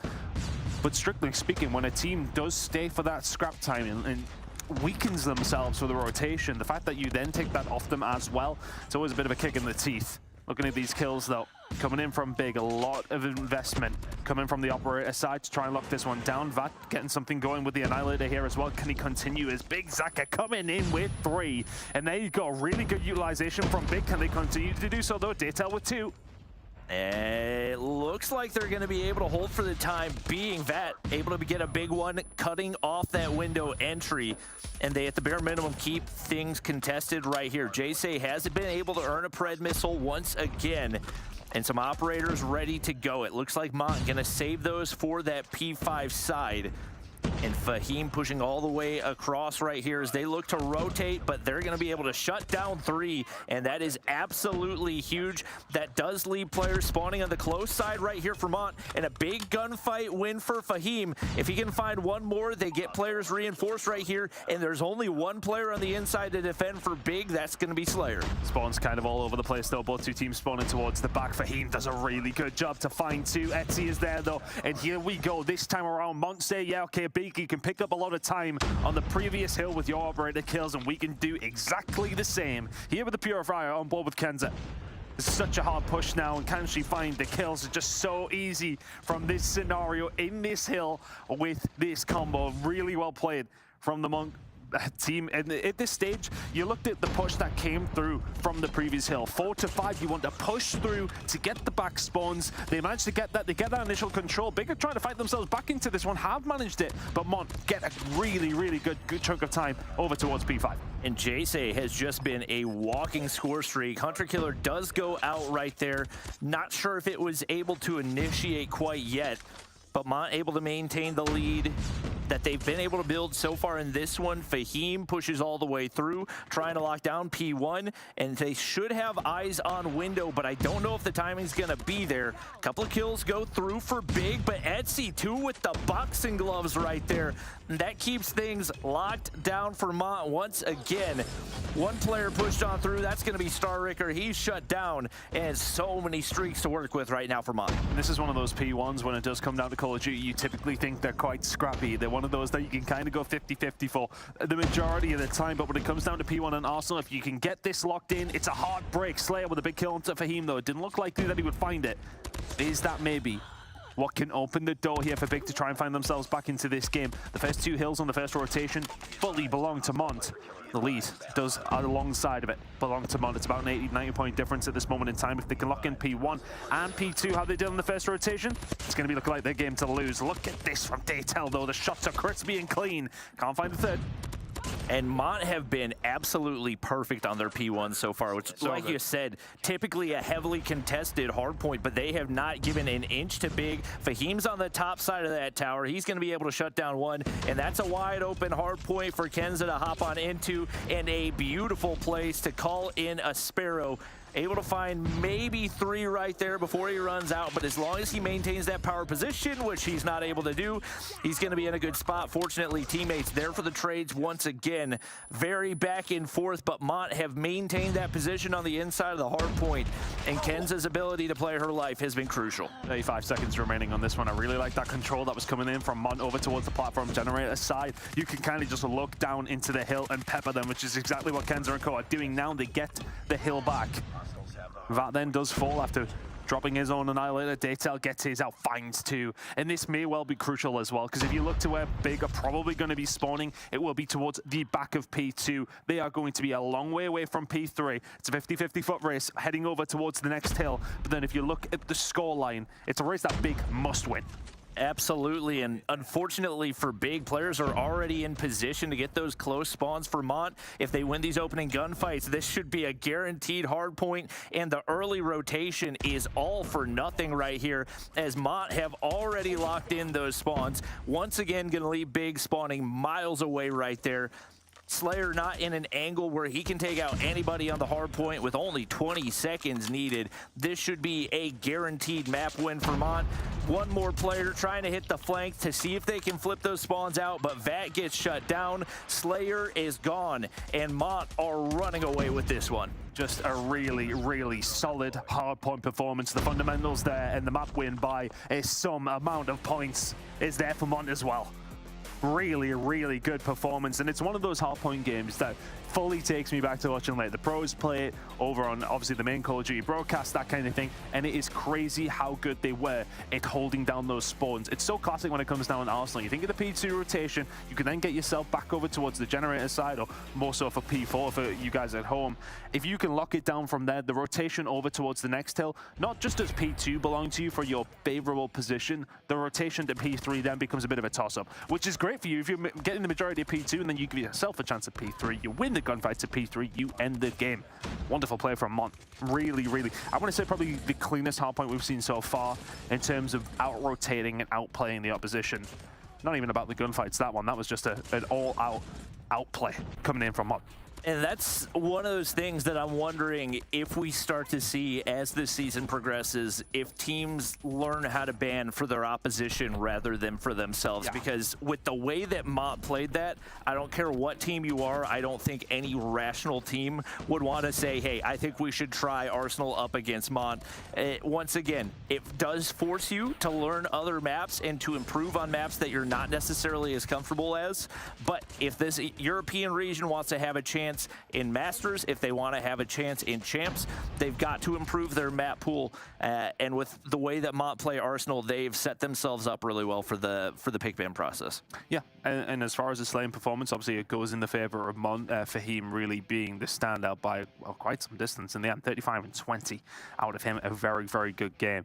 But ultimately, it really does come down to those rotations. JC was fantastic at it. You can see everybody's kind of chipping in, mainly coming from JC inside of the hill. A really, really good performance from Mont. And I want to say that was like kind of the biggest gap we've probably seen all day long. It very much seen a night and day performance from both these two teams. It seemed like the understanding from Mont was just that level higher than what we've seen from Big, which we said, you know, like we don't really know a huge deal about this Big team, how good they're going to be. We've got a couple of semi-recognizable names on the roster, but a small mountain to climb here, potentially for Big, and that wasn't necessarily a play on words. I might run with it. But here we go on to Fire Range Search and Destroy, and things can change very, very quickly when you're talking about this map and mode. And I do recall some interesting off-meta choices for this Big squad. So we have an MK2 marksman rifle coming in. Didn't really seem to pay off for him right there from Mirage as he gets shut down early, but Big Zaka finds two. Starter with another right there. Daytel doing what he can to keep this round alive. And he's going to patrol the mid-map right here, reunite with Etsy, who's able to take down Vat, and just like that into a 2v2. That grenade is well timed. Stalker will have to back on down. Now the onus is really on Big here to get that bomb back, do something with it. Is there eyes on it though? Is this the problem for Starwrecker? Is he going to be able to find a way through? Yes, he can. Shot's going to start to ring on through, but is his teammate in a position to help him out? Not necessarily. He's there to watch the cut. But you would like to think it's not necessarily the easiest gunfight. So now if you're Starwrecker, what's the plan? Do you go for the plan over towards A? You hope that you get the timing. Well, now you only have one player to deal with. His Daytel will fall. Now Etsy left in a 1 versus 2. No information for him to work with. Bomb obviously made its way over toward A. And it does look like Bay are going to opt for the plant right here. Got Slayer to overwatch with a sniper in hand. And once again, Etsy has no information until he hears the shot behind. And by that time, it's too late.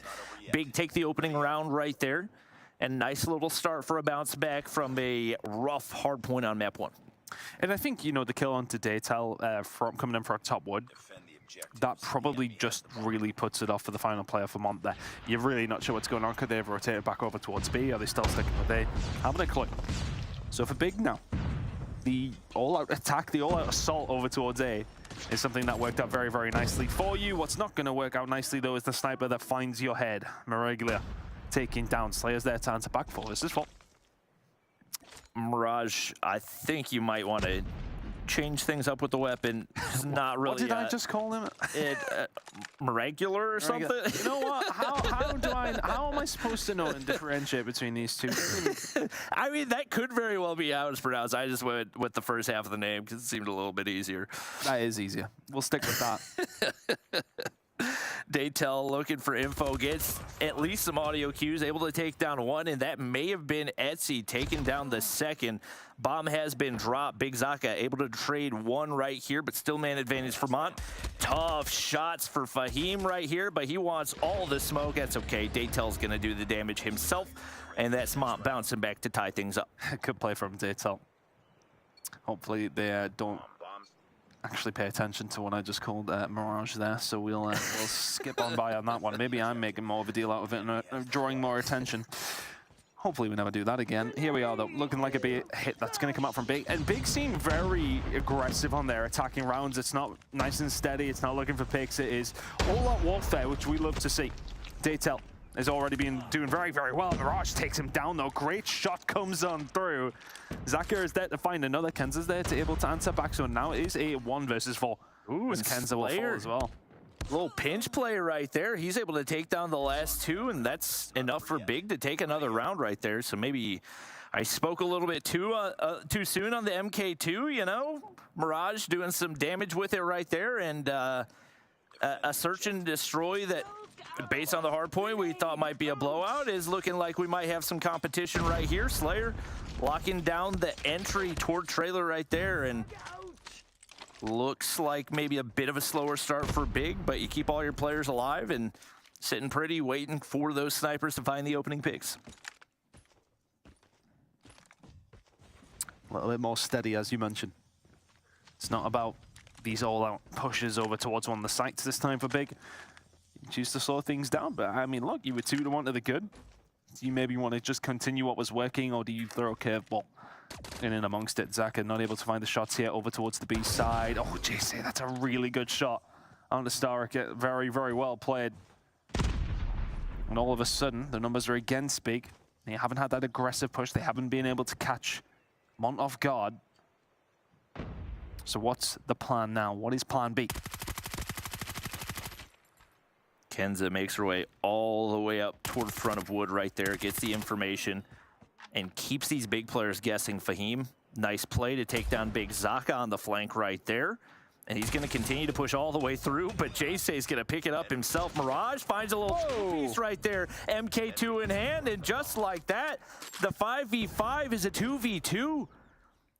Huge plays out of those two, and the bomb has been retrieved for Slayer right there. He's heading all the way over toward B and should be able to get the plant down. I don't know if they realize that Mirage is still there, and he has an opportunity to close out the round. Mirage running the show and can just take his time, give his teammate enough time to maybe just try and get this pinch on going, but Etsy changes the angle, expecting the push to come in from the other side. Etsy at the top, Slayer at the bottom. Which way is this one going to go? Slayer on the defense for the bomb. Probably has around 35 seconds or so left. But it's going to be a wrap now from Etsy. And these two players not quite destined to run into each other yet. Etsy now pushing through the middle of the map. Slayer, are you ready for this one? Time is ticking down, 15 seconds to go. Gunfight just about incoming. Slayer is the first one to hit the shots. 3-1 to Big now. And a good attacking round once again from the Big squad. 3-1 to the good. Looking very, very solid here from Big. Etsy putting himself in a really tough spot, trying to walk from mid-map all the way around jungle with that little time left, and just forced himself into a really tough position. Mirage just full sending it up the middle, and unfortunately for him, Jayce reads it like a book. Beauty of a two-piece right there is Mont looking to bounce back right here. Zaka, will he be able to find the kill? Had to hit the reload instead. Nades connect over the top, and just like that, it's all down to Starricker. Etsy, Daytel still alive, info given away. I swear that trigger discipline is just non-existent for the entire day today. And he gives away that remaining information, so maybe an opportunity for a wrap back toward A, but it looks like there should be one player inside wood to greet him. We've already seen some 1v3s on firearm range today. Will we get to see another? Has he actually slipped the net here? How on earth has he found the timing to get out here? because you can see on the minimap in the bottom left corner, Monto, like, oh yeah, okay, he's definitely over towards A. Yeah, psych. He's found a way out. So unfortunately for Mont, they maybe get a little bit of bad timing on one of the crosses. And you can already see Kenza is spinning around, but here we go. They start to line up for him, and I wonder if a bomb plant there would have probably just been suffice. And now all of a sudden, 35 seconds to go, running into mid-map. I don't know if this is the play. It's just non-stop indecision right now. Starricker doesn't know where he wants to go, doesn't know what he wants to do. Daytel should get the audio cue off of that, and that should be enough to go ahead and end the round right here.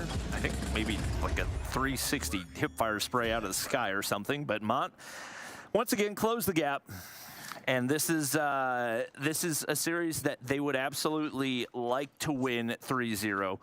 You do have to give credit to Slayer. I believe played champs in 2020 or 2021, so has some level of experience, but last time we saw him in opens, wasn't super consistent. He's bringing his A game, and so is Mirage. That should open up a free plant right here. Is nobody on the inside of American, and a beautiful opening for Big.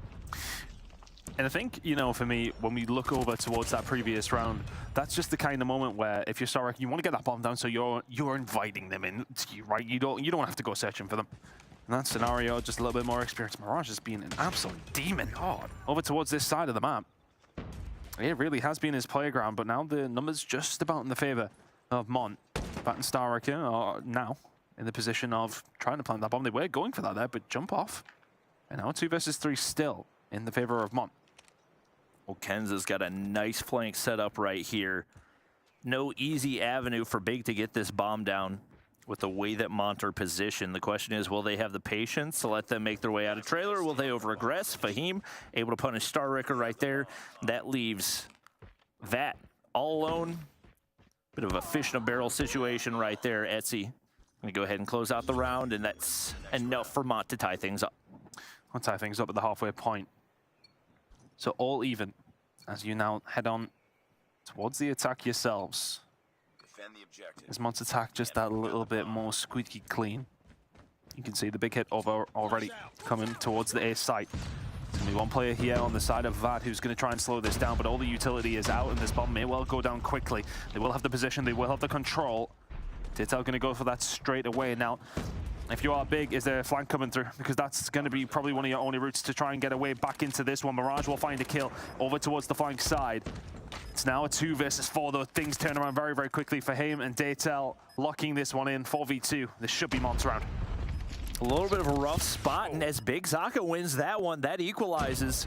Etsy's going to be able to take down 1 to give the advantage back to Mont, and now all down to Slayer. He's been good for them so far, but maybe not 1v3 good with that positioning right there. Mont, I believe 3 straight rounds now, and definitely starting to build some momentum as maybe that lead that Big had built had been on a little bit of a flow state run for Slayer. Obviously 9 kills early, but has slowed down significantly.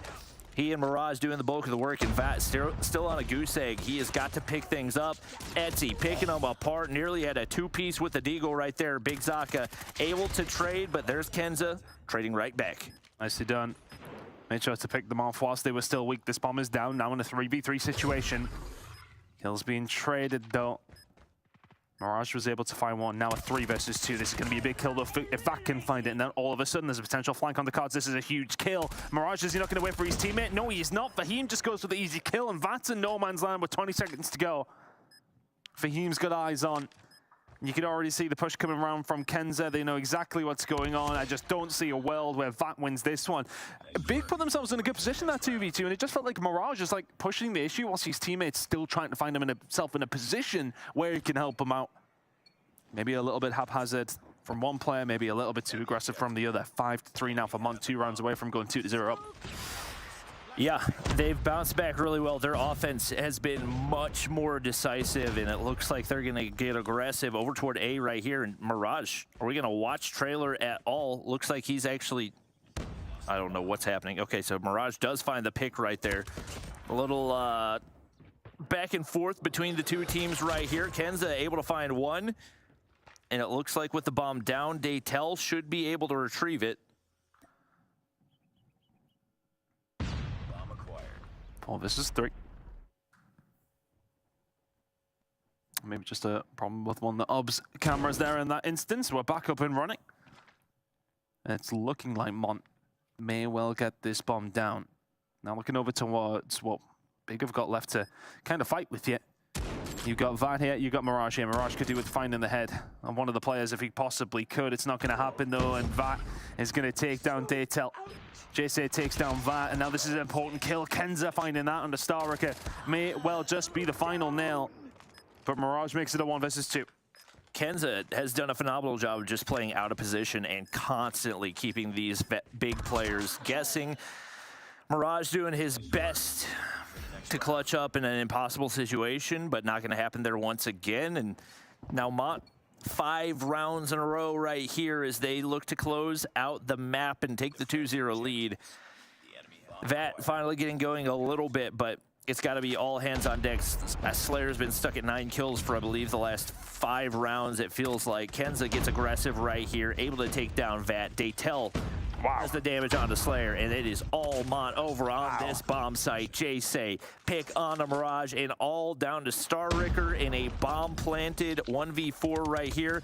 Eyes on to Jay, but not enough to get the kill, and that should be enough for Mont to close out the round and take the lead. Scary start for Mont, but ultimately they show their pedigree, a 7-3 win.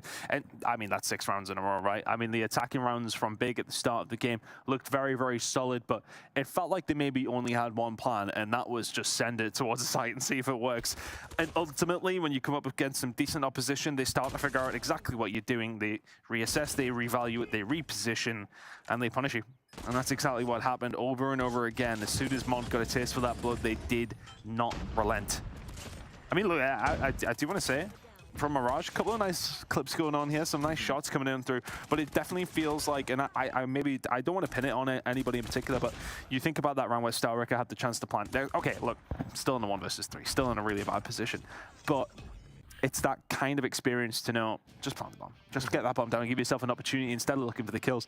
You know, it's all very easy for us to sometimes say when you're in the casting position and you can see exactly where everybody is, but those small decisions may not have actually won you that round, but it shows the, I want to say, the caliber of the player who is not quite at the level of players on that Mont side. Yeah, and it was the fact that Mont had an actual game plan heading into each individual round as contrasted with Big, who were basically just banking on Slayer and Mirage hitting big shots and that opening up opportunities.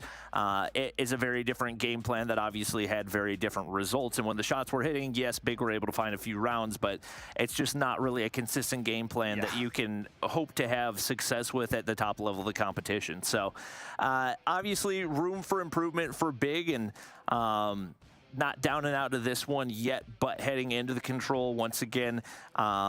We've started to see a little bit of a gap between these teams, especially as far as consistency goes. Maybe not the best map for a 3 AR setup, which is what we had seen Mont running on Arsenal, so maybe a little bit of change there, but I know that this is one that they're very comfortable with once again. Yeah, it's looking like a kind of series where we maybe expected a little bit more of today. You know, we've had some really, really close games between some teams that we didn't necessarily expect. I think that second game really being the cherry on top of the cake in what has been a really, really fun day 1 here in Europe. But are we heading into potentially the very final map of this series? Well, if it's anything to go by in maps 1 and 2, Mont should make light work of this one. Big, do they have an answer on control? Can they swing this series around? It's a good start for Mont in this one. Big on the attack. Can Mont lock this defensive side down and get things rolling nicely? 3 straight for Jay as he was looking to try to build streaks early. Does get shut down by Mirage. He's going to be set up top blue, and Big do fight back early in this one.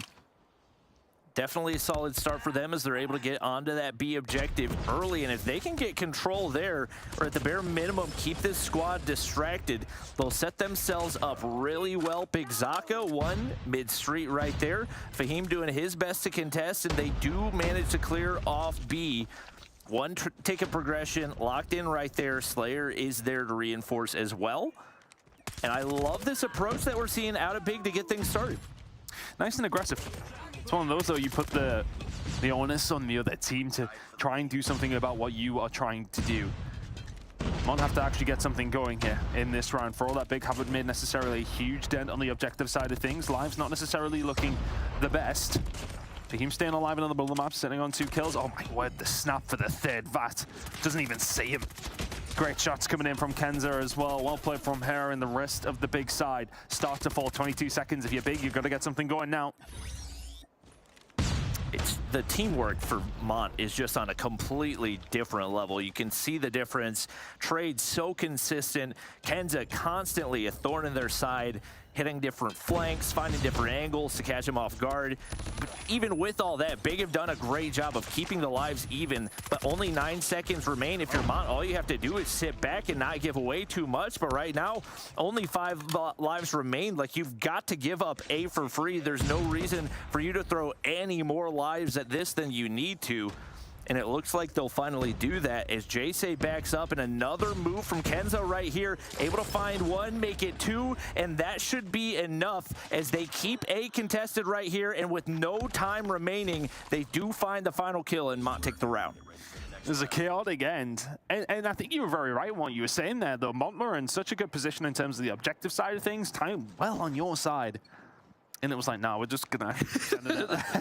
If it works, yeah, well, I suppose don't fix it if it ain't broke. But one of those situations where against the bigger teams you'd be punished for certain things like that. Mont maybe need to tighten things up, but maybe they're saying to themselves, we're 2-0 up, we're absolutely cruising, let's just run through these boys as quickly as we possibly can. Kenza on the way in, can't get the job done. Up against Vat, up towards the tractor, that's where a lot of damage is potentially going to go down from the Mont side. Looking as if it is going to be a potential A hit, but Mont's still trying to pick some players apart from the Big side to make the right decision on which way they want to go on this one. Kenza wraps the tank. She's been a nightmare for this Big squad. Sitting on 12 kills right now as Etsy trying to get out of spawn. Slayer doing a really good job of making sure that they can't escape in an easy way. Jayce looking to spawn trap on the opposite side as well. It's just a question of who can do it better. Jayce is going to be able to pick up at least 1. Mont have broken all the way out of the spawn trap. And Kenza trying to lock down the bottom side. Vat keeps the spawn trap clear as well. And Big still keep that life advantage. We start to see some of these operators come on in. Star Ricker, War Machine, Slayer, Equalizer, shut down. Only 1 kill found out of that. We'll see what they can make of it as the lives get closer and closer. A lot closer. Mont now down to 12, but there hasn't really been a lot of objective action going on. But have they finally broken free? But you can already see Slayer, he has been the one that has been a constant thorn in the side. He's going to find the kill on Etsy. Now he's going to have some backup as well off the top of the roof. Fantastic work from Big to try and keep this one going. Slayer with another kill. He's now up to 17 in the game. Needs the rest of his team to help alongside of it. Now only 3 lives separate the side of Mont and Big, but Mont are the ones that have to actually start making the move here. Just stopping the time. If you Kenza can't find the kill, what's going on over towards A? They need to get something going. It's now a 5 versus 9 achievable. 4 versus 9 gets a little bit harder. We have no lives remaining. What are we doing trying to set up a spawn trap right there? Get on the objective. There's 5 seconds on the clock. Get something captured. And that was a 9v5 that finished 8v0. That could have gone very, very differently, but hyper-focused on setting up that spawn trap rather than playing the control game mode. And that's something that they probably wish could have gone a little bit differently. Vat's going to pull out the Annihilator off spawn right here and see what type of pressure they can apply. He finds 1 onto Jayce to open things up, and it is all Big to get things started. But what can they do with these 3 kills? Make it 4 and 5. Everybody wiped out from the side of Mont and Big. Maybe just starting to get something going here. Jayce managed to find a kill, but there's a couple of operators being here used left, right, and center, and I don't think either team is really benefiting from them. Star Ricker over towards the B side, going to try and keep himself alive. The Predator missile in to defend himself as well. Star Ricker, can he keep this one going? Not quite going to happen. That will be there to pick up 2, so the pressure is still on over towards this B side. And look at the kill difference. How much is being invested from Big in comparison to Mont is a question you can answer yourselves, but that is a huge lead for the side of Big to kick things off. Yeah, they may well take the lead. It's looking like they should. That is a nightmare of a spawn trap. Star Ricker timing does not go his way. Somehow stays alive and gets the kill. Will Jayce be there for the trade? It looks like, based on the feed, no, and they get hopped onto beef to finish this capture. So they've got 2 minutes to capture 2 ticks of progress. We have seen some of these lives disappear. What goes from a 13 life lead now down to 8, but a couple careful plays and should be able to get 1 stack onto the objective and make something out of it. But time and time again, Monter finding the kills. I can't remember the last time I saw some yellow in the feed. Finally, there it is. But a little bit closer than you would like for it to be, and Kenza with an operator if she wants it. Now, do Mont invest maybe a little bit more than they had considered in this round? Now it's a 5-4 versus 13. You don't invest anything now. No. You don't invest anything at all. This has been a very one-sided round of control. Big are here to play eventually. Pat with the kill onto Kenza. That should be all she wrote. It's a 1 versus 12 for JSA. As talented as he is, I don't think that one was ever on the cards. 2-1 now for the side of Big, showing some signs of life. It feels like these teams are playing TDM. In combo control, that's what it is. A lot. And it very much turns into Spawn Trap Simulator in a lot of these situations. We'll see if Mont can maybe break that habit a little bit and get some more focus on the objective. Not a whole lot of success off the start for either team. 1 for 1, trades back and forth. Kenza does get pushed up toward tank, and if you can get onto this B objective, maybe keep that big squad distracted. Slayer's trying to spawn trap, but once again, only 1 kill off the equalizer before he's taken down, and Kenza has not been dealt with. There it is, the flashbang to take her down, but Fahim's there to reinforce, and he's going to be able to zone with that Sparrow to hopefully secure at least 1 more tick of progression. They could do with getting rid of Slayer. That's a few kills that go their way, as well as B control. It's looking really good. And now if you are Big, you have to retreat over towards A. You got to give that B side up. But JC over towards that A side, going to try and get something going. It's Daytel alongside. JC over towards B. Daytel does get dealt with. But Etsy now, equalizer in hand, is going to try and get some pressure over towards the spawn side.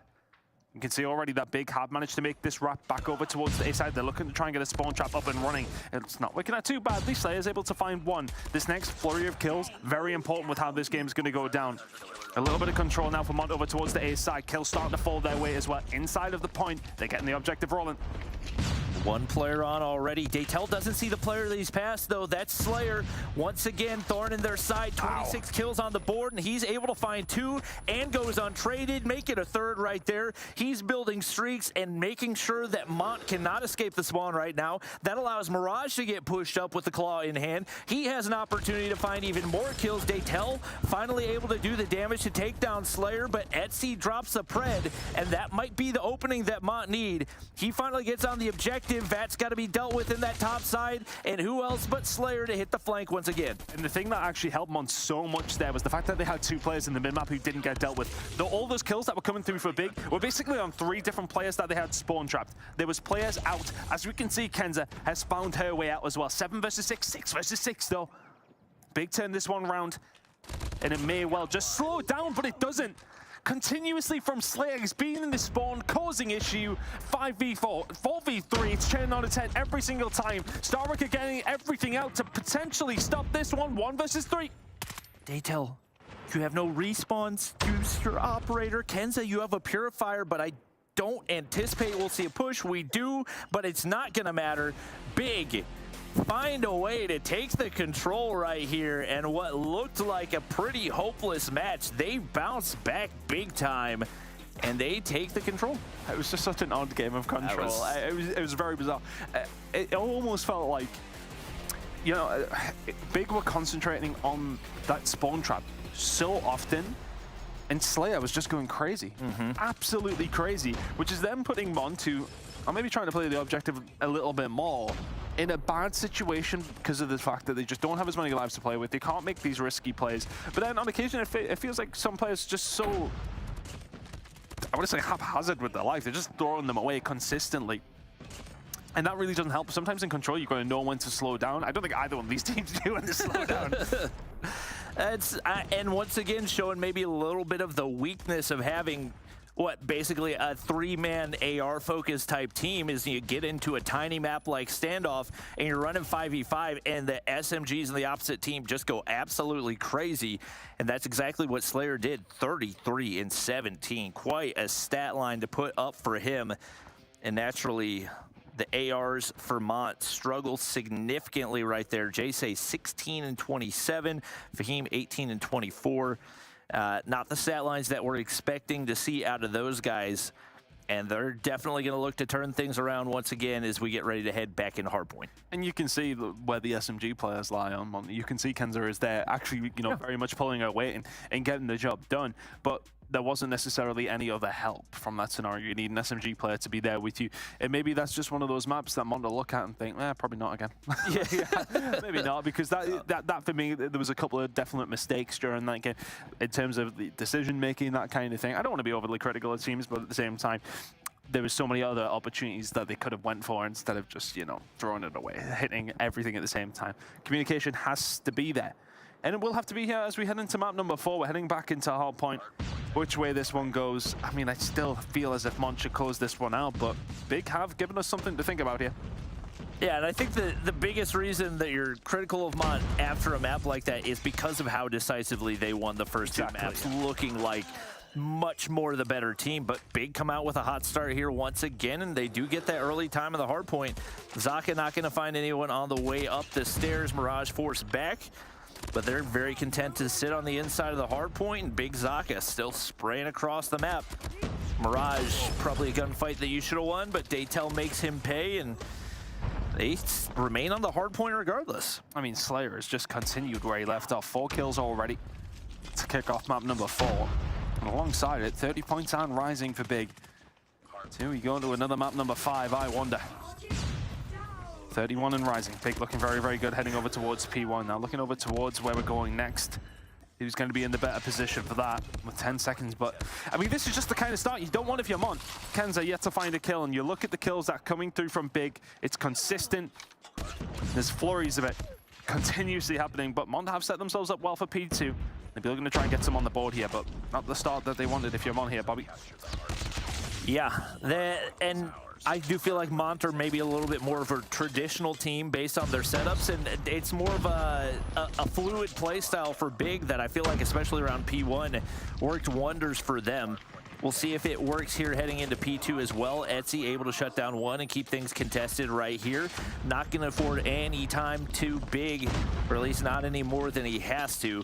Finally, Mont going to be able to push across the top side. One more to be dealt with. Slayer finally gets shut down, and they finally get a chance to sack some hard point time. Looking to flip out the spawn, still spawning close side toward P2. They will get one player pushed out in Jay, but he gets shut down as well, and they will still be spawning on that far side. Not where they want to be heading into P3. Some good time for Mont. Over towards P2. Looks like Big are just going to try and punish them as best as they can on that scrap time, and do so. Big are going to be the first ones here over towards P3, as you point out. And the killer drone is now sent out as well, but you are miles away. It's a hard gauntlet to run here for Mont now. And it's felt like they've been on the back foot from the word go. It really has. I wonder if that control has just messed with them a little bit. And now they need to find a route through. Mirage, just 2 easy kills. And the setup here over towards P3, well, it's not quite locked in here for Big. It's a 20-point lead. It's a small one, but this is going to help. Investment coming through in the form of the operators, and this is going to be a really, really hard break for Mont to now try and find. I mean, Star Record doing a phenomenal job of zoning right there. Jay knows now he can't contest. He's going to be hunted down by Slayer anyway. 8 kills on the board for him, and Big continue to build on this lead. Right now, looking like absolutely clinical hardpoint, completely different from what we saw in the Arsenal. And maybe another point back to teams learning how to ban based on who they're playing against rather than for themselves, as Mont don't really seem too terribly comfortable on this map. Still plenty of time for them to turn it around, but if you look at the kill count, it just looks like night and day. And I think for me, they're the only caveat I would say for Mont in that scenario. Big have locked down nearly every single second of that third hill, but they invested 4 different operators into that one. So for Mont, you now have your operators of your own. Can you do something with it to try and turn the tide of this game? Because you absolutely need to. inside of P4 now with 45 seconds or so to go. They can pretty much tie the game up if they can continue to lock this one down. And for all that, it sounds like we're counting them down and out. It's just been such a good electric start from Big, but we've seen it in the search and destroy, and things started to change very, very quickly. Kenza now, Purifier in hand, sitting inside the point. This is just not going to be something you want to push if you're Slayer and Co. Slayer gets dropped very, very quickly, but now Kenza, all of a sudden, left on her own. 20 seconds to go, and there's the break from Big. Mont don't make it count when they needed to. Definitely need much closer to a full 60 than what they got right there. Etsy going to do his best to break on in. Shots don't quite connect enough. And they'll just stay tucked in the corners. They look to regen right there. Vat finds 3 big-time plays out of big-time players. Etsy doing his best to play his life right here, but not going to be enough. Constantly getting hunted by those Fenix in hand for Big. And they maintain the lead right here. Only up 30 this time around, so Mont do a good job. And that time the pred drops for Kenza. That's going to clear out some real estate and finally give them an opportunity on P1 where they did not see any hard point time the first time around. Yeah, for all that, it feels like it has been a bad half or a bad rotation of hills here for Mont. It's only a 20-point game, right? This can change very, very quickly. Let's see if they can start to finally pick up some kills. It's felt like they've been on the back front and the slaying front massively, but I don't know if Big have punished them enough. They're starting to find some of the kills. Vat is sitting on 27 after a rotation of hills, and the lead is only now 15.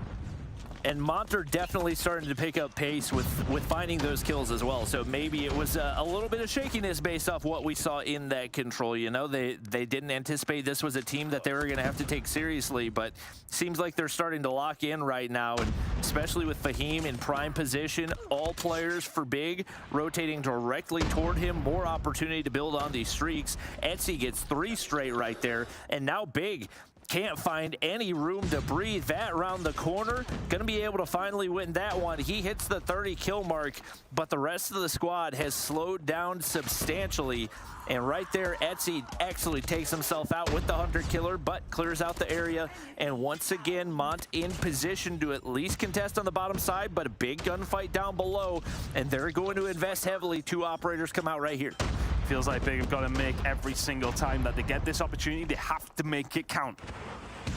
Mont very much back into this game now, and as said, the slaying performance from Big, you cannot fault whatsoever.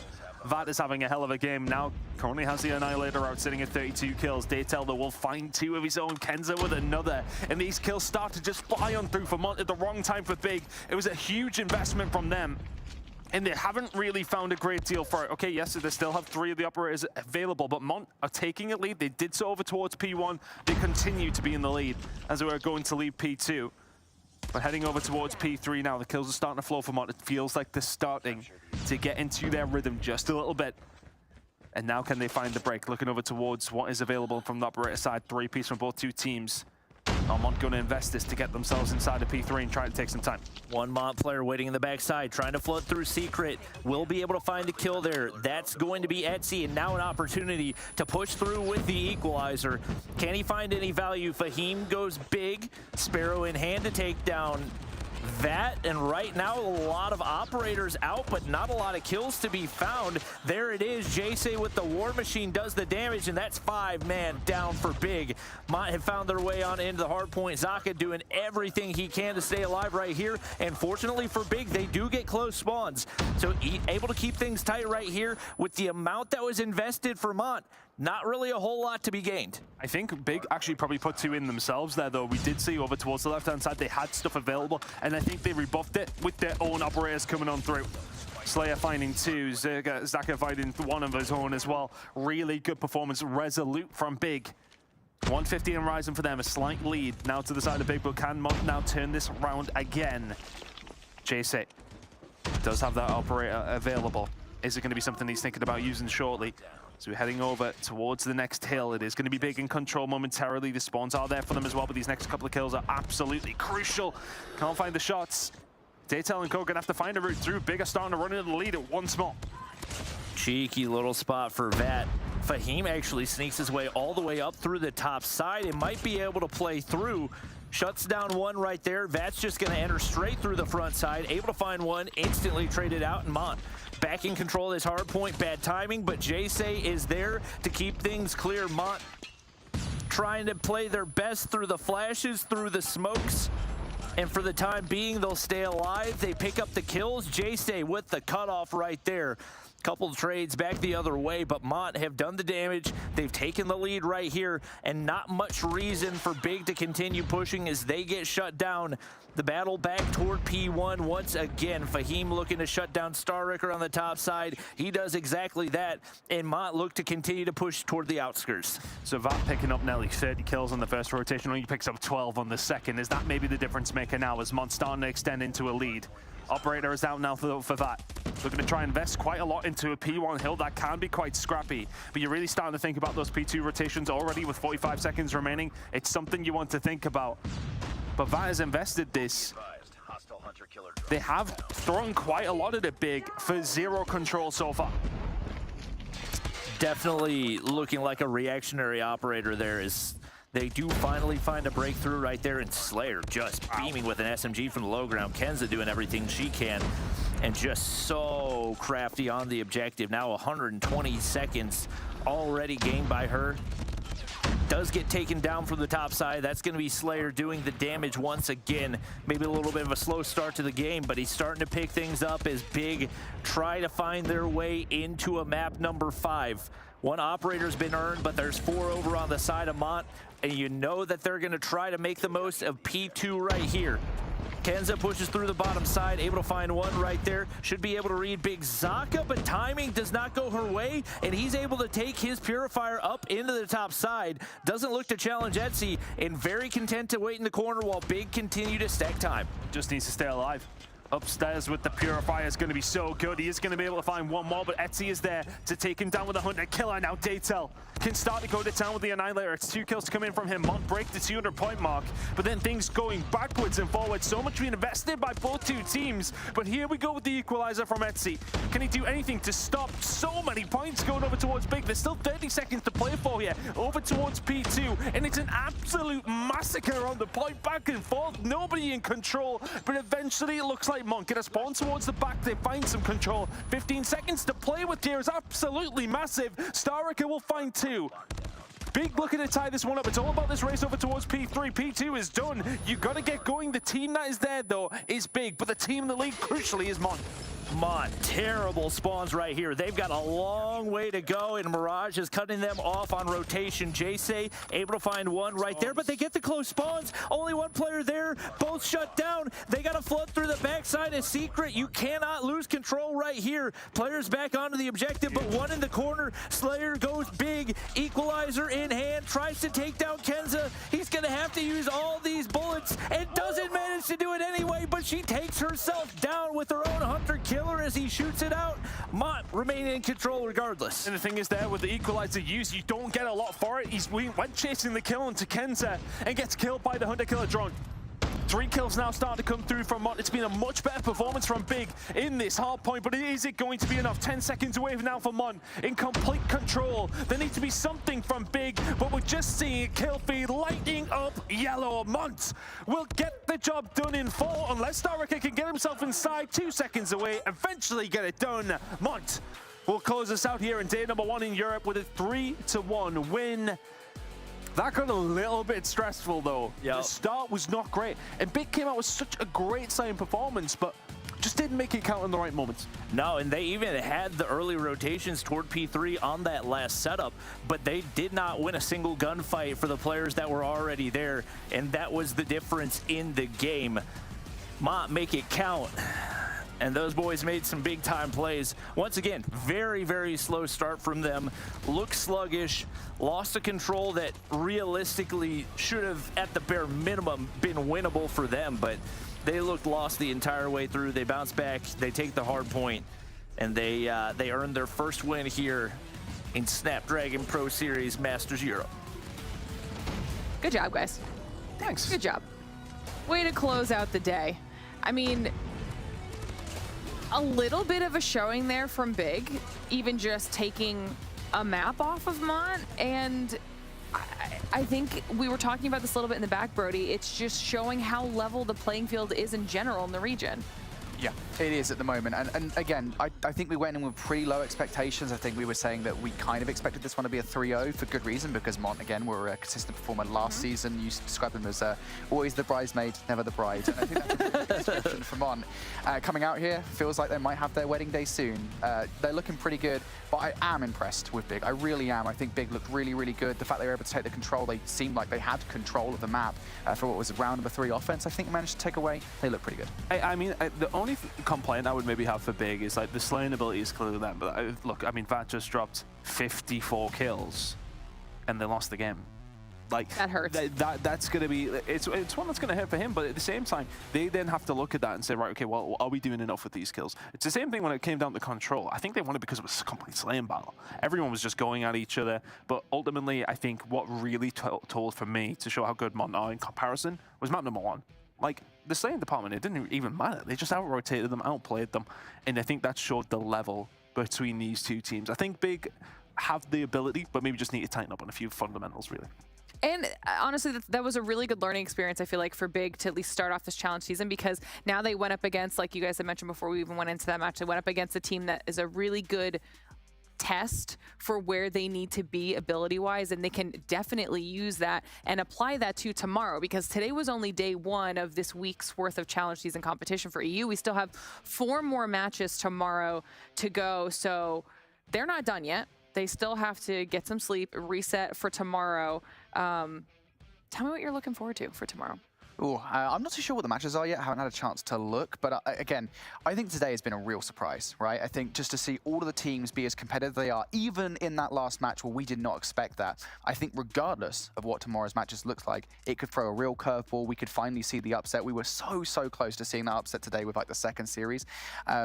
I really do feel like we're going to see a serious shake-up here in Europe, and I expect that tomorrow, and here is actually that schedule. So really excited to see some of these matches. You ask and you shall receive. You've got the whole thing laid out here. Bobby, what is your match of the day?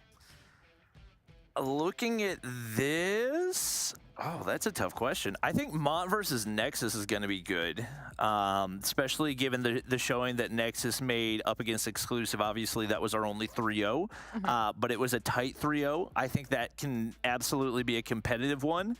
I mean, yeah, that's the only one that really sticks out to me. All right, I like it. And if any of these teams are fan favorites for all of you watching in chat, make sure you mark down when those times are so you can be here in the stream tomorrow to catch those matches and see how things play out. Because then we'll end up with a leaderboard at the end of the week to see which teams start off at the top of the table, which teams start down at the bottom and need to do a little bit of a pickup from there. And I think that top 4 is going to be really even ton. Yeah, I mean, realistically, from some of the games we've seen already today, you know, we had our expectations coming into this, thinking, right, okay, we know the top 2 teams, who else is there with them? But now we're like, is that really the case still? Like, we do seem to have some teams in there who are going to be in and around the mix. It may well still be the normal 2 teams that we do see towards the top side, but realistically speaking, there was definitely some competition there today. It's very much up in the air for me. No idea. You know, I like that because we also do have Ricey going up against Exclusive too. Yeah. And I think people will make assumptions about what the expected outcome of that should be, but we also saw Team Ricey do some pretty decent work in 3-1 against Xantium. So that could be another one that if they can catch Exclusive on the back foot, maybe underestimating them, an opportunity for Ricey to do something cool too, Bobby? Yeah, I mean, I think that's the really fun thing about Europe, and part of the reason I'm glad that we get 2 days of Europe is because, like in NA, I feel like it's pretty clear-cut top 4, and in Europe, I don't know who top 2 are, I don't know who bottom 2 are, I don't know who the middle 4 are. Like, it's very much up in the air right now, and all the teams gave us super solid competition today. So I think tomorrow's going to be fun, and I'm definitely looking forward to that 3rd matchup. All right, well, that's all we've got here for today because day 1 of SPS is done and dusted for EU when it comes to Call of Duty Mobile. But make sure that you are back here tomorrow when we are, because the first week will not be done until those last 4 matches are played. And with how our matches went today, I think we might be in store for a few more surprises you're definitely not going to want to miss it. Of course, a huge thank you to Snapdragon Elite Gaming, Samsung Galaxy, Monster Energy, and DHL for making this whole thing possible. And thank you to everybody in chat for hanging out with us. We'll see you tomorrow.